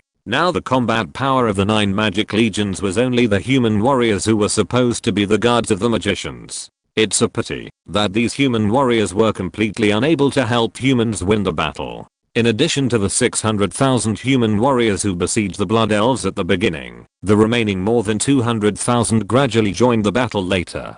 But these nearly 900,000 human soldiers were beaten to a pulp by 50,000 sword dancers and 50,000 magic destroyers. After discovering that the magicians were preparing forbidden spells in the distance, Norim ordered the magic destroyers to join the battle with the human warriors. Anyway, the magic destroyers could not attack the magicians in the distance with their range, so it was also good to help the sword dancers kill more warriors. Although the magic destroyers were the nemesis of the magicians, it did not mean that they could only fight against magicians. When dealing with magicians, the fan-like weapons gave up physical damage in order to penetrate the magic shield and magic shield, but this mode was not needed when attacking human warriors. Although the weapon phantoms were still thrown out, the weapon phantoms of the magic destroyers when attacking human warriors were much more solid than when attacking magicians. Because of the difference in strength, the magic destroyers' attacks on those human warriors, most of whom were only at the black iron level, could also cause devastating damage. The sword dancers, on the other hand, staged a complete massacre in the human warrior camp. Using the leaping and flashing attack, it was impossible for every blood elf sword master to be surrounded and killed by hundreds of human warriors, and their sword dance characteristics could quickly kill the surrounding enemies. The 100,000 blood elves and nearly 900,000 human warriors were completely disproportionate in number, and their respective losses were equally disproportionate. Soon after, the magicians suffered the backlash of magic power caused by the forced interruption of the forbidden spell. The human warriors gradually collapsed under the coordinated attacks of the sword dancers and magic destroyers. Chapter 626. The Tragic Austrian Alliance. The magicians completely lost their fighting power, and the warriors could only be slaughtered when facing the blood elf sword masters. The final outcome of the 9 human magic legions can be imagined. Relying on the time bought by the hundreds of thousands of human warriors with their lives, the magicians, especially the senior magicians, successfully escaped with the magic items on their bodies. After all, the vanguard of the Dark Knight Empire was too small in number. Although it could slowly defeat, or even kill nearly 900,000 human warriors, it was tied up, and could not chase the magicians as much as it wanted. However, not catching up and killing the human magicians did not affect the happy ending of this battle. The Dark Knight Empire defeated the nearly 1 million troops of the Arcane Alliance with only 100,000 vanguards, so that only more than 200,000 soldiers were able to escape. The impact of this on the human world was extremely far-reaching. When the Arcane Alliance unified the human countries, it proudly declared that the Magic Legion they established could be compared with the same number of elf troops. However, now only a vanguard of the Dark Knight Empire overturned this statement. Counting the Riz Legion at the beginning, the total number of human troops exceeding 1 million was defeated by only 100,000 blood elves. How could this not make ordinary people who did not know the truth panic? They did not know that, if it were not for Norum's full domain silence, the vanguard of the Dark Knight Empire would have all died under the forbidden spell. When the results of this battle were spread, the Arcane Alliance was in doubt about the sudden appearance of the silence of God, and for a while they could not suppress the panic of the people. This caused great damage to the ruling foundation of the Arcane Alliance. And when another piece of news came out, the Arcane Alliance was completely distrusted by ordinary humans. The reason why the Arcane Alliance was able to unify the human race quickly after its appearance and established a holy alliance led by it was not because it had the support of most magicians. In the human world, magicians are actually far away from ordinary people. Even if the Arcane Alliance has the support of magicians, it may not necessarily get the support of the people. The reason why it can dominate the human world is because of the propaganda of the results of killing millions of Dark Knight Empire troops. It is precisely because the Arcane Alliance used the elemental tide collision to eliminate the million-strong army of the Dark Knight Empire in the Holy Imperial capital that they are supported by various human countries. When ordinary people heard that humans had such a powerful protector, they naturally actively supported it. However, no one thought about what would happen if the Arcane Alliance's claim of destroying the million-strong army of the Dark Knight Empire was false. Because when the Arcane Alliance used the elemental tide to destroy the enemy, many magicians of the Holy Lion Empire, including the 4 holy families, participated in it, and later everyone did not see the elves escape from the Holy Imperial capital basin again, so they confirmed that the million-strong army of the Dark Knight Empire had been destroyed. In fact, no magician saw the Dark Knight Empire's troops being truly destroyed. The absolute vacuum formed by the collision of the elemental tides made the magicians dare not investigate the specific situation. They just judged others by themselves and thought that they could not survive or escape in this situation, and the Dark Knight Empire's troops were the same. Because of the testimony of the Holy Lion Empire, the record of the Arcane Alliance killing millions of Dark Knight Empire troops was recognized by everyone. However, this record was overturned by the Dark Knight Empire after the Dark Knight Empire's vanguard defeated 10 magic legions of the Arcane Alliance. The Dark Knight Empire released the news that in fact, when in the Holy Imperial Capital Basin, the country's million-strong army was unscathed and successfully escaped the area where the elemental tides collided. The so-called million-strong army was destroyed by the Arcane Alliance, which is completely nonsense. As soon as this news was released, the entire human world was in an uproar. Humans can still have strong confidence in resistance under the dual invasion of Orcs and Elves, and a large part of it is because the million-strong army of the Dark Knight Empire was easily destroyed at the beginning of the invasion. Now the Dark Knight Empire tells everyone that the so-called million-strong army was destroyed at all. Doesn't this fundamentally destroy the confidence of human resistance? And more importantly, the news announced by the Dark Knight Empire was quickly believed by a large number of humans. How could the Dark Knight Empire pull out another million-strong elf army to invade again so quickly after a million-strong army was destroyed? You know, the number of elves is not as large as that of humans, and it is not easy to pull out a million-strong army. Now this doubt has been solved. It turns out that this million is the same million as before. In fact, if the Austrian alliance can produce definite evidence of the destruction of the Dark Knight Empire's million-strong army at this time, the public's wave of suspicion will also subside. The key is that the magicians of the Austrian alliance did not dare to investigate the situation in the area where the elemental tides collided at that time, so even they themselves did not know whether the million elves were really destroyed. Even within the Austrian alliance, they began to doubt whether the Dark Knight Empire's troops were destroyed at that time. However, they naturally claimed to the outside world that the Dark Knight Empire was disturbing the hearts of the people, hoping that everyone would not believe the words of those aliens. As for the words that some people shouted for the Austrian alliance to produce evidence of the destruction of the Dark Knight Empire's million-strong army, they kept silent and just asked everyone to believe in the strength of the Austrian alliance. Believe in the strength of the Arcane Alliance? Believe in shit. This was said by the current Holy Emperor who had cooperated with the Arcane Alliance from the very beginning. Indeed, the magic army that the Arcane Alliance was proud of was easily defeated by elves with only 1/10 of its number. How could people believe in the strength of the Arcane Alliance? It is difficult for a ruler who does not have the trust of the public to maintain his rule. In particular, the Arcane Alliance is now in a tragic situation where everyone is pushing down the wall. The news from the Dark Knight Empire has caused another force in the human world to begin to exert its strength. This other force is not a hidden force like the Arcane Alliance, but a group of warriors among humans. In the contribution system set by the Arcane Alliance, warriors only exist as vassals of magicians, which made human warriors very unhappy from the beginning.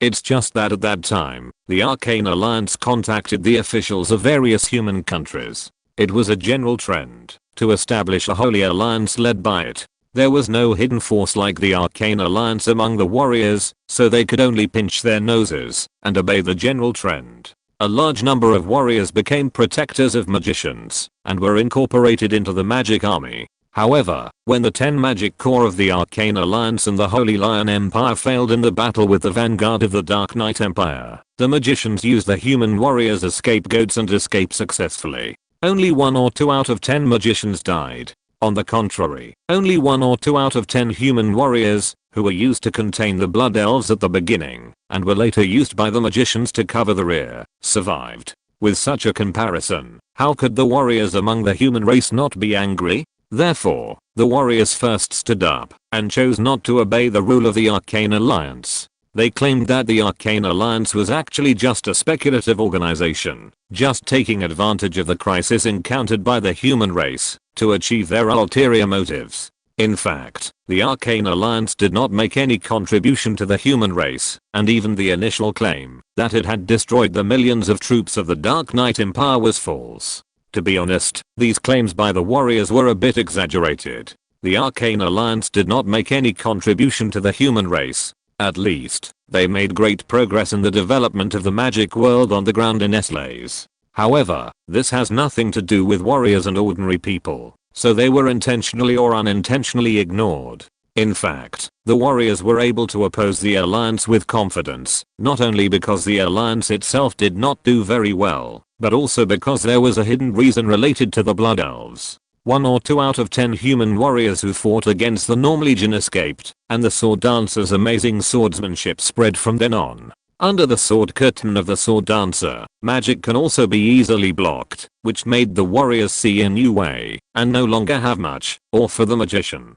Thanks to book friends Feng Huarks IHX and book friend Woke Yushin for their evaluation votes. Thanks to book friends Kyanbian Princess and Mumu X101 for their precious monthly votes. Chapter 627, Human Chaos. The unstable rule of the Magic Alliance is naturally welcomed by the Dark Knight Empire. However, it will be a matter of time before the Magic Alliance completely loses the right to rule over humans. Now the Dark Knight Empire is facing a delicious piece of fat meat, the Holy Lion Empire. The human warriors in the Magic Alliance Magic Corps, whose strength is generally at the Black Iron level or even higher, are mostly drawn from the regular troops of human countries. Among them, the Holy Lion Empire and the Botswana Empire have contributed the most warriors. However, the Cannon Empire has retained a lot of troops, because it wants to resist the Sea Tribe. Now the 10 Magic Corps of the Magic Alliance and the Holy Lion Empire have been directly destroyed by the Dark Knight Empire's vanguard troops, and only the incomplete domestic troops are left in the Holy Lion Empire.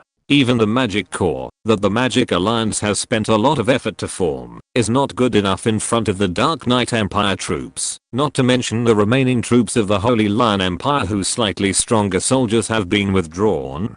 To put it bluntly, just the 100,000 troops of Norum can almost sweep the current Holy Lion Empire. However, the territory of the Holy Lion Empire is still very large. Although a large part of it has been occupied by the Dark Knight Empire, the remaining part is not something that can be occupied by 100,000 Blood Elves. In the end, it was Illidan who led the 1 million troops that had been destroyed by the Arcane Alliance, and entered the Holy Lion Empire, to make the final move. Compared with the 100,000 Blood Elves led by Norum, the combat power of the 1 million Night Elves is obviously more terrifying. Like the autumn wind sweeping the fallen leaves, the entire Holy Lion Empire became the new territory of the Dark Knight Empire. However, the Holy Emperor was not captured by Illidan. Although the Arcane Alliance is now unstable, the human race is still nominally a member of the Holy Alliance. Of course, there will be no obstacles for the Holy Emperor to seek refuge in other countries. However, the experience of the Holy Emperor made most humans feel cold in their hearts. Even the Emperor of the strongest empire of mankind was driven out of his own territory by the Dark Knight Empire. Can humans really be preserved from the invasion of the elves? An atmosphere of despair has gradually brewed and spread in the human world. Fortunately, after the Dark Knight Empire occupied the Holy Lion Empire, it temporarily stopped its offensive momentum and did not make the next move. Even Avril, who took another route, did not continue to attack the human kingdom under Eupheni's order. The territory of the Holy Lion Empire is much larger than that of the Dark Knight Empire when it was first established. Even if the Dark Knight Empire later seized the territories of several human kingdoms, it was still a little short. But such a large territory has now become the territory of the Dark Knight Empire. Although this is a good thing, such a large territory still needs to be digested by the Dark Knight Empire. It will take some time for the officials trained in advance by the Dark Knight Empire to take over the management system of the Holy Lion Empire, and the army will inevitably be needed to maintain it. Therefore, the Dark Knight Empire stopped its conquest. In fact, the reason why Eupheni chose to slow down first, in addition to the need to digest the occupied territories, is also due to the current situation of the human world. Just like when the Orcs invaded, many traitors appeared among humans and informed the Orcs. Now that the Dark Knight Empire is powerful, more traitors have contacted the Dark Knight Empire and started to serve the Dark Knight Empire. Therefore, although Eupheni's God's perspective cannot cover the human world, he still knows the current situation of the human world. He knows that the rule of the Arcane Alliance has been challenged, and the despair among the human race has begun to spread. Eupheni, who was originally a human, deeply understands the temperament of humans. The current situation is that, although humans have gradually become pessimistic about the prospects of their own race, and have developed despair, if the Dark Knight Empire pushes too hard, humans will definitely fight back and make a feat of burning both sides. This is determined by the blood of humans. This race is very emotional, and it is common to make actions that will kill both the enemy and the enemy when they are in a state of rage. Although with the strength of the Night Elves and the Blood Elves, Yufei is not actually afraid of the human race fighting to the death, but it is always good to reduce losses. What's more, Yufei was originally a human. Although he has always regarded the humans of S-Laser as aliens, he does not want to slaughter these guys who look very similar to humans on Earth. Besides, what Yufei wanted from the beginning was to rule S-Lays, not to kill all the creatures in S-Lays. If he pushed too hard and really let humans perish together, what would be the point of ruling the empty human world? Yufei, who knew the human nature well, knew that the Dark Knight Empire should relax first and not put too much pressure on the human race. After the blood and courage in the hearts of most humans disappeared, the Dark Knight Empire could easily rule the human race with the help of human traitors. Moreover, Yufei knew that if the Dark Knight Empire did not put too much pressure on humans, the bad nature of humans would make them fight for power among themselves. It just so happened that the rule of the Austrian alliance was unstable, and all kinds of monsters and demons in the human world would emerge. Just as Yufei thought, the Dark Knight Empire did not continue to attack, which made humans breathe a sigh of relief. Although most humans were somewhat puzzled as to why the Dark Knight Empire did not pursue the victory and conquer other human countries in one fell swoop, they were soon attracted by the internal affairs of the human race and stopped thinking about it. The human world is now divided into 5 forces fighting each other. The first is the Austrian Alliance. Although the rule of the Austrian Alliance is unstable, the nominal leader of the Holy Alliance is still the Austrian Alliance. And the magicians continue to support the Austrian Alliance, which is a major advantage of the Austrian Alliance. The second is the royal families of various human countries. The experience of the Holy Emperor makes the royal families of various human countries feel the same, and they are the most eager to defeat the Dark Knight Empire. But the Austrian alliance is obviously no longer trustworthy, so the royal families of various human countries have united, which is also a strong force in the Holy Alliance. Then there is the warrior group. The human warriors are mainly targeting the Austrian alliance. In fact, the warriors who serve different forces do not have a clear organization, but their will to resist the Austrian alliance is very firm. The remaining 2 forces are some large family alliances among humans and a newly emerged free alliance. Needless to say, the large family alliances are on the same side as the royal families of various human countries to a certain extent, but the newly emerged Free Alliance makes Yufei a little surprised. This Freedom Alliance is actually a representative of ordinary people. Although it is not known whether the people who founded the Freedom Alliance really want to seek rights for ordinary people, it is an indisputable fact that the Freedom Alliance has won widespread public support. In Yufei's opinion, the Freedom Alliance's program actually has some meaning of the proletariat standing up. Although the Freedom Alliance does not have strong power, the support of the general public has made them an important force in the current chaos of the human race. In the current human world, these 5 forces are entangled in their own goals. The cessation of the invasion of the Dark Knight Empire has also intensified the struggle between them. Every force wants to take advantage of this rare breathing opportunity to win the right to rule the human world and then turn the tide. Compared with the chaos in the human world, the Dark Knight Empire is now a scene of singing and dancing. When the Austrian alliance announced the annihilation of the Dark Knight Empire's million-strong army, Yufei did not let the Dark Knight Empire officially explain, which was to paralyze humans. However, the lack of explanation of this news also made the humans in the Dark Knight Empire feel some uneasiness or inappropriate emotions. Even a small number of humans jumped out and wanted to resist the Dark Knight Empire. However, when the truth came out, these people naturally suffered a tragedy. The powerful strength of the Dark Knight Empire made everyone under its rule feel very safe, and those who resisted had no basis for resistance and were quickly eliminated. Now the people of the Dark Knight Empire are extremely supportive of the Empire's war. People who have regarded the Dark Knight Empire as their own country all hope that their country will become an unprecedented great empire. Chapter 628, Dragon and Dragon Turtle. The people of the Dark Knight Empire thought that the Dark Knight Empire would unify the human world and become a huge empire like the original Holy Empire. But what they didn't know was that the rulers of the Dark Knight Empire, the Night Elves, or the controller of the Night Elves, Yuffie, wanted to unify the entire world of Eslays. Judging from the current situation in Eslays, it is not difficult for Yuffie to unify Eslays. The human world is almost in his pocket, and the Orcs are caught in civil strife. After the Dark Knight Empire has dealt with the human race, and has freed up its hands, it can also deal with the Orcs. As for other small races on the Eslays continent, such as the Goblins and the Mountain Tribe, the best fate they can face is to become a vassal race of the Night Elves like the Amazons, so that they can still survive in the Dark Knight Empire. As for the overseas part, the Shadow Kingdom, which controls the North Sea and the East Sea, has long been in the same boat with the Dark Knight Empire.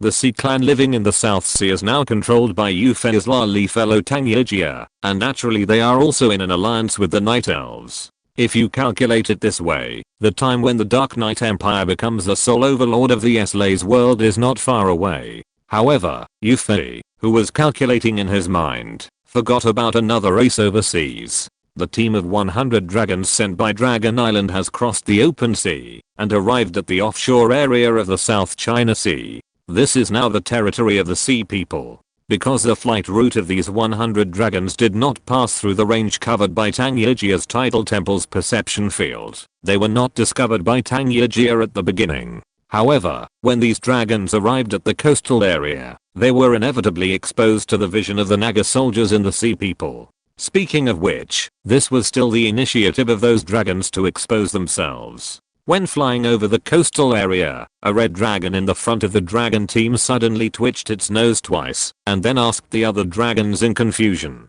"Why do I smell the breath of my own race? Is there any other people of my race staying in the Eslays continent nearby?" Next to this red dragon was a water blue dragon. Judging from the color and attributes alone, the two dragons should be at odds with each other. The answer of the aqua blue dragon further proved this point. Only a fool, like you could smell it now, but even if you smelled it, you are still a fool. The aqua blue dragon's tone was full of disdain, which made the red dragon very angry.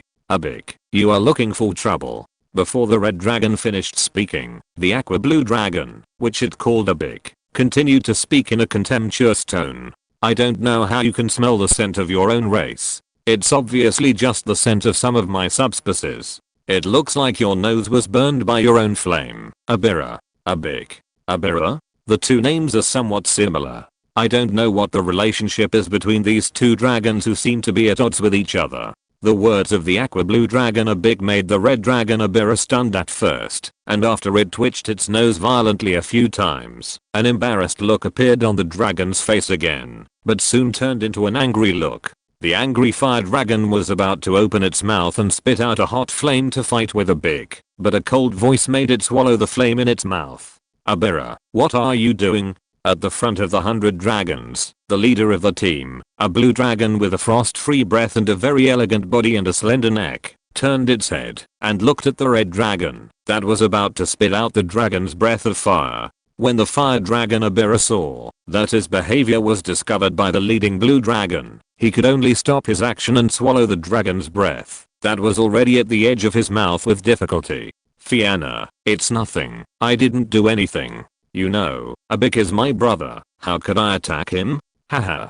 The dragons around were all frowning. "This silly dragon, you exposed yourself." The blue dragon was helpless when he heard this. Shaking her head, she stopped talking to Abira and turned to the aqua blue dragon Abik. "Abik, stop teasing your brother. You know he's a fire dragon that gets angry easily, but you still want to make him angry. Are you still a child?" The ice blue dragon Fianna had a stern look on her face, like a queen. Facing the queen-like dragon with an amazing momentum, Abik could only retreat. "What I said is the truth. Okay, I won't provoke him." Seeing Fianna's sharp eyes, Abik was ready to argue at first, but he could only change the subject and obey Fianna's words. Fianna is the goddess of the young dragons on Dragon Island, and Abik himself also has the idea of getting Fianna's favor. What's more, the leader of this team of 100 dragons is the frost dragon Fianna, and Abik can't help but listen to Fianna's words.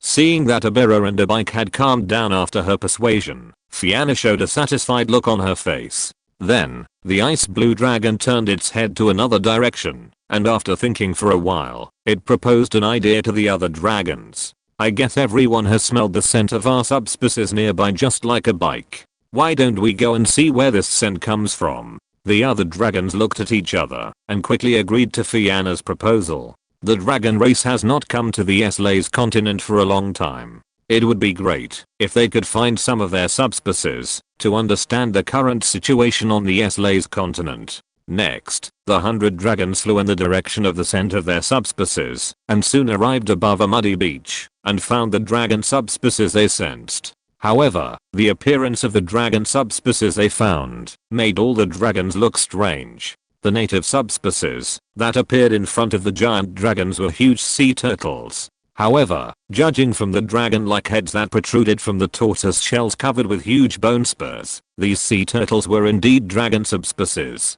The reason why the giant dragons looked strange was the appearance of these native subspecies. In the world of Slayer, there are many types of dragon subspecies. These dragon subspecies are formed by the mating of dragons and other types of demons. After all, dragons are lustful, so there are many types of dragon subspecies. However, this dragon subspecies, which should be called a dragon turtle, was discovered by the giant dragons for the first time, and they were all amazed in their hearts. Which sturdy predecessor created this race? Even sea turtles can be used, which is really a role model for our generation. However, what disappointed the giant dragons was that these dragon turtles were not dragon subspecies with higher intelligence at first glance, and their intention to learn about the current situation of the Slayer continent through the dragon subspecies they sensed was in vain. But soon, the leader Fianna noticed that there were many other creatures around these dragon turtles. However, compared with the huge bodies of dragon turtles and dragons, these creatures were a little small, so they were not noticed by the dragons at the first time. These creatures that can move around the dragon turtles without being attacked by the dragon turtles are naturally Naga soldiers. At this time, Tangyajia had discovered the dragons in the sky through these Naga soldiers under her command. Dragons? The moment she saw the giant beasts in the sky, Tangyajia recognized these creatures. You know, when she was on Earth, Tangyajia also mixed in the online novel world, so she could naturally recognize these classic creatures. What's more, after being in the Canon Empire for so long, she has also read a lot of books about Slayer, so it is natural for her to recognize the dragons. Even though she recognized them, Tangyajia was still full of doubts. How could the dragons appear here? There are no less than 100 of them. Thanks to the book friends Kan Mengshahan 588 points of Nyangbi and 909,040,591. 100 points of Nyangbi for the reward. PS. I chatted with my book friend Shihuaumu in the afternoon. I heard that his high school entrance examination results came out, and he was admitted to his ideal high school. Congratulations. In addition, I hope that all the book friends who have experienced the college entrance examination and the high school entrance examination in June can be admitted to their ideal schools. Chapter 629 Tangyajia's Guidance. Tangyajia, who had read many books about the world of Slayer, knew that the dragons had not appeared on the continent of Slayer for a long time. She also knew that the location of Dragon Island was said to be deep in the South China Sea. If the dragons were to go out, they would indeed pass through her territory. Tangyajia was very curious about the purpose of the dragons going out. Fortunately, the dragons did not disappoint her and found her Nagas to communicate. It was not appropriate to call it communication, because the dragons landed in front of the Naga soldiers in a condescending manner, and then asked the Naga soldiers in a proud tone, "Are you from the Sea Tribe? Forget it, it has nothing to do with us. Anyway, you are just some tiny ants. Listen, ants in the sea, the great dragons have some questions for you, and you must answer truthfully." This was already in order, and it contained a very provocative meaning that made the Nagas eager to move. If it weren't for Tangyajia's restraint, the Nagas and the dragon turtle would have attacked the dragons as soon as they appeared. The beach area in the South China Sea has completely belonged to the sea people. Any creature that is not from the sea or the Naga tribe will be regarded as an enemy. However, even Tangyajia, who restrained the Nagas, was annoyed by the attitude of the dragons at this time, and almost couldn't help wanting the dragon turtle and the Nagas to attack the dragons. To be honest, although there are hundreds of dragons, there are a lot of Naga soldiers and sea people around, and they are not afraid of these hundreds of dragons.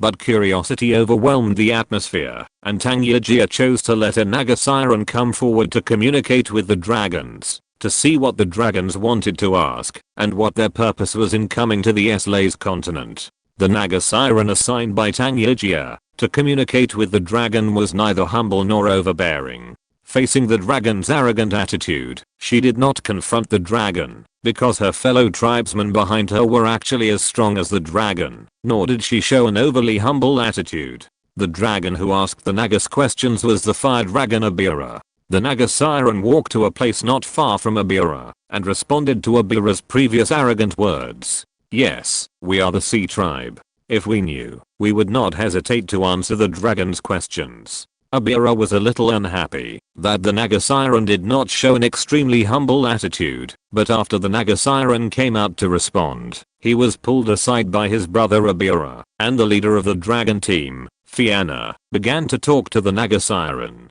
This sea creature, I'm the frost dragon Fianna. The reason why we came to your sea creatures is to understand the current distribution of forces on the Slays continent, and also to find out the reason for a strange thing that happened some time ago. If possible, please explain to me the current situation of the Slays continent. Compared with Abira, Fianna's attitude was much better, and Tangyajia didn't feel so unhappy. Facing Fianna's question, the Naga siren pondered for a while. In fact, it was Tangyajia who thought about it. Then, the Naga siren answered Fianna's question with a regretful tone. Ms. Fianna, I'm a sea witch. I'm very sorry. Our sea creatures have just landed on the Slays continent from the sea not long ago, so we don't know much about the specific distribution of forces on the Slays continent, but only know a general idea. If you want to listen, then I will start to narrate. Fianna nodded the dragon head to indicate that she was listening. The Naga siren, who was actually Tangyajia speaking, began to narrate to the dragons. There are only 3 forces fighting on the Slays continent now, namely the Dark Knight Empire, the human race and the Orcs. Fianna continued to nod, indicating that she knew, and then waited for the Naga siren to say more. However, after just one sentence, the Naga siren closed her mouth and did not speak again. What does this mean? Is this the end? Fianna almost fainted after finding that the Naga siren looked like she had finished talking. Is this a pitfall? I was still waiting for this sea creature to give a long speech to analyze the current situation on the Slays continent, but in the end, it was just a dry sentence. However, the Naga siren also explained in advance that the sea creatures did not know much about the specific distribution of forces on the Slays continent, so Fianna could only ask another question helplessly. Their dragon team was sent to the Slays continent to figure out this problem. Then do you know about the inexplicable short-term inability to cast magic some time ago? As soon as these words came out, Tangyajia immediately understood the real purpose of the dragons coming to the Slays continent. Aha, it turns out that these big lizards came because of the big scene that Ufei created some time ago, which has been called God's silence by humans. Although the Filaria silence cast by Norim did not affect the Naga tribe at that time, after capturing some magicians of the Cannon Empire, Tangyajia knew what type of energy the mysterious fluctuations she felt contained, which was a super large scale silence effect. Later, she learned from some people in the Cannon Empire that the sudden period of magic silence was called God's silence by humans. However, what Tangyajia did not expect was that even the giant dragons on Dragon Island in the depths of the South China Sea were affected by the effect of God's silence, and even sent hundreds of giant dragons to the Slays continent to find the reason. In the tidal temple, Tangyajia, who was lying on the coral bed, suddenly sat up, and his eyes rolled around. Then, after she showed a sly smile, the Naga siren in front of Fianna answered Fianna's question. Speaking of this matter, of course we know it. This is a big deal in the Slays continent. The sudden inability to cast magic has been called the silence of God, but it is not the gods who caused this situation, but the Dark Knight Empire I mentioned before. Dark Knight Empire? Fianna read the name in a questioning tone. She only noticed, now that she knew about the three major forces in the SLA's continent, that the Naga siren mentioned just now, the human race and the orc race, but the dragon race had no information about the Dark Knight Empire before. The Naga siren confirmed it. Yes, it is the Dark Knight Empire. To be precise, it was created by the elves. The elves have now established an empire, and the location is under Tangyirjia's manipulation. The Naga siren pointed out the location of the core area of the Dark Knight Empire to the dragons in detail. When Fianna heard that the Dark Knight Empire, one of the three major forces that she had never heard of, turned out to be the power of the elves, she did not ask any more questions, but bid farewell to the Naga tribe with 100 dragons, and flew to the place where the Dark Knight Empire was. In the title temple, Tangyirjia clenched her white and tender little fist. Yes. Tangyirjia seemed very happy when the giant dragon went directly to the Dark Knight Empire under her guidance. Humph, you haven't come to me for so long, since you came back. It's just a small punishment to guide these big lizards to trouble you. Anyway, those big lizards are going to find you. Well, it turns out that Tangyirjia had this in mind. If Yufei knew, he would probably be in tears. However, Tangyirjia was not a little girl who didn't know the importance of things. She knew that the Naga tribe would not be afraid of the 100-headed dragon with its strength, and the Night Elves were naturally no problem. The 100-headed dragon probably couldn't cause any trouble to Yufei. She chose to do this just for fun, and because she was really annoyed that Yufei hadn't looked for her for more than 2 years. Yufei had no idea that he was busy unifying the affairs of SLAs, and had no time to take care of other things, which had already made Tangyirjia very angry, and even brought him a small trouble. Now, he was using his Elf King clone to run to the Whispering Wind Forest and find the purple dragon Red, who had changed his name to Davian. The reason why he was looking for Davian was not because of anything else, but because the Dark Knight Empire was in a peaceful state and there was no new action, so he was a little bored, and suddenly wanted to satisfy his addiction to being a Dragon Knight. Chapter 630 The protagonist Davian. Davian. Read. Don't run. Above the Whispering Wind Forest, a tiny figure was chasing a purple dragon that was flapping its wings rapidly and flying at high speed. Obviously, the one chasing Davian was the Emperor of the Dark Knight Empire, Yufei's Elf King clone. Although he could fly, the feeling of riding a dragon was definitely different from flying by himself, so Yufei went to Davian, the only dragon in the Dark Night Elves. What? You said that the elf dragon is also a dragon? Well, even if it is, you can ride it for me and try it? Yufei didn't think that the skinny elf dragon could be ridden, and no matter how he looked at it, the elf dragon didn't look like a dragon, even if it was a miniature version, so he was chasing Davian now. But Davian didn't want to let Yufei ride it, and kept leading Yufei in circles, and refused to stop. Although Yufei's Elf King clone could fly, because of his strength, how could it be comparable to a dragon? So he could only keep chasing after Davian. Davian, what's wrong with you just letting me ride it? No, I'm the Emperor of the Dark Knight Empire. Can't I be a Dragon Knight? Stop for me. Yufei shouted in anger, but his heart was full of smiles. It has been a long time since he treated himself as a human being so recklessly and did such playful things. Davian in front heard Yufei shouting but flew faster, still muttering in his heart. Can the Emperor of the Dark Knight Empire be a Dragon Knight? If you want to be a Dragon Knight, go find another dragon. I'm a Dragon Knight now, okay? How can I let others ride it? Davian's thought was actually right. After it was transformed into a hero unit, the hero template it had was the Dragon Knight in Dota. As a Dragon Knight, how could he let others ride it? Being chased by Yufei, Davian suddenly dived to the ground, and then he turned into a tall, handsome and masculine young man with a bang. Yufei also landed right after him, but he could only look helpless when he saw Davian turned into a human. This is too much. How can I ride him after he turns into a human? If I really want to ride him, will there be rumors that the Emperor of the Dark Knight Empire loves homosexuality? Davian, you are so stupid. You are the only dragon on the SLA's continent now. What's wrong with letting me experience the thrill of being a dragon rider? Yufei said to the young man who Davian turned into with a complaining tone. But Davian's face was full of determination.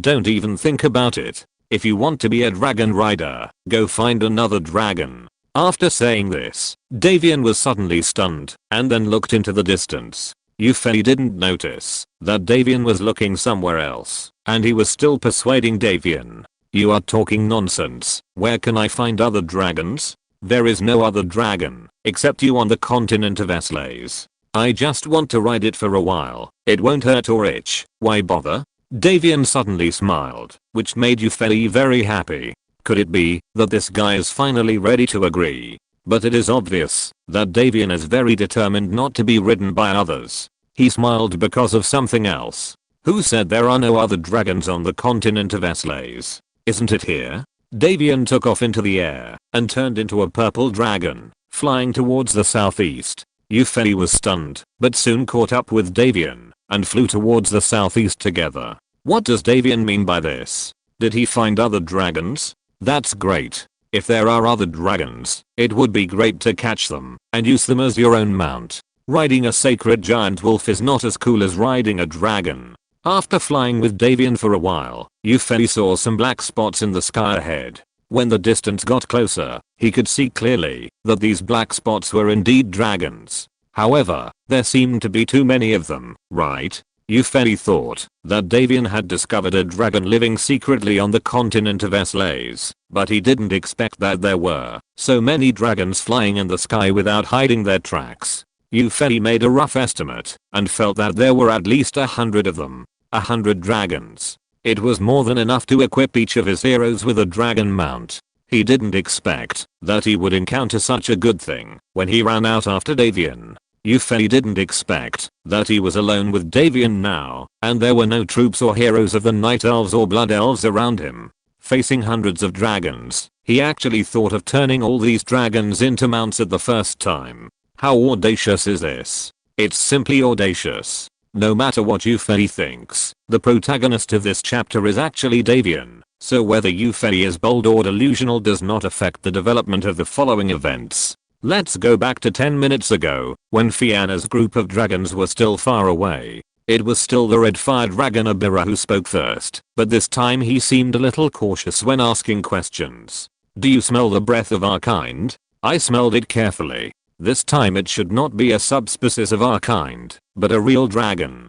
The other dragons rolled their eyes. It was Abira's brother Abike who responded to his brother's question, but because of Fianna's warning before, he did not mock his brother again, but answered calmly. Did you smell it now? Didn't you notice that we changed direction under Fianna's leadership just now? At that time, we discovered the breath of our kind. Indeed, as Abike mocked Abira at the South China Sea, the fire dragons were not very sensitive, perhaps because they had been breathing fire in their noses for many years. The other dragons had already discovered the aura of their own race a few minutes ago, and thus changed their direction of advance, but only Abira had not discovered it until now. Now, without his brother Abike's ridicule, Abira felt a little embarrassed. After a few huffs and puffs, Abira could only silently hang his head and flap his wings to fly in a new direction with the other dragons, looking for another of their own race. It didn't take long for the 100 dragons to see a figure of their own race appear in the northwest sky. It was only after getting closer and observing carefully that the dragons showed a look of confusion and shock. How could there be a purple dragon? This was the first reaction of the 100 dragons from Dragon Island after seeing Davian. There had indeed been no purple dragons among the dragon race. The feeling that Davian's purple scales gave to the dragons was like the shock that humans on Earth suddenly discovered a purple person. If the purple scales gave the dragons the same shock as if they had discovered a purple man on Earth, then after sensing the aura of Davian, the dragons felt as shocked as if the purple man discovered by humans on Earth was actually a true god. Because the aura of Davian's aura was not like the dragons from Dragon Island, each corresponding to a system, but exuding a breath of water and fire intertwined. Among the 100 dragons, the two brothers, the water dragon Abike and the fire dragon Abira, were the most shocked. One of them was a water dragon and the other was a fire dragon, but they were brothers, because their parents were also a water dragon and a fire dragon respectively. When their parents said they wanted to be together, it caused quite a stir on Dragon Island. Because before, the marriage policy of the dragon clan was that only dragons of the same system could marry. However, under the insistence of Abike and Abira's parents, they finally got together. Of course, there are also other dragons who want to see what kind of offspring a water dragon and a fire dragon will give birth to. The reason why the dragon family's marriage policy stipulated that only dragons of the same lineage could marry was because they were afraid of giving birth to mutant offspring. When Abikabira's mother was pregnant, everyone was wondering if she would give birth to a strange dragon with both water and fire attributes.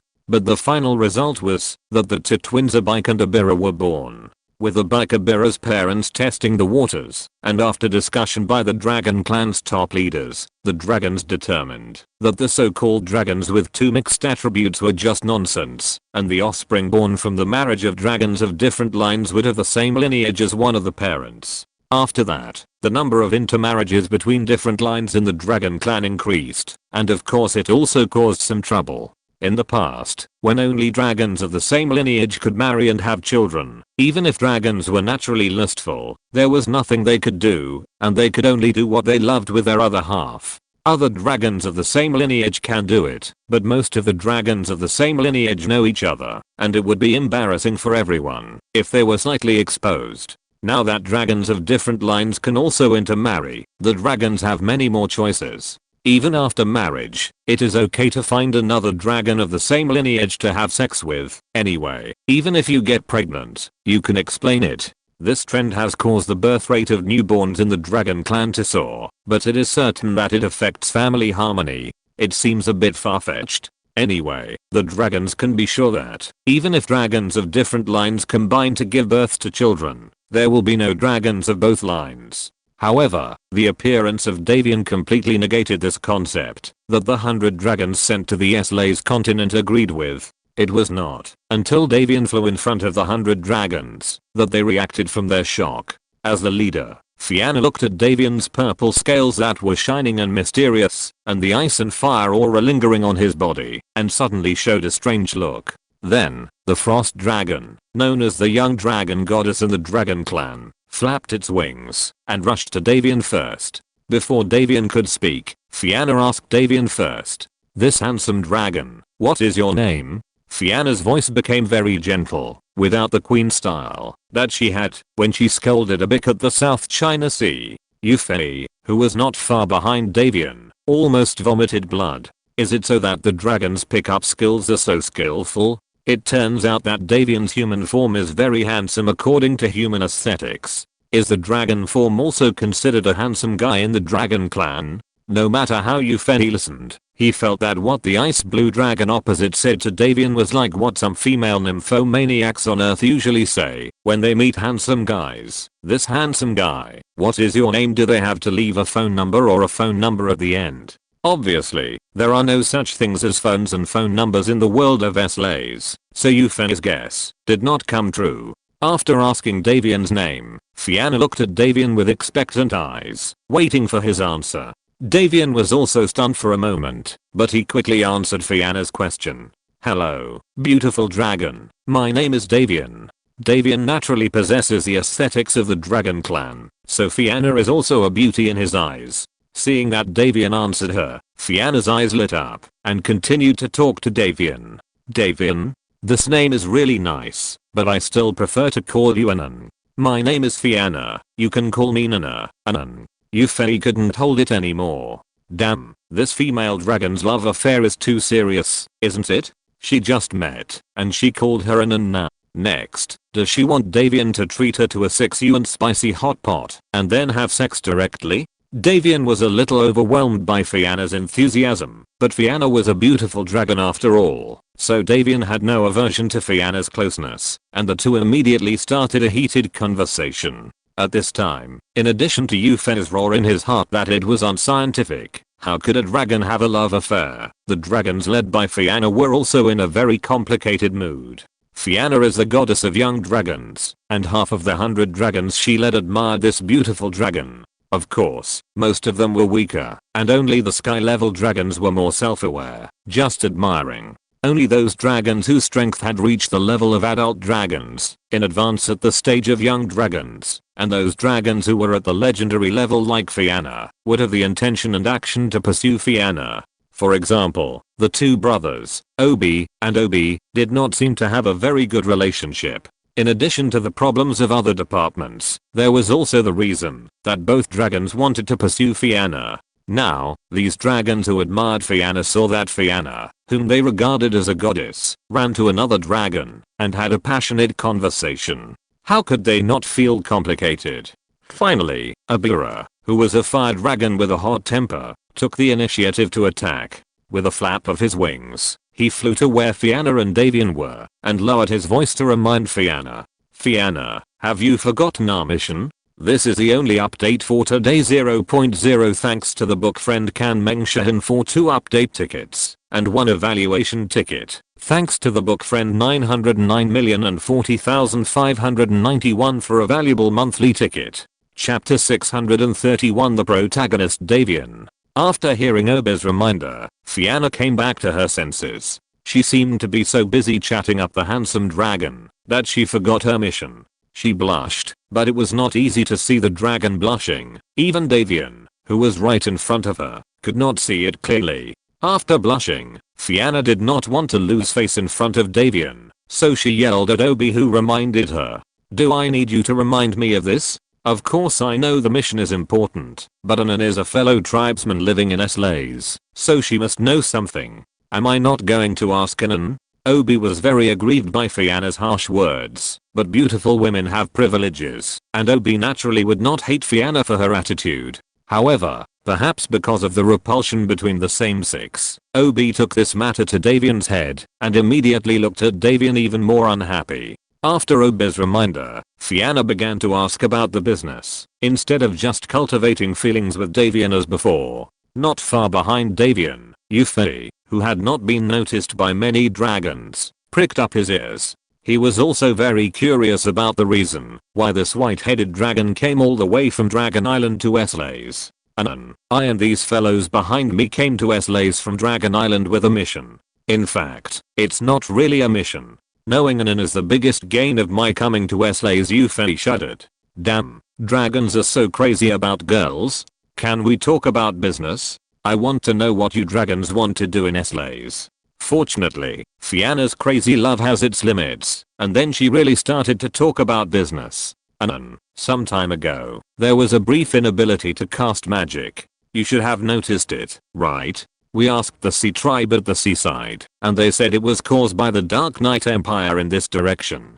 Anan, you also live nearby. Do you know what happened? It turned out to be caused by Noram's all-domain silence. Yuffie suddenly realized. Then these dragons really did not make a mistake. It was indeed what we did. No. What does I asked the Sea Tribe, and they said it was caused by the Dark Knight Empire. Mean, aren't the Sea Tribe controlled by that lolly fellow Tangiajia? Yuffie thought about it carefully. The ordinary native Sea Tribe of Eslays certainly didn't know that the all-domain silence came from the Dark Knight Empire, and even the Naga tribe didn't know. If he hadn't seen it with his own eyes, only Tangiajia could have guessed that the all-domain silence was something he made. That is to say, it was only Tangiajia who told these dragons that the effect of all-domain silence came from the Dark Knight Empire, not the Sea Tribe. Maybe she didn't show up in person, but she must have controlled a certain Sea Tribe or Naga army to tell these dragons about this. After thinking about this, Yuffie suddenly felt a little amused.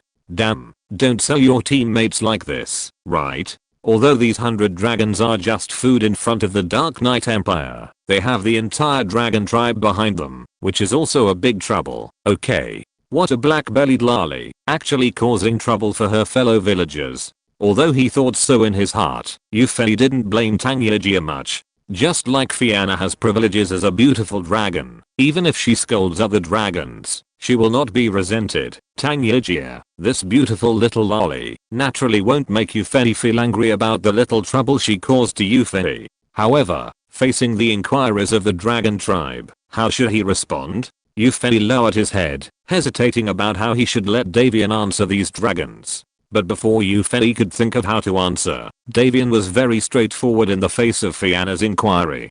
Finina, are you talking about Norum's all-domain silence? His skill is really abnormal. It is said that all the creatures and Nesle's were affected in those few seconds. I didn't expect that even the overseas Dragon Island was affected. After a pause, Davian sighed. It seems that the name given to Norum's ability by those tiny humans is really correct. God's silence. This really seems to be an ability that only gods can have. Damn it. Damn it. What the hell is going on? Exclamation mark.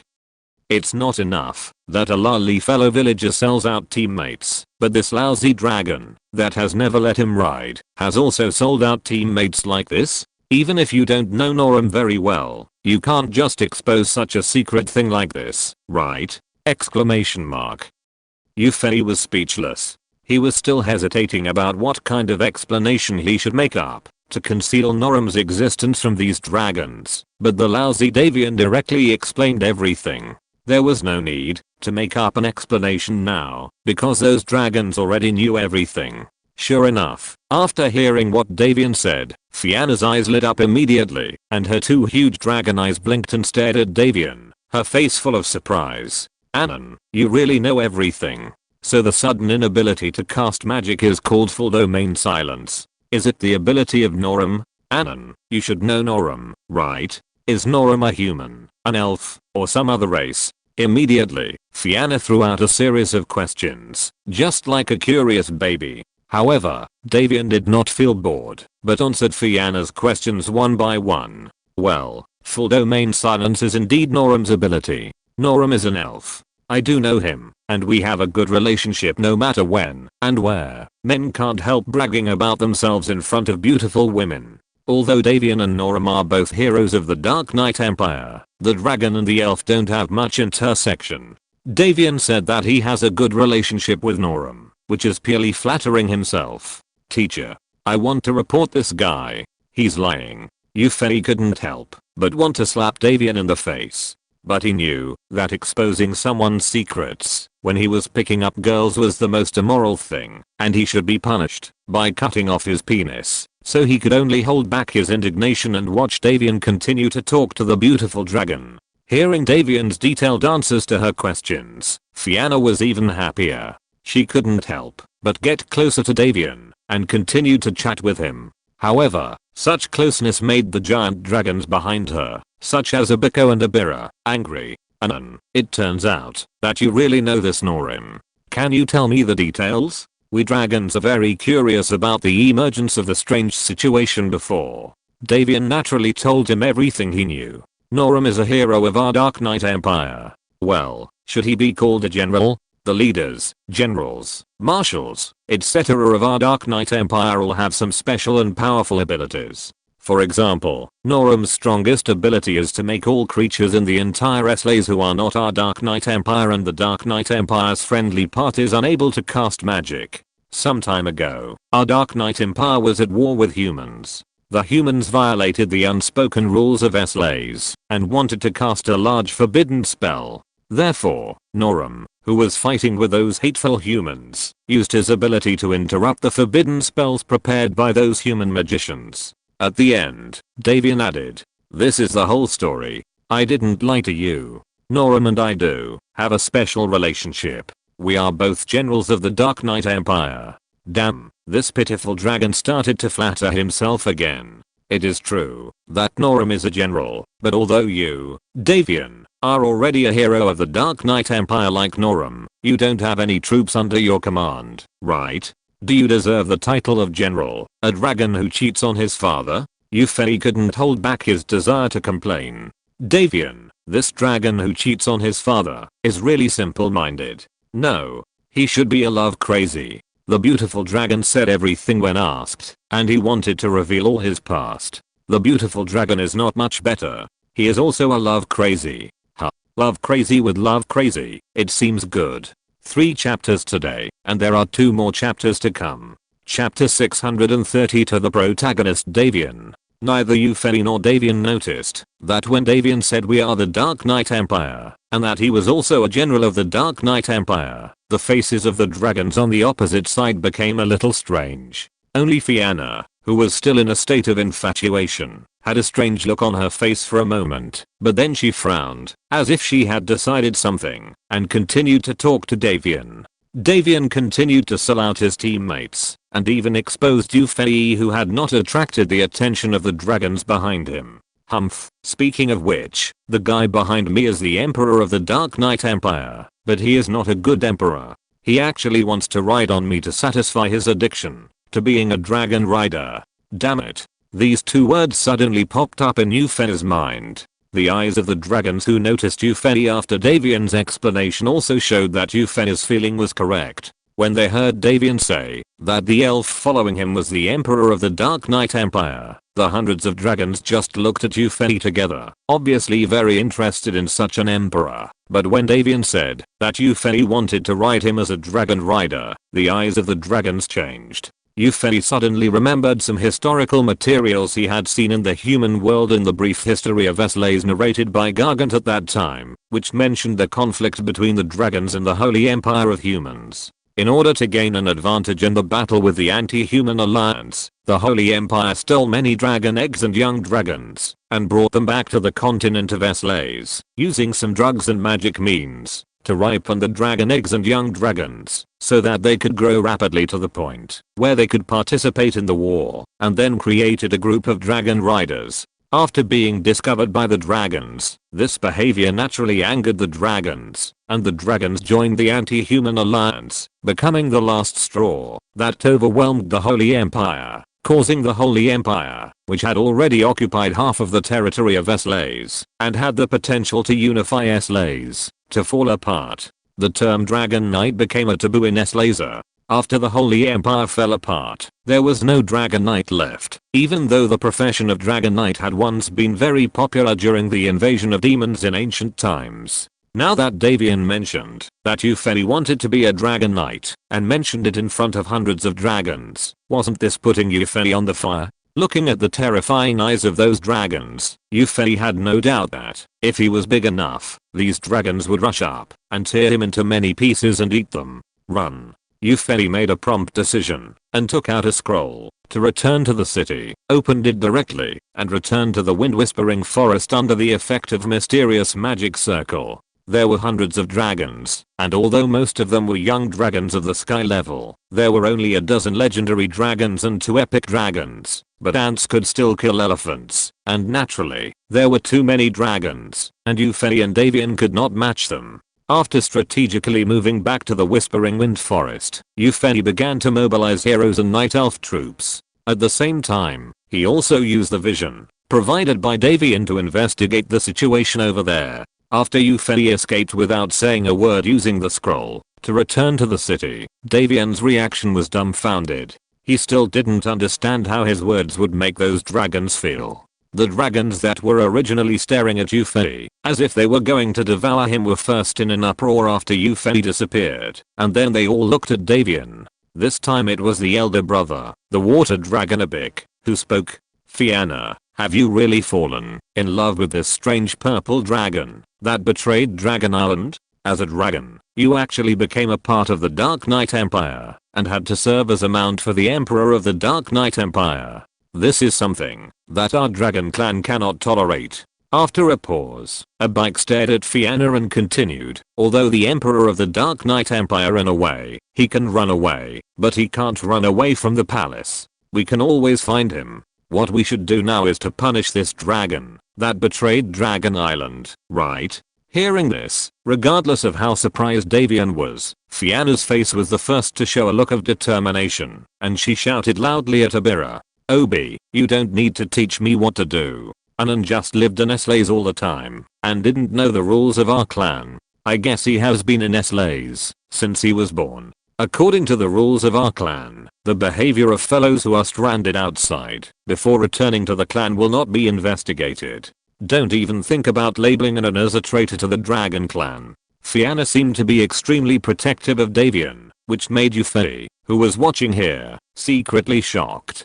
Who is the protagonist? I have been in the world of SLAs for so long, and I have never seen any beautiful women throwing themselves at me. How come Davian has a beautiful dragon who falls in love with him as soon as he sees his own race? This is really unfair. Abik's face flushed red, and even the aqua blue scales on his face could not hide the color that would only appear when he was extremely angry. Fianna was right. Abik did want to mark Davian as a traitor to the dragon race. But as Fianna said, according to the rules of the dragon race, his statement was actually unreasonable. As long as Davian returned to Dragon Island to recognize his ancestors, his past behavior would be forgiven. However, his future actions would naturally comply with the rules of the dragon race. But what made Abik angry was not Fianna's strong rebuttal of his words, but Fianna's extreme protection of Davian, and her failure to answer the question, "Are you in love with Davian?" Without an answer, coupled with that protective attitude, it was obvious that Fianna was attracted to Davian.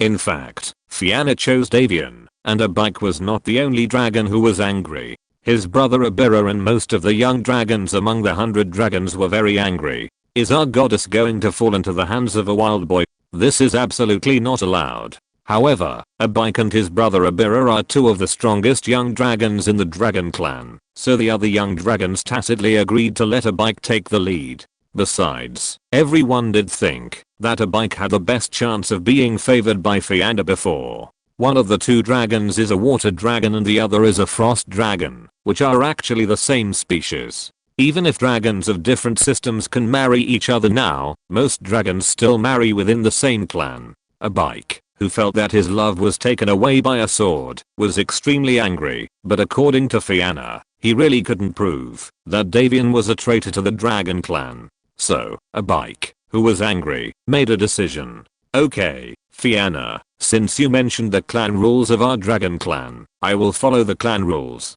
Abik flew forward, his eyes, which had turned red, staring at Davian. In the presence of all my compatriots, I formally challenge the dragon Davian to a duel, and the result of the duel will determine the fate of the dragon Fianna. Whoever loses cannot be with Fianna. Fianna's face was full of surprise, and then a little angry. The dragon clan does have a rule that, if there is a conflict between the same clan, they can duel, but they cannot expand the scope of the conflict. Now Abik's proposal is indeed in line with the regulations.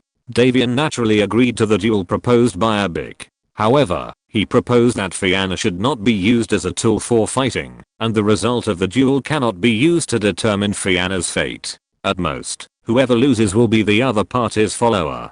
Davian's attitude naturally made Fianna extremely attracted, and Yufei couldn't help but cite his superb skills in picking up girls. There is no need to elaborate on the process of the duel, and the result is also very clear. There is really nothing to say about the duel between an epic dragon that has transformed into a hero and possesses multiple special abilities and a single legendary dragon. There is no doubt that Abik almost collapsed at the first touch, and the other dragons only then realized that Davian actually possessed epic strength. This has surpassed the average adult dragon. According to the agreement, Abik became Davian's follower. After that, Davian used the clan rules he just learned to duel those dragons who had shown anger before. These dragons who had a crush on Fianna could not wipe away their face, and could only agree to Davian's duel request. As a result, they naturally became Davian's followers.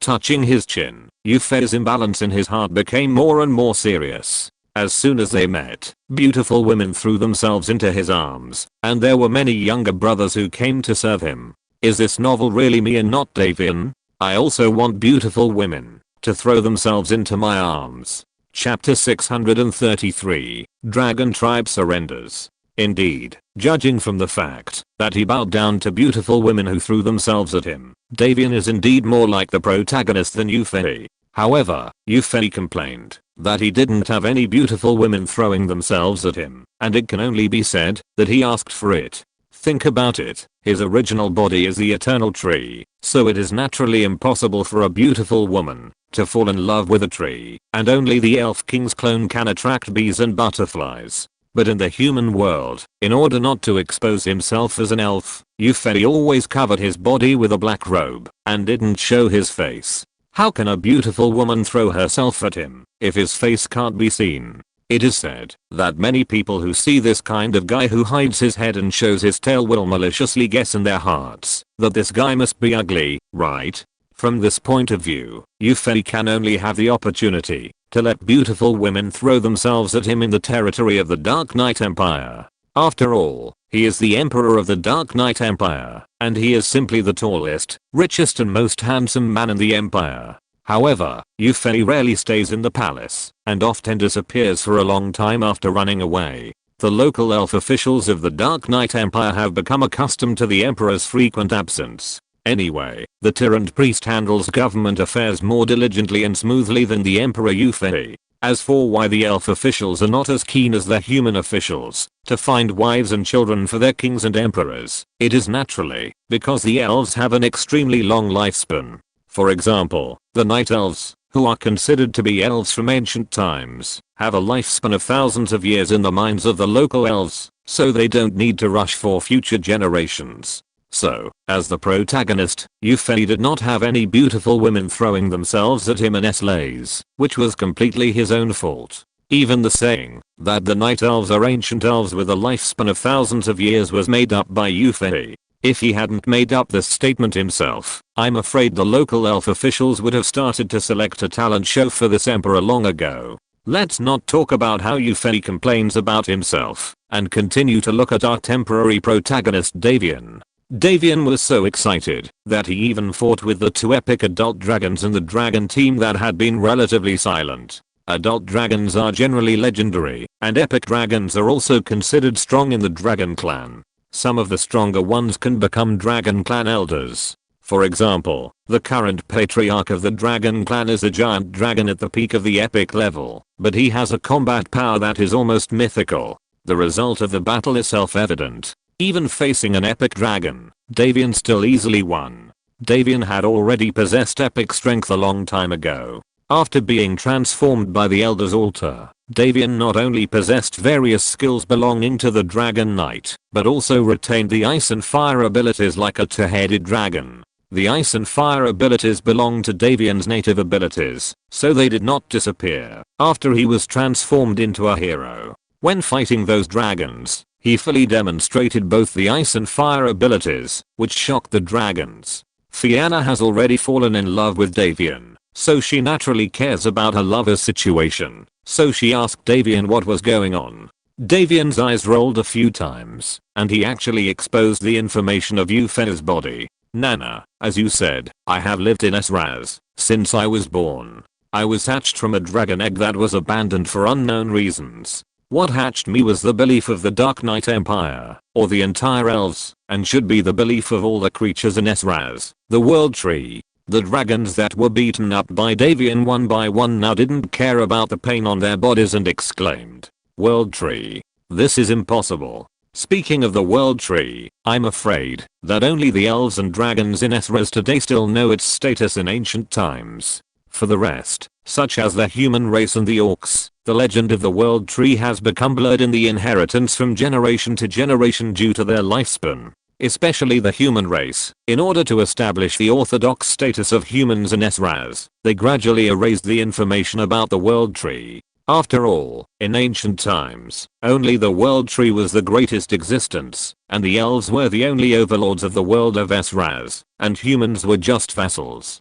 This kind of thing, that can be regarded as a dark history, naturally does not need to be spread. The dragons were different. Although the dragon's lifespan was not as long as that of the ancient elves, they could still be considered to have a long lifespan. Until now, the young dragons knew the contribution that the World Tree had made to the world of Eslas, and they were also in awe of the power of the elves in ancient times. The news about the World Tree revealed by Davian almost stunned the hundreds of dragons. As the leader of the dragon team, Fianna was relatively determined. She suppressed her excitement and carefully asked Davian about the hidden truth. Seeing the reaction of the dragons, Yufei had an idea and asked Davian to explain to the dragons the origin of the Night Elves and the news that his body was the World Tree. The dragons who learned the truth were even more excited. At Fianna's request, Davian took the dragons to pay homage to Yufei's body after applying to Yufei. Then, after confirming that the World Tree had indeed been resurrected, the dragons surrounded Davian and returned to Dragon Island. The dragons in Abike and Abira no longer had any grudges against being defeated by Davian. This was a dragon that was hatched and favored by the World Tree. How could they be comparable to ordinary dragons? Davian, who was brought back to Dragon Island by Fianna and other dragons, soon brought Yufei a piece of good news that Yufei could not believe. The Dragon Clan actually chose to submit to the Dark Knight Empire. To be precise, according to the situation in ancient times, they returned to the protection of the World Tree, and Davian himself has become the new patriarch of the Dragon Clan. According to Davian himself, his position as the patriarch was not just based on the favor of the World Tree, but he defeated the previous Dragon Clan patriarch with his strength. This happiness came too suddenly, right? Although he had guessed it from the extremely respectful attitude of Fianna and other dragons when they worshipped his body, Yufei never expected that the Dragon Clan would be so decisive and directly submit to him. Although it was sudden, it was a good thing. After being shocked, Yufei stopped worrying about it. Although the Dragon Clan's joining was sudden, the increase in strength it brought to the Dark Knight Empire was self-evident. With the joining of the Dragon Clan, the Dark Knight Empire was even more powerful. When humans and the anti-human alliance fought, the Dragon Clan played a decisive role.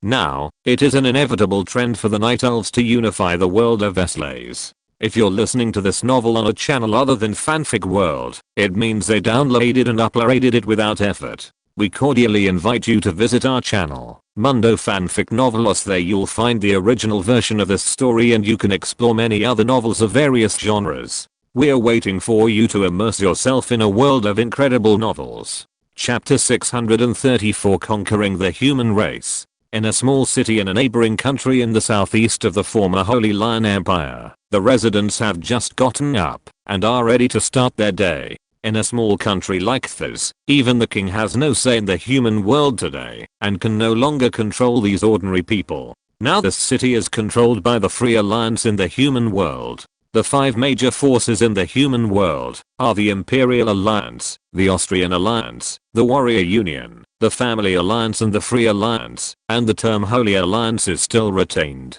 covering the struggle of the 5 major forces with the last fig leaf, so that their struggle can be called an internal dispute. Among the 5 major forces, the Free Alliance can be said to be the weakest or the strongest. It is the weakest, because the Free Alliance does not have as strong power as the other 4 major forces. It is the strongest, because the Free Alliance has the most far-reaching influence among ordinary humans. In a country or a race, the majority are still ordinary people. Of course, except for pocket countries like the Vatican on Earth, more than half of the people in a country are ambassadors and office staff stationed in foreign countries. Isn't this a pitfall? Although there are no strong people in the Free Alliance, the mass base is really good.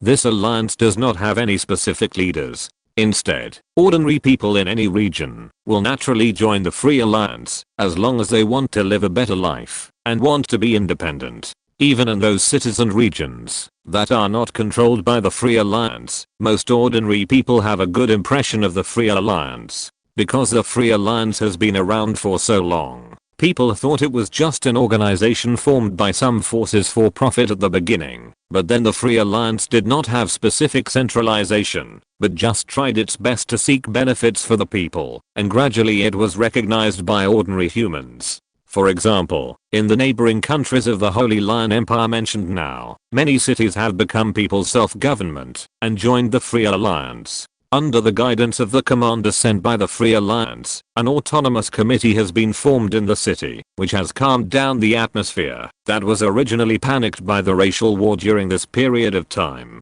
However, the citizens who thought that today would still be as peaceful as before found that the city seemed to have changed after getting up and starting activities. Citizens living near the city gate area found that the city gate was open early in the morning, and troops drove in from outside the city and took over the city defense under the guidance of some autonomous committee officials.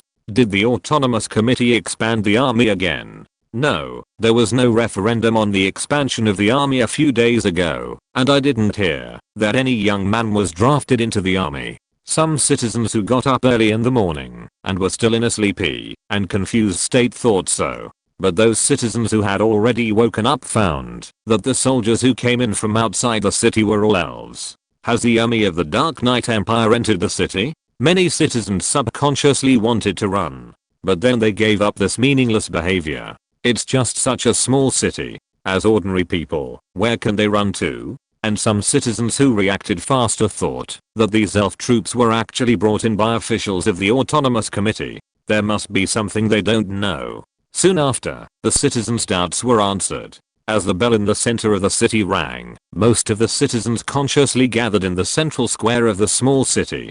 During the period when the Free Alliance managed the city, most of the public meetings and public referendums were held in the central square. When most of the people in the city gathered in the central square, they found that the important officials of the Autonomous Committee were all here, and the commander of the Freedom Alliance was standing in the front. In the eyes of everyone, either puzzled or expectant, the commander stepped forward and spoke under the gaze of everyone. Citizens of Simon City, perhaps you have noticed that the Dark Knight Empire's troops have entered the city and taken over the city's defense. In fact, this situation is not only happening in Simon City. All cities near the Dark Knight Empire under the control of the Freedom Alliance are already under the control of the Dark Knight Empire. The citizens below were in an uproar. Judging from what the commander meant, could it be that the Freedom Alliance has already surrendered to the Dark Knight Empire? The subsequent remarks of the commander did prove this point. As everyone thought, this is a decision made by the Freedom Alliance as a whole. The Freedom Alliance will join the Dark Knight Empire.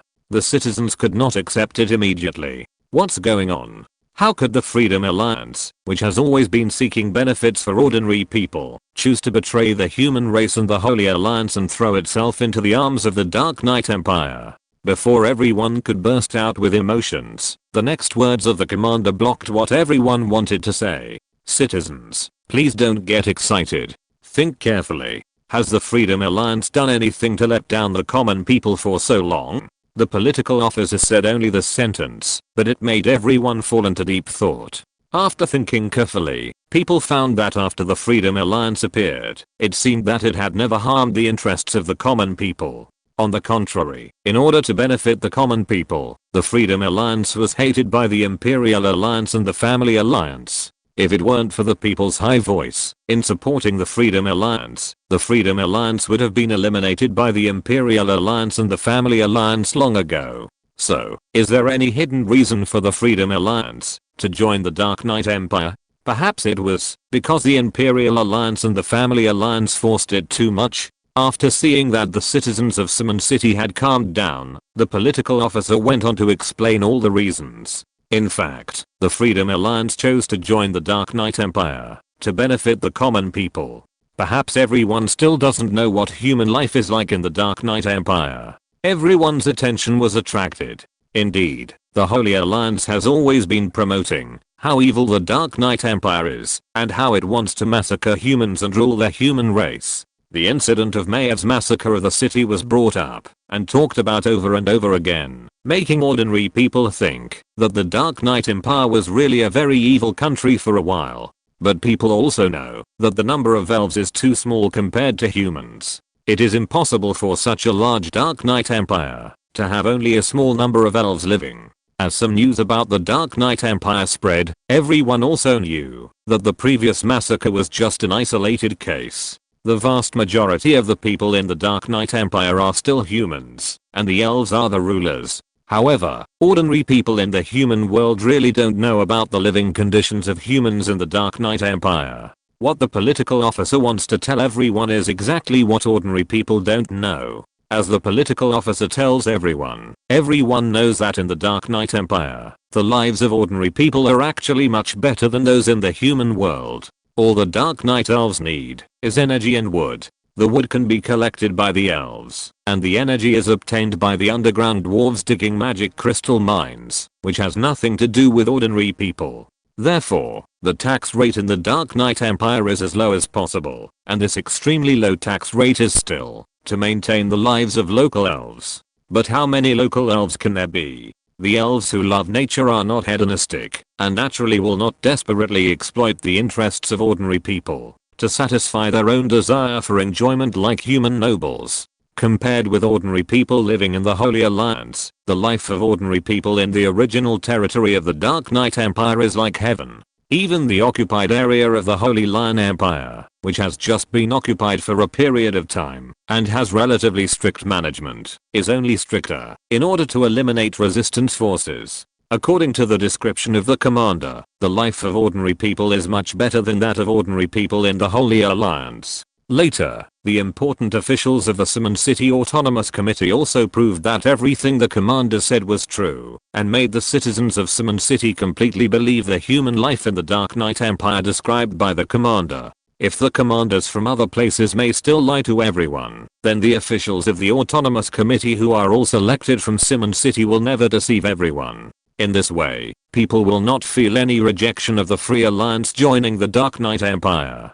To be precise, the Free Alliance is still seeking benefits for ordinary people and wants to let the masses live a better life. Not only Simon City, but all the human cities controlled by the Free Alliance near the current area of the Dark Knight Empire have obediently accepted the entry of the Dark Knight Empire troops. One of the 5 major human forces has surrendered to the Dark Knight Empire, and it is also the Free Alliance with the most popular base. This has a profound impact on the human world. In the subsequent conquest wars of the Dark Knight Empire, the Free Alliance played a great role. Wherever the Dark Knight Empire's army went, there would be people from the Free Alliance to support it, making the war go very smoothly. After the Dragon Tribe joined the war and many Elven Dragon Knights appeared, the human resistance seemed too weak. Even if the remaining 4 major forces in the human world temporarily put aside their past grudges and united again under the coercion of the Dark Knight Empire, they could not stop the offensive of the Dark Knight Empire. Magicians are not as good as ordinary people in front of elven dragons and magic destroyers. Warriors can only be regarded as scum when facing dragon knights. Compared with the troops of the Imperial Alliance and the Family Alliance, even if they have 10 times the number of the troops of the Night Elves and Blood Elves, they will be easily defeated. Under such a comparison, the mountainous defeat of mankind can be foreseen. In just 2 months, the Dark Knight Empire's troops fought from west to east, and from north to south to the territories of the Shadow Kingdom and the Naga tribe, and completely brought the human world under the rule of the Dark Knight Empire. This is the end of this chapter today. Tomorrow there will be 3 chapters and a grand finale of 9,000 words. Thanks to bookfriend 140,625,191,101,793 for his 100 Nyangbi reward. Chapter 635, Battle of Heroes. The human world that was initially conquered by the Dark Knight Empire obviously could not calm down quickly. Although the 4 major forces were defeated by the Dark Knight Empire's unrivaled army and the sudden appearance of the Dragon Knight, only their troops were defeated. For example, the core members of the Imperial Alliance and the Family Alliance were quietly hiding among the large number of humans. At this time, the disadvantage of the small number of elves was reflected. In the vast sea of people, it was impossible to find the specific hidden humans with the 2 million elves. Although the local elf officials and a few human officials who were sent later used the method of reporting to upgrade the citizen level and give rewards to try to find the core members of the Imperial Alliance and the Family Alliance, these royal families and big families were deeply rooted in the human race, and there were too many people who were still loyal to them and covered for them, so only a very small number of targets were caught. As for the warrior group, there was no specific organization, and the Dark Knight Empire could not catch all the warriors among the human race in one fell swoop.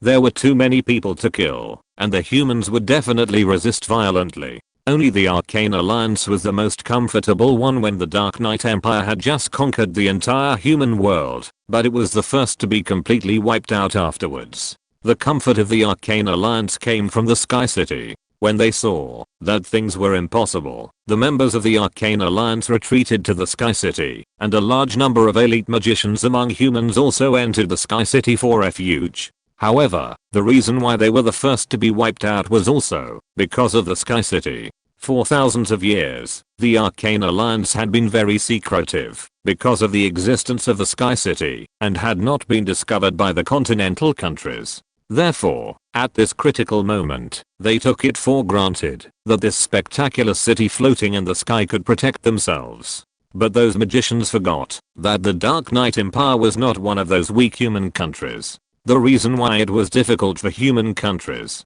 to discover the Sky City for a long time was that they did not have many air forces. Only a few kingdoms and empires had some Griffin Knights, but they were not on a large scale. In the war with the Dark Knight Empire, let alone Chimera and Dragon Knights, the overwhelming Hippogriff Knights alone were enough to drown out the small number of Griffin Knights. The only air cavalry among humans was eventually wiped out without even a single bubble. It was precisely because of the small number and ineffectiveness of the Griffin Knights that the Sky City was able to exist in the sky of the human world for thousands of years without being exposed on a large scale. But the Dark Knight Empire is different. The Hippogriff Knights may not pose a threat to the Sky City because the Hippogriffs carrying the Night Elf archers cannot fly too high, and the individual combat power may not be enough to break through the defense of the Sky City itself. But the Chimera and Dragon Knights are different. Chimera has a damage bonus when attacking creatures or buildings. The two attack modes of magic and siege make Chimera a real grand artillery in the war.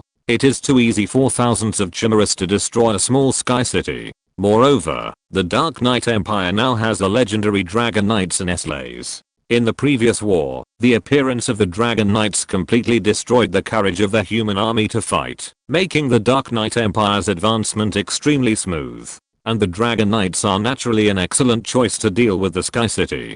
Just those dragons that can use dragon language magic are enough to make the Sky City drink a pot. Coupled with the carefully selected powerful Night Elves riding the dragons and the Chimeras that are more numerous than the dragons, the Sky City was quickly breached. Of course, the magicians in the Sky City could not have failed to launch a counterattack. It's just that the dragons have a certain magic immunity talent, and the Chimeras are not afraid of those war magics because of their high rank and the armor bonus brought by the advanced research of enhanced concealment. Only some legendary epic masters who are considered the essence of the Arcane Alliance will deliberately target a certain Chimera or a weaker dragon, which will cause them some damage or even loss. But to be on the safe side, Noram also joined the battle when the Sky City was destroyed. With him taking care of the top magicians, the Sky City lost even its last resistance. Speaking of which, the dragons were also extremely shocked when they first saw the Chimera. In the world of Slazer, the real overlord of the sky has always been the Dragon Clan, but the average strength of the Chimera is no less than that of the Dragon Clan. In terms of high-end strength, there is also a heroic unit, the two-headed dragon, to support it, which makes the dragon's hidden pride really disappear. Yufei, who is said to have created the new world tree of the Chimera race, really convinced the dragons. With the destruction of the Arcane Alliance that defended the Sky City as a precedent, the hidden core members of the Imperial Alliance and the Family Alliance hid deeper. Yufei was too lazy to keep scanning cities with his mental power. That would be too tiring, and it might not be effective. Therefore, it became a long-term task for the officials of the Dark Knight Empire to find out the still existing resistance element among humans. However, in Yufei's opinion, if those rebels emerge in a short period of time, they will definitely be completely wiped out by the Night Elves and Blood Elves stationed in various cities. If they lurk for a long time, the ordinary people who enjoy the good life under the rule of the Dark Knight Empire will gradually recognize and obey the rule of the Dark Knight Empire. The rebels without a mass base are just some jumping clowns, and there is no need to worry at all. Therefore, after concluding that the human world has been gradually and thoroughly under the control of the elves, Yufei turned his attention to the Orc territory, where the situation has gradually become clear. Although the ancient Orcs have a very strong will to resist, and the ancient Orcs who have some of the power of God in their own cultivation power are not inferior to the new Orcs in individual combat power, the ancient Orcs are too disadvantaged in numbers. Even if the ancient Orcs returned to the remote place where they were originally located after looting and learned that the new Orc army had returned, they still failed to persist under the endless offensive of the new Orcs. In fact, if the ancient Orcs could unite closely and gather in a dangerous place, even if the number of new Orcs was several times this, they would not be able to break through their defenses. However, the ancient Orcs were stingy with the so-called tribal tradition. Even if they united, only a few nearby tribes would unite, and the entire ancient Orc camp would at most just inform each other of information. It is not difficult to imagine that the ancient Orcs, who were relatively scattered, would eventually be defeated. From this point of view, the new Orcs are indeed more advanced than the ancient Orcs. However, it is precisely because of this scattered custom that the ancient Orcs were defeated by the new Orcs, but they were not wiped out. For example, the Frost Wolf clan and the Snowfield Bear tribe on the Icefield in the north of the Orc territory have persisted until now in the attack of the new Orcs. However, when the new Orcs gradually defeated the ancient Orcs in other places one by one, the pressure on the Frost Wolf clan and the Snowfield Bear tribe suddenly increased a lot. Under the rapidly increasing offensive of the new Orcs, the union of the two tribes could not last long. Looking at the snow bear monsters that were slowly losing in the attack of the new Orcs, Euphea's eyes were cold. Although these snow bear monsters were not the Night Elves or Blood Elves produced by themselves, they were also creatures of Warcraft. After they defected to Euphea's sense of them was obviously much better than that of native creatures. Now seeing these snow bear monsters that were regarded as their own people suffered heavy losses under the attack of the new Orcs, Euphea immediately made a decision to immediately send troops to the Orc territory and take over the last piece of land that the Dark Knight Empire had not conquered in Eslays. However, the troops of the Dark Knight Empire are still scattered in various cities in the human world that have just been conquered. At the beginning of the war, even if the Dark Knight Empire's people-friendly policies are very attractive, it is impossible to change the hearts of the people immediately. If the Dark Knight Empire troops are withdrawn, there will definitely be rebellions in many places immediately. Most of the people in the Imperial Alliance and the Family Alliance have not been found yet. In this case, Eupheia made a decision. Under Euphea's call, all the heroes of the Dark Knight Empire gathered in front of his body, including the King of the Shadow Kingdom and Admiral Yorick who were far away overseas. Moon Priestess Tyrande, Watcher Maiev, Demon Hunter Illidan, Jungle Guardian Cenarius, Night Sentinel Avril, Moon Knight Luna, Sky Druid Furion, Earth Druid Cerebia, Mountain Giant Tino, Enchantress Ayashisa, Fairy Dragon Issara, Dragon Knight Davian, Dark Ranger, Light Ranger, Windrunner Elf Guardian, Trend Guardian, Two-Headed Dragon, Blood Mage, Omni Knight, Chaos Knight, Silencer, Hill King, Admiral, Troll Warlord, Tusksea People. A total of 26 heroes gathered in front of Eupheia. After receiving Euphea's call, whether it was Tyrande who was handling government affairs or Illidan who led the army, they all came to Eupheia with the city return scroll at the first time. Only the bear warrior was not summoned by Eupheia because it was in the middle of a battle. However, he also informed it of what was going to happen next. Looking at the 26 heroes in front of him, Eupheia, who was already nearly 10,000 meters tall, used leaves to form a huge face in front of them and gave orders to these heroes. Heroes battle, start. Target, the Orcs. Thanks to book friend Shihuawimu for the reward of 300 Nyangbi points. Thanks to book friend Weihei for the reward of 100 Nyangbi points. Thanks to book friend Langwang for 2 monthly tickets and book friends Nanling Xiaosheng and Renji dealing for 1 monthly ticket each. Thanks to book friend Pio Hungahan for the evaluation vote. Chapter 636 The Final Battle. That's right, what Eupheia was going to do was to conquer the Orcs with only heroes. Although the troops could not be mobilized, the current situation in the human world no longer required heroes to come forward. After careful consideration, Eupheia decided to gather his heroes together and defeat the new Orcs with less than 30 people, including the bear warriors who were fighting in the Orcs territory. Eupheia sent a total of 27 heroes to fight. No, it should be 28. Eupheia suddenly reacted and added his Elf King clone to the hero team. It would be a pity not to experience this kind of scene with dozens of enemies against millions in person. The hero team neither took the ever-burning trail opened up by the Orcs, nor did they cross into the Orcs territory from the northern ice route taken by the bear warriors. They chose to set out directly from the wind-whispering forest, passing through the Dwarf Hills and part of the Warcraft Mountains, and directly into the heart of the Orcs. The Dwarven Hills is the territory of the Hill Dwarves, and the Warcraft Mountains are the backyard of the Night Elves and Blood Elves. It is really easy to pass through here, so the heroes only took 1 day to enter the territory of the Orcs. Of course, this is also because the heroes have reached the epic level or even higher, and the speed is very fast. When the hero team rushed to the battlefield where the Frostwolf clan plus Snowfield Ursine tribe fought against the new Orcs, the bear warriors, who had already shown a decline, still persisted. As a hero unit under Eupheia, the bear warriors can naturally feel the approach of other heroes. Having been notified by Eupheia, the excited bear warriors immediately opened fire and began to release their power without reservation. As a melee hero that is even stronger than the King of the Hills to some extent, the bear warrior has been hesitant in the previous battles because he needs to hide his strength and the fight is extremely unpleasant. Now that the reinforcement have arrived, it naturally does not need to hide its strength to avoid being noticed by the strong men of the new orcs. Super strength. Enrage. With 2 roars, a thin red light appeared above the bear warrior's head. This is the external manifestation of the super strength state blessing. Under the blessing of super strength, the bear warrior's attack speed will increase by 400%, almost reaching the extreme attack speed. At the same time, the bear warrior's arms were also wrapped in a strong red light. This was the effect of its ultimate skill Enrage. At this time, the bear warrior's attack power has been greatly improved, based on its health.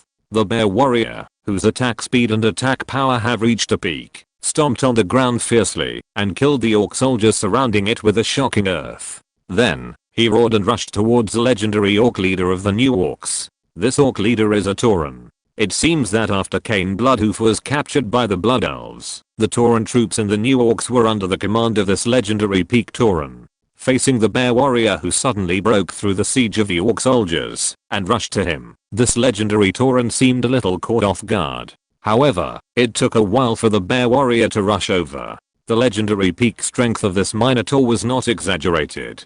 Before the bear warrior's claws swung down, it still picked up the totem pole and swung it towards the bear warrior's claws. However, at this time, the bear warrior's attack speed had increased by 400%, and the attack power had also been greatly improved. In the stunned eyes of the legendary Minotaur, the bear warrior's claws slashed on its totem pole 4 times in an instant, directly breaking this extremely tough totem pole. And above the legendary Minotaur's head, which the legendary Minotaur could not see, there appeared a phantom mark in the shape of a bear's paw. This was the bear warrior's passive skill, Fury Blast, which would continuously increase the damage when attacking the same enemy. The bear warrior used 4 attacks to cut off the totem pole. Although these 4 attacks did not hit the legendary Minotaur exactly, they accumulated the effect of Fury Blast. Therefore, when facing the bear warrior's attack after the totem pole was cut off, the legendary Minotaur suffered an attack that had increased the damage by 4 times. The bear warrior had already activated the enraged state, which greatly increased his attack power. He also accumulated 4 marks of fury and fury. The next attack of the bear warrior directly cut the legendary Tauren in half in the eyes of all the orcs around him. How could this be possible? Exclamation mark. Even the Frostwolf clan soldiers who were allies of the bear warrior couldn't believe what they saw. The bear warrior had always shown only a legendary aura, which suddenly exposed his epic strength. In an instant, he killed the legendary Tauren of the ancient orcs, making the entire battlefield silent for a moment. After this moment of silence, the cheers of the ancient orcs and the angry shouts of the new orcs rang out one after another. After realizing the strength of the bear warrior, the new orcs directly sent out an epic hero to fight. Through the bear warrior's vision and his own judgment, Yufei discovered that the hero sent by the new orcs was actually a divine warrior. If it were a spirit warrior, then he could fight the bear warrior, Yufei thought. But unfortunately, you no longer have the chance to fight the bear warrior alone. Yufei had already revealed a look of pity because his elf king clone had led the other 26 heroes into the battlefield. 26 people seemed extremely small on the battlefield where hundreds of thousands of new orcs besieged the Frostwolf clan and the Snowfield Bear tribe, even with heroes as large as the two-headed dragon and avian. However, when they fully released their auras one by one and flew over the new orc troops recklessly, the new orcs could not help but notice these existences that could frighten them just by their auras. The spirit warrior was activating the spear of boiling blood, preparing to sacrifice the bear warrior first, so that the bear warrior would suffer a great loss at the beginning of the battle. But after feeling the more than 20 terrifying auras in the air, his fighting spirit faded like water. Damn it, the weakest of these 20 or so auras was as strong as his own, and the strongest even made him tremble all over. If he dared to show up in this situation, he would definitely be the first to die. The divine warrior was also a high-ranking member of the new orcs. He naturally knew that there were definitely not so many masters among the orcs, so he was still confused about whether the 20 or so powerful auras he felt were enemies or friends. Therefore, it was inevitable that he did not dare to act rashly. On the other hand, the bear warrior would not be polite. He knew in his heart that these powerful auras were all limited by his companions. Therefore, after the divine warrior stopped moving, the bear warrior did not retreat, but advanced to the divine warrior. With the bonus of super strength and attack speed, the two bear claws instantly slapped several times. Although the bear warrior's enragement was the ultimate skill, it did not consume mana and the cooling time was very short. Therefore, the bear warrior still gave himself the enragement state. Counting the bonus of the furious attack, the divine warrior, who did not expect the bear warrior to attack against the wind, lost more than half of his health in an instant, and was seriously injured. The frightened and angry god warrior quickly raised his hand and cast the blood activation technique on himself. Because his own health value had dropped below 40%, the god warrior's blood activation technique restored his health value very quickly, and his injuries were quickly repaired. Then, the severely injured god warrior had no time to care about those powerful auras, and was ready to directly activate his ultimate skill sacrifice to put the bear warrior into a seriously injured state. Unfortunately, he did not expect the reason why the bear warrior ignored the more than 20 powerful auras in the air and directly attacked him. Flash. Mist. Maiev jumped directly from the air into the formation with flash and activated the mist around the god warrior.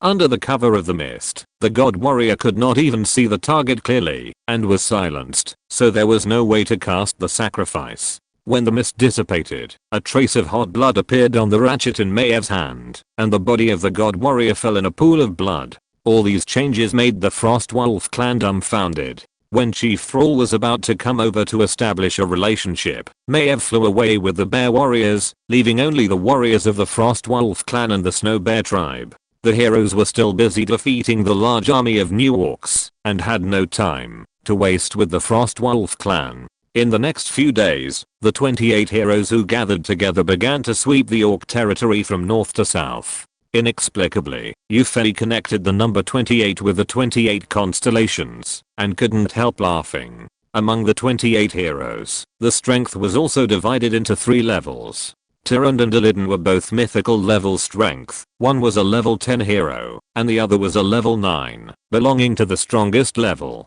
Of course, if Eupheni's Elf King clone is barely counted, this level should be 3. The second level is the earliest batch of heroes transformed from the head of the army, such as Avril, who have already reached the 8th level of heroes, that is, the strength of the late epic level to the peak. The remaining heroes are all level 7. These 28 heroes, who were either epic or mythical, roamed the orc territory and were invincible. But the orcs naturally couldn't resist like this. When the heroes were about to sweep the orc territory from north to south and approach the endless jungle area, the millions of new orcs gathered together and showed the heroes what human wave tactics were. Among the orc high-ranking officials, Cairn Bloodhoof was captured, Grom and the divine warriors were killed, and there were only a few heroes left of the orcs. Under the leadership of these heroes, millions of new orc soldiers began the final legendary battle with the 28 heroes, sent by Eupheli on an endless grassland. The finale of the next chapter.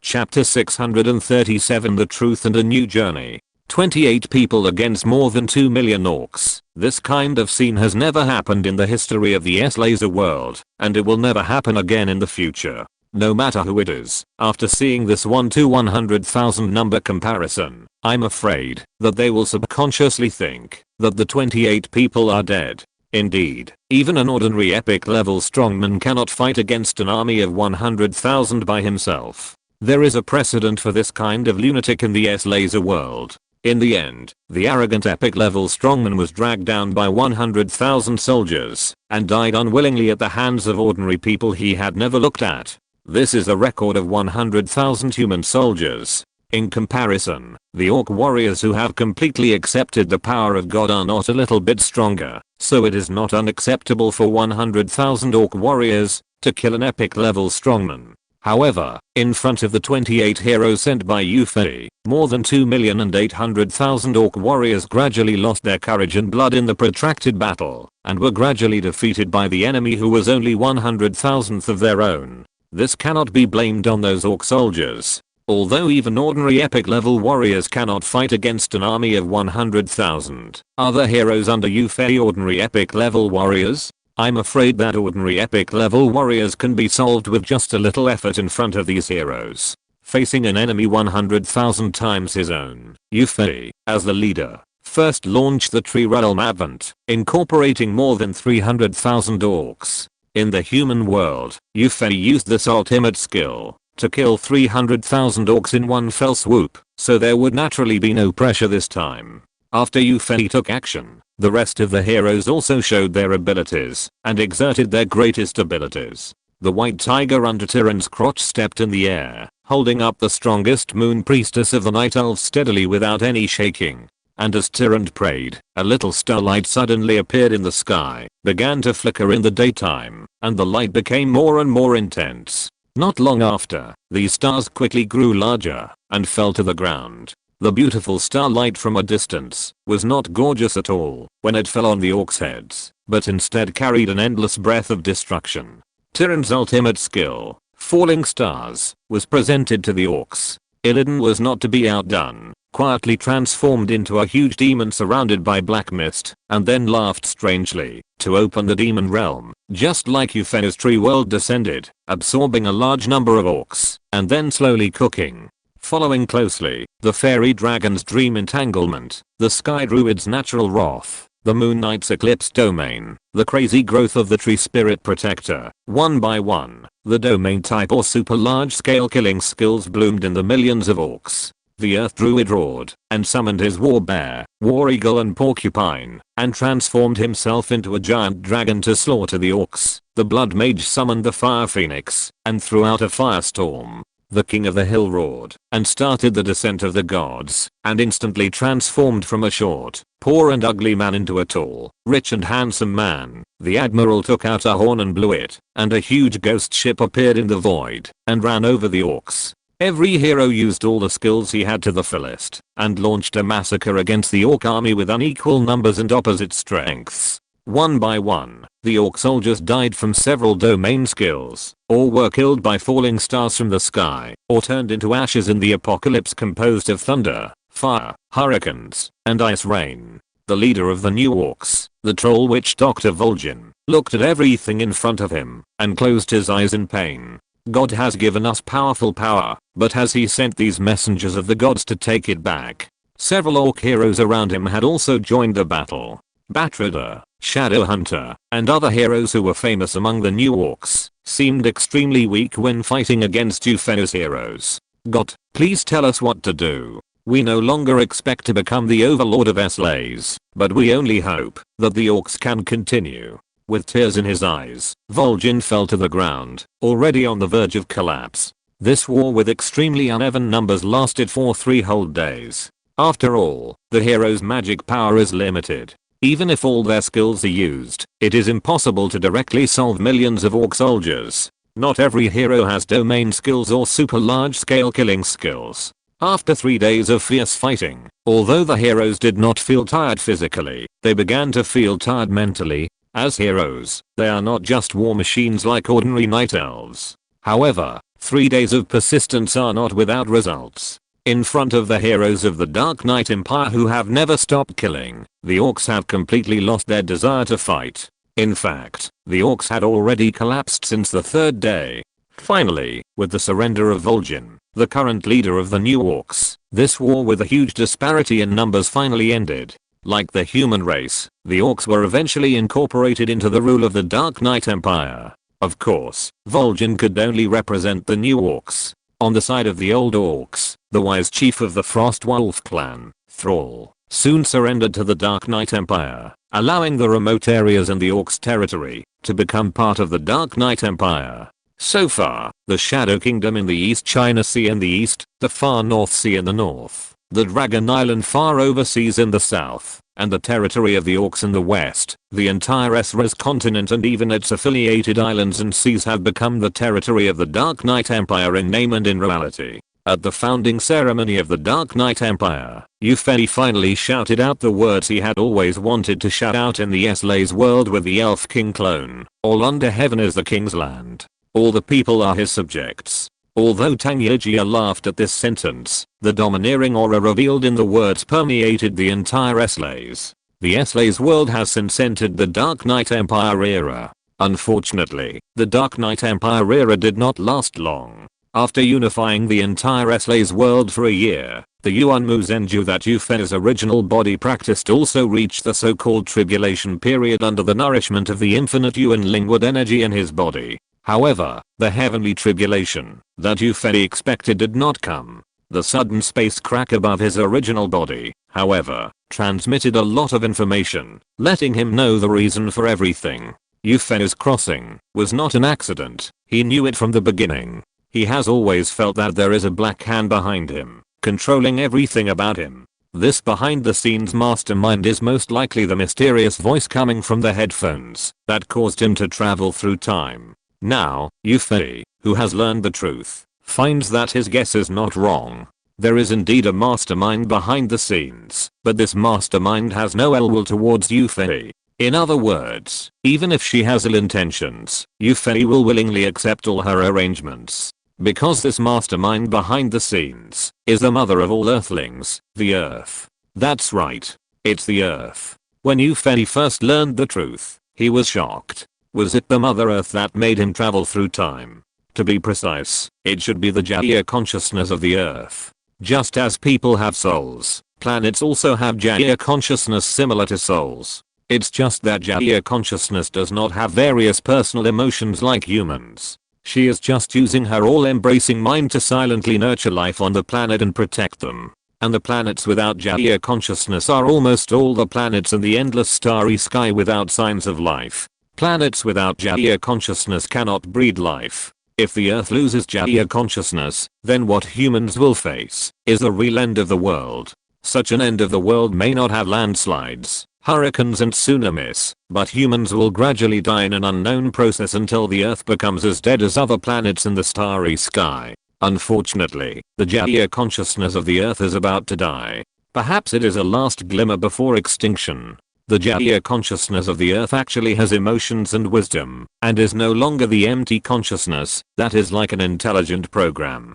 The Jaya consciousness, which does not want to see the Earth become a dead planet, and cannot stop its gradual extinction, finally thought of a way to find a successor.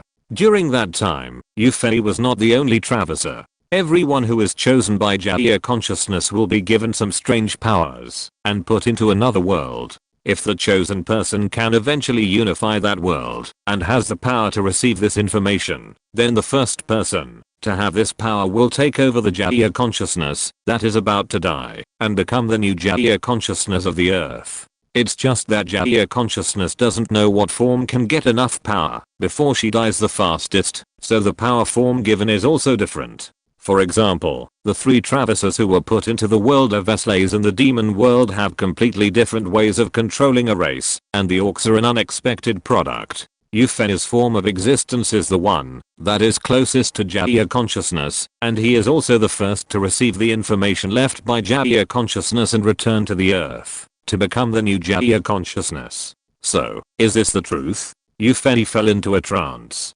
3 days later, above the Warcraft mountains in the world of Eslays, a huge space crack suddenly appeared. Yufei's huge body slowly floated up and finally fell into this space crack. On his tree body, the Night Elves, Blood Elves, and even the Naga tribe were clearly visible. In the end, Yufei chose to bring his body back to the Earth with the children, who could not be abandoned, as well as Tangyojia, who also came from the Earth, and learned the truth after Yufei told him. As for what Eslays would become after he left, he did not consider it. In Yufei's heart, the Earth will always be his only home. Become the master of the Earth? I wonder if in the endless starry sky, can we embark on a new journey like the one in the world of Esraz? Yufei is full of longing. The whole book is finished. P.S. It's finally the end. I have a lot to say, but the internet is about to be disconnected. The final remarks will be posted tomorrow morning, and the status of the book will be changed to finished.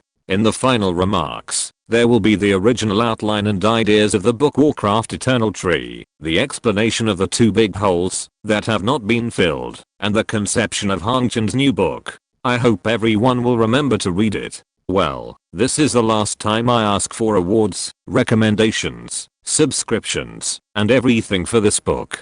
There will be no chance in the future, at least in this book. End of this chapter. Thank you very much for reaching the end. Don't forget to like. Looking for more exclusive content and immediate access? Subscribe to our Patreon. Remember, every like, subscription, or donation encourages us to continue. Thanks to everyone. See you in the next video.